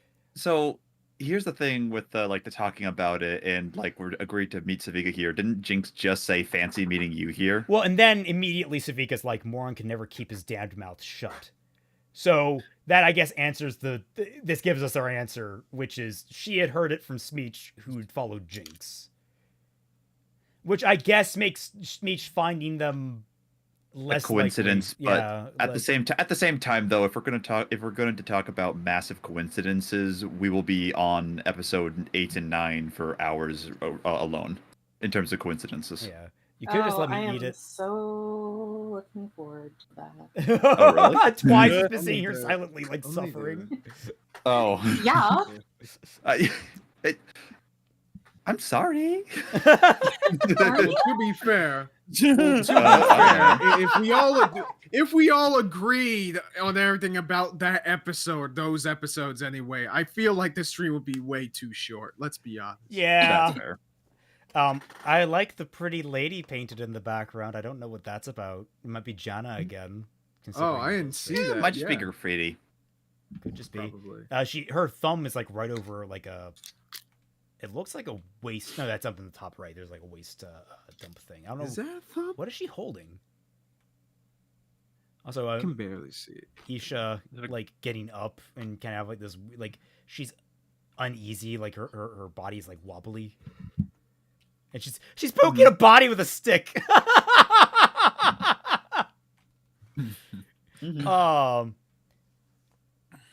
And like this is Jinx being like, it was something I could fix to the arm, and it's like, you got that look in your eye again. What are you planning? And like Jinx is like, to finish off what's left of my family. Oh hey, the whatchamacallit still made it. The accountant? The accountant, that's right. This is the accountant that's going to like be used to drag out Vi. Yeah, this is Okay, this is where Jinx ties him up to lure in Vi. Right. And the others. Right. So now we get the scene of Jace walking through that. Jace. Sorry, Victor. wrong hex tech crazy person. Yeah, wrong gooner. But he's basically walking through the slums, and comes across good old Huck, or Huck and his cohort of lepers effectively have surrounded him. Yeah. And are just like, hey, give us your money, or give us your staff. We'll sell it for jank. Nothing personnel, kid. Nothing personnel, kid. Yeah. Instead of just stabbing him and stealing it, like, I guess because they still have a little bit of morality left. I love these guys that are just like, yes.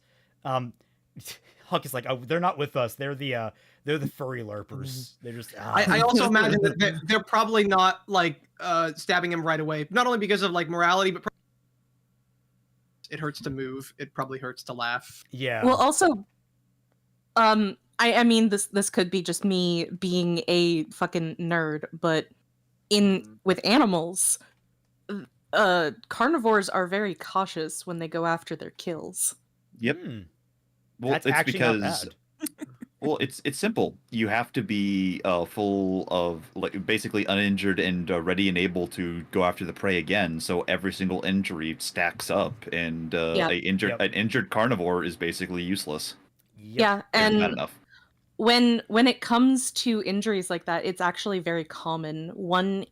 Only 1 in 10 attempts are successful, and more than 1 in 10 attempts could end up in an injury. Unless you're a palace cat. Yeah. In which case, you are right. You know what? You are right, Twy. You are a nerd. Huh? Yeah, I established that so often. Okay, let's be 100% honest. Who in this panel isn't a fucking nerd? Me. I'm not a nerd. You guys are lame. Okay. Fuck By right the off. way, I finished my script for reviewing every single episode of Star Trek in 10 words or less. Ooh. So totally something that not a nerd would say. Yeah, totally. Not at all. That's geek talk. Yeah. I'm an alpha Chad. So Jace basically Real just alpha. like casually Jace? Fuck! Okay, we got the pin you're counter, way and then we got the more calling enough Victor Jace time. counter. Yeah, you have more than enough time to. I to think say my that, brain's a little man. fried. Okay. How long have we been going? 4 hours. It's 7 o'clock now. Yeah, Good 4 so hours, we've yeah, been going at so, it for a while. Okay, Victor, good old Victor. I will not do it in his accent because I have to. And it's, Oh, you sure that is? can't do Well, Celtic, come on. You sure that isn't Jace? I will kill you. Listen, mages, man. What if a wizard did it? But no, Fuck, he he's right. basically approaches this guy without fear and is like commenting on how much pain he is in. That's such senseless pain. Apparently he's gained a heavy level of empathy with his fusion to the Hex Core. And he stares down Huck and does, like, his eyes are all glowy and shimmery. And he does the good touch to Huck. Just reaches out, grabs him, and then he sucks all the goon out of Huck. Very crazily, like, Victor holy is the only shit. one who's allowed to goon. Yes. Well, no, this is why he's so powerful. He takes the gooning abilities from other people. Experienced a lifetime of edging in only a few seconds. Guys, that's his cross. This is the. That's his cross that he has to bear. He died for you. Don't. Yeah, He died for your cum. Yeah. he know nothing for your November. But yes, basically, it seems as though he has completely cured the deformations on Huck's body caused by Shimmer. It leaves these marks behind, as well as his fingertips, which will become visually important later. But basically, he makes Huck something more and cures him at the same time. So you're saying that we'll be able to tell whenever Victor touches tips? Shut the motherfucker. My God. I mean, to be fair, he didn't say no homo. So, That is true. I That feel is like- true. And You know. I will say one of my like 2 favorite shots in this entire season is coming up. Yeah, so first he sees Sky, who's like, yeah, this is what you were meant for, kind of thing. Like, it's kind of like they've done good here, and you will now do more good. yeah. And that's where we This get... was the first, and then there's this shot, which is godly, literally. Yeah, But anyway, this shot right here. But that shot with Sky was the first thing that made me think, oh, that's the Hex Core talking. Yeah. Like, And I surprise, surprise, I was right. So, But yeah, this is the start of Victor starting a cult. I have a different with no Oh, phrase for it. Kool-Aid this time. Victor's Ascension. This is the start to Victor's Ascension. Oh yes, absolutely. Yeah. And you know what? Like- At first, his cult seemed pretty dope.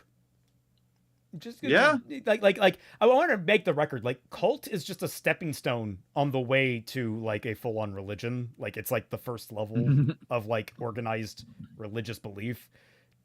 And honestly, given how, he has actual power and can do actual miracles, I mean, he's as close to an actual religion as it gets, to be honest. Well, I considering mean- Runeterra, I don't know. It's Runeterra. Okay, so I'll be blunt with this. In terms of like quote unquote like canon League of Legends lore, what Victor eventually gets to with his power, like even in like episode 9, puts him in the realm of a mid-tier mage. Jesus Christ, really? Shit! What the why are they feeding these people? So the stuff that we see from the Black Rose, I believe it. So for instance, it's unironically true that like when Kaiser returns, he's going to snap his finger and basically just warp the reality of the entire planet at will. and he's a high tier mage, and and there's other mages. There's a particular champion that just telekinetically lifted an entire mountain range and now uses it as her home. Oh, okay, that's fun. Yeah, she does that. She did that pretty casually actually, and again, but at mid-tier. At the end of this season, Victor is gonna pull a third impact, and you mean to tell me that only puts him at mid tier? Yes, I absolutely believe that. If I'm being honest. There is a necromancer in particular that was like a world-ending threat, and he is, according to the lore guys, tiers and tiers and tiers and tiers and tiers below Atriox, who is tiers and tiers below Mordekaiser and what have you. Like in terms of like crazy power skill, yes, that's mid tier. Okay, so was there any issue with how Jace was being portrayed there? With Jace, Victor? or you mean Oh Victor? God damn it! 3 rounds, everybody. I need rest. I need rest. I clearly need we need to finish this episode. We need to finish. All right, you know what? Screw it. You don't get any criticisms if there were any of Victor there. You don't get any. No, okay, so my statement for that is the problems that I have with Victor coming up eventually is that the transition from hey, Hextech, like I should be dead, like I shouldn't be here, to I will become the Omnisaya is a bit quick, but with what happened right there with him, at his core, Victor does want to help people. So no, I like that scene actually. So no issues. Okay. And I feel like that scene in itself does a lot to show why he decided to make that transition, and also with establishing Sky / Hex Core, Sky Hex Skynet, whatever you want to call Skynet, it, I like that. influencing them. Yeah, Skynet. That's sort of like That's what I called it. Yeah, but it's sort of like it sort of serves to help thread that needle, at least in my mind. That does, and I do agree with that 100%. It's other things that I'm talking about when it comes to Victor. When it comes to Victor, but another pin. Yeah, don't. No, actually, no. That one in particular, when it comes to pins, yeah, that's already pinned. And well, again, we're moving into another scene that I actually like. Singed is getting ready for his war crimes. Yeah, he's actually perfecting like the reproduction of cells, like on a cellular basis, rapidly. Yeah, is the fucker really cool. The fucker with like a box of scrap replicated Wolverine's healing factor. There's a fucking heart that's still beating.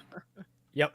Well, it's beating because he's pumping the goon juice into it.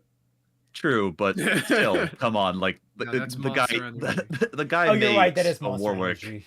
It's that's Monster Energy. No wonder it's like beating so fast. But yes, so that's the future hint Episode of 2. Coming Warwick, and that will finish out episode 2.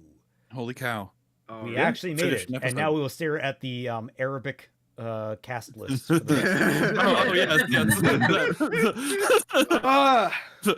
the one guy who played like 8 characters, according to me. Are you telling me he's Jace and Victor? Yeah. Yeah, exactly.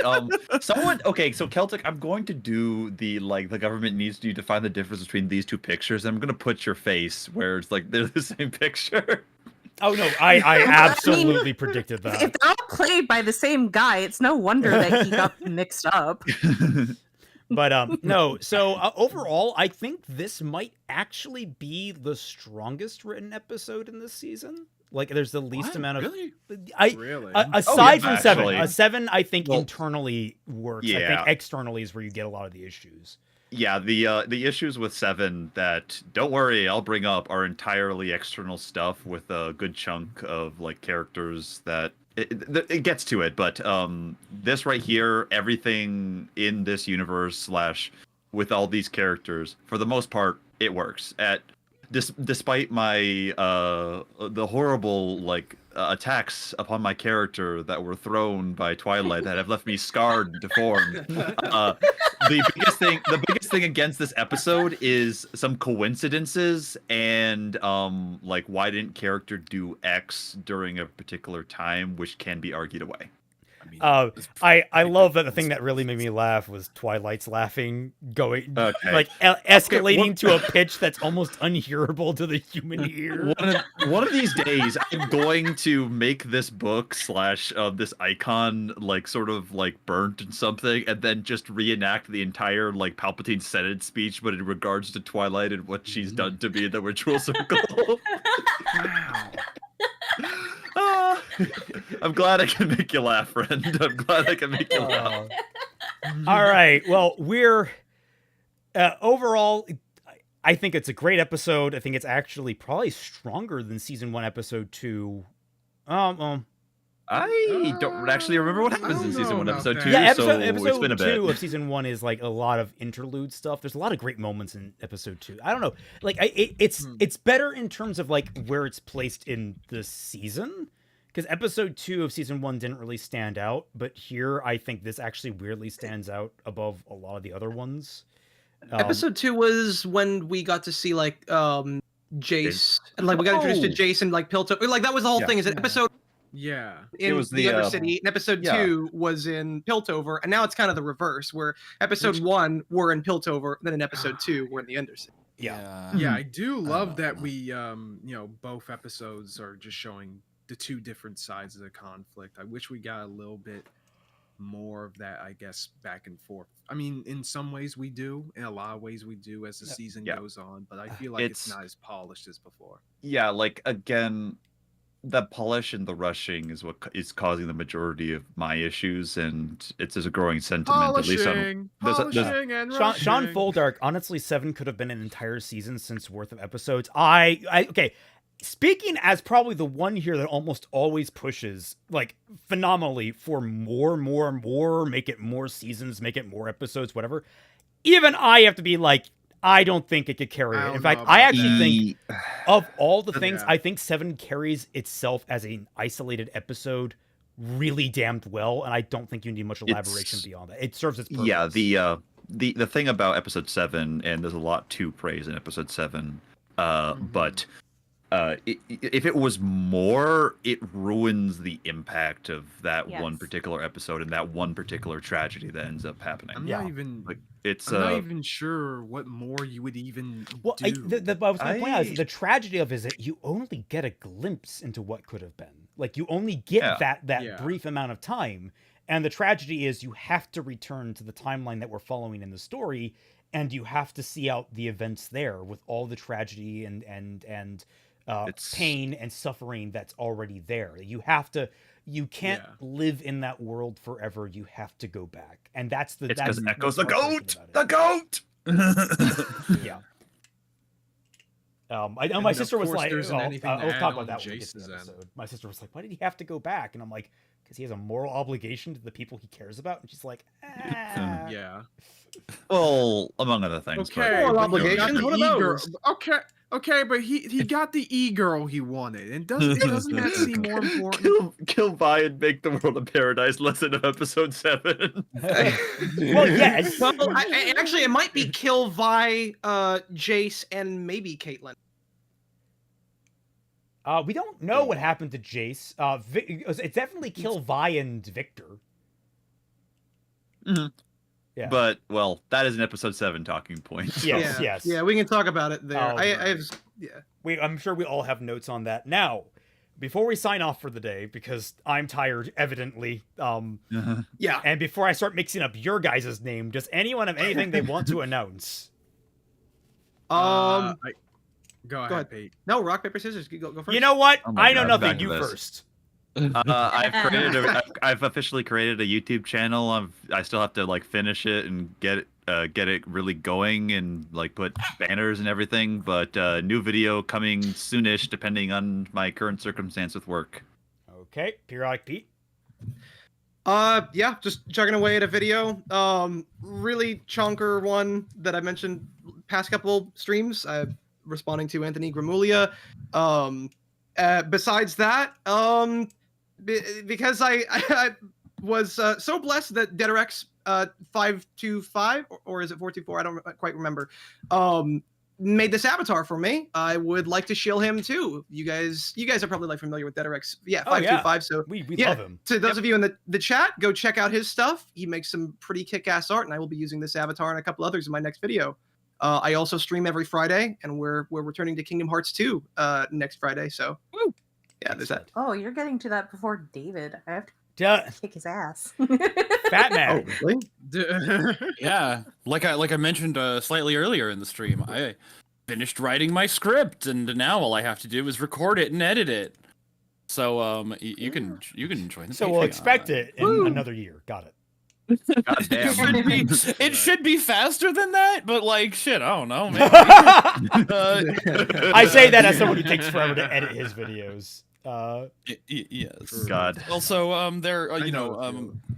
I mentioned these, but I'm reacting to Arcane a second time with Dashi Lee, and those videos will be over on her Double Patreon if you reaction. want early access, and they'll be on my Patreon like much later down the line, probably after all of them are out on Dashi's channel. I mean Patreon, not her channel. I don't think these will end up on her channel. So you can go to both our Patreons if you want. Patreon thing. Yeah. But and subscribe to my channel. Kaiser. Alrighty, so got a new video about Arcane up in my channel right now. Released it a couple days ago. It's about reasoning out why Vi becoming an enforcer in season 2 makes sense. Not really going over the execution of it like past the point where she agrees to it, but just sort of just debunking Twitter bullshit like we do in the Kaiser Shonen channel. That's my favorite thing. Good man. Speaking of Twitter bullshit, me and Pete collabed in a live stream just last week on my channel, responding to the guy that Lextorius, I forget his name.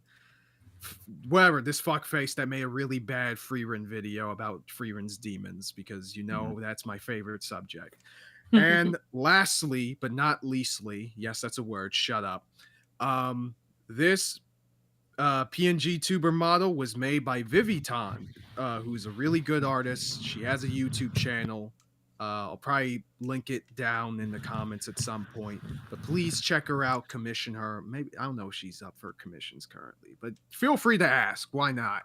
She does really great work, and she definitely deserves it. And finally, I got a new video planned this month, requested from my community tab, and we're going to be talking about what I believe are the fundamental themes of Ruby, which will be very interesting to cover. Oh.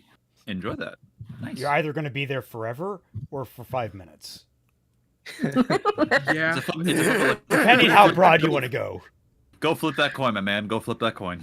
Just wait until I get to my Ruby video and however many years it's going to take for me to get off my ass and do it. Speaking of Twilight, do you have Ain't that the anything truth? you want to announce?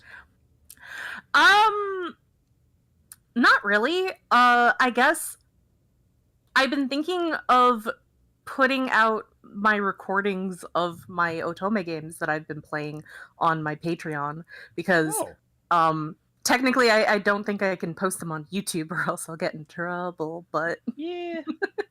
I just figured for like preservation, because some of the older Otome games are just gone forever and you can't get them back. So if I start saving them and like recording them, then we'll at least have the stories even after the games are dead and gone. Wow. And it's just I've been saying this for weeks now. I need to actually do it. I'm gonna take I'm gonna create a new role in my Discord server, DigiEgg, and then I'll open that up. So my Discord will be open for anyone who wants to join without having to go to my Patreon. And then just kick my ass for my Digimon video. And Yeah. I'm gonna revamp my first video and release it in chunks. So that's Okay. what I'm doing this month. Okay. Neato.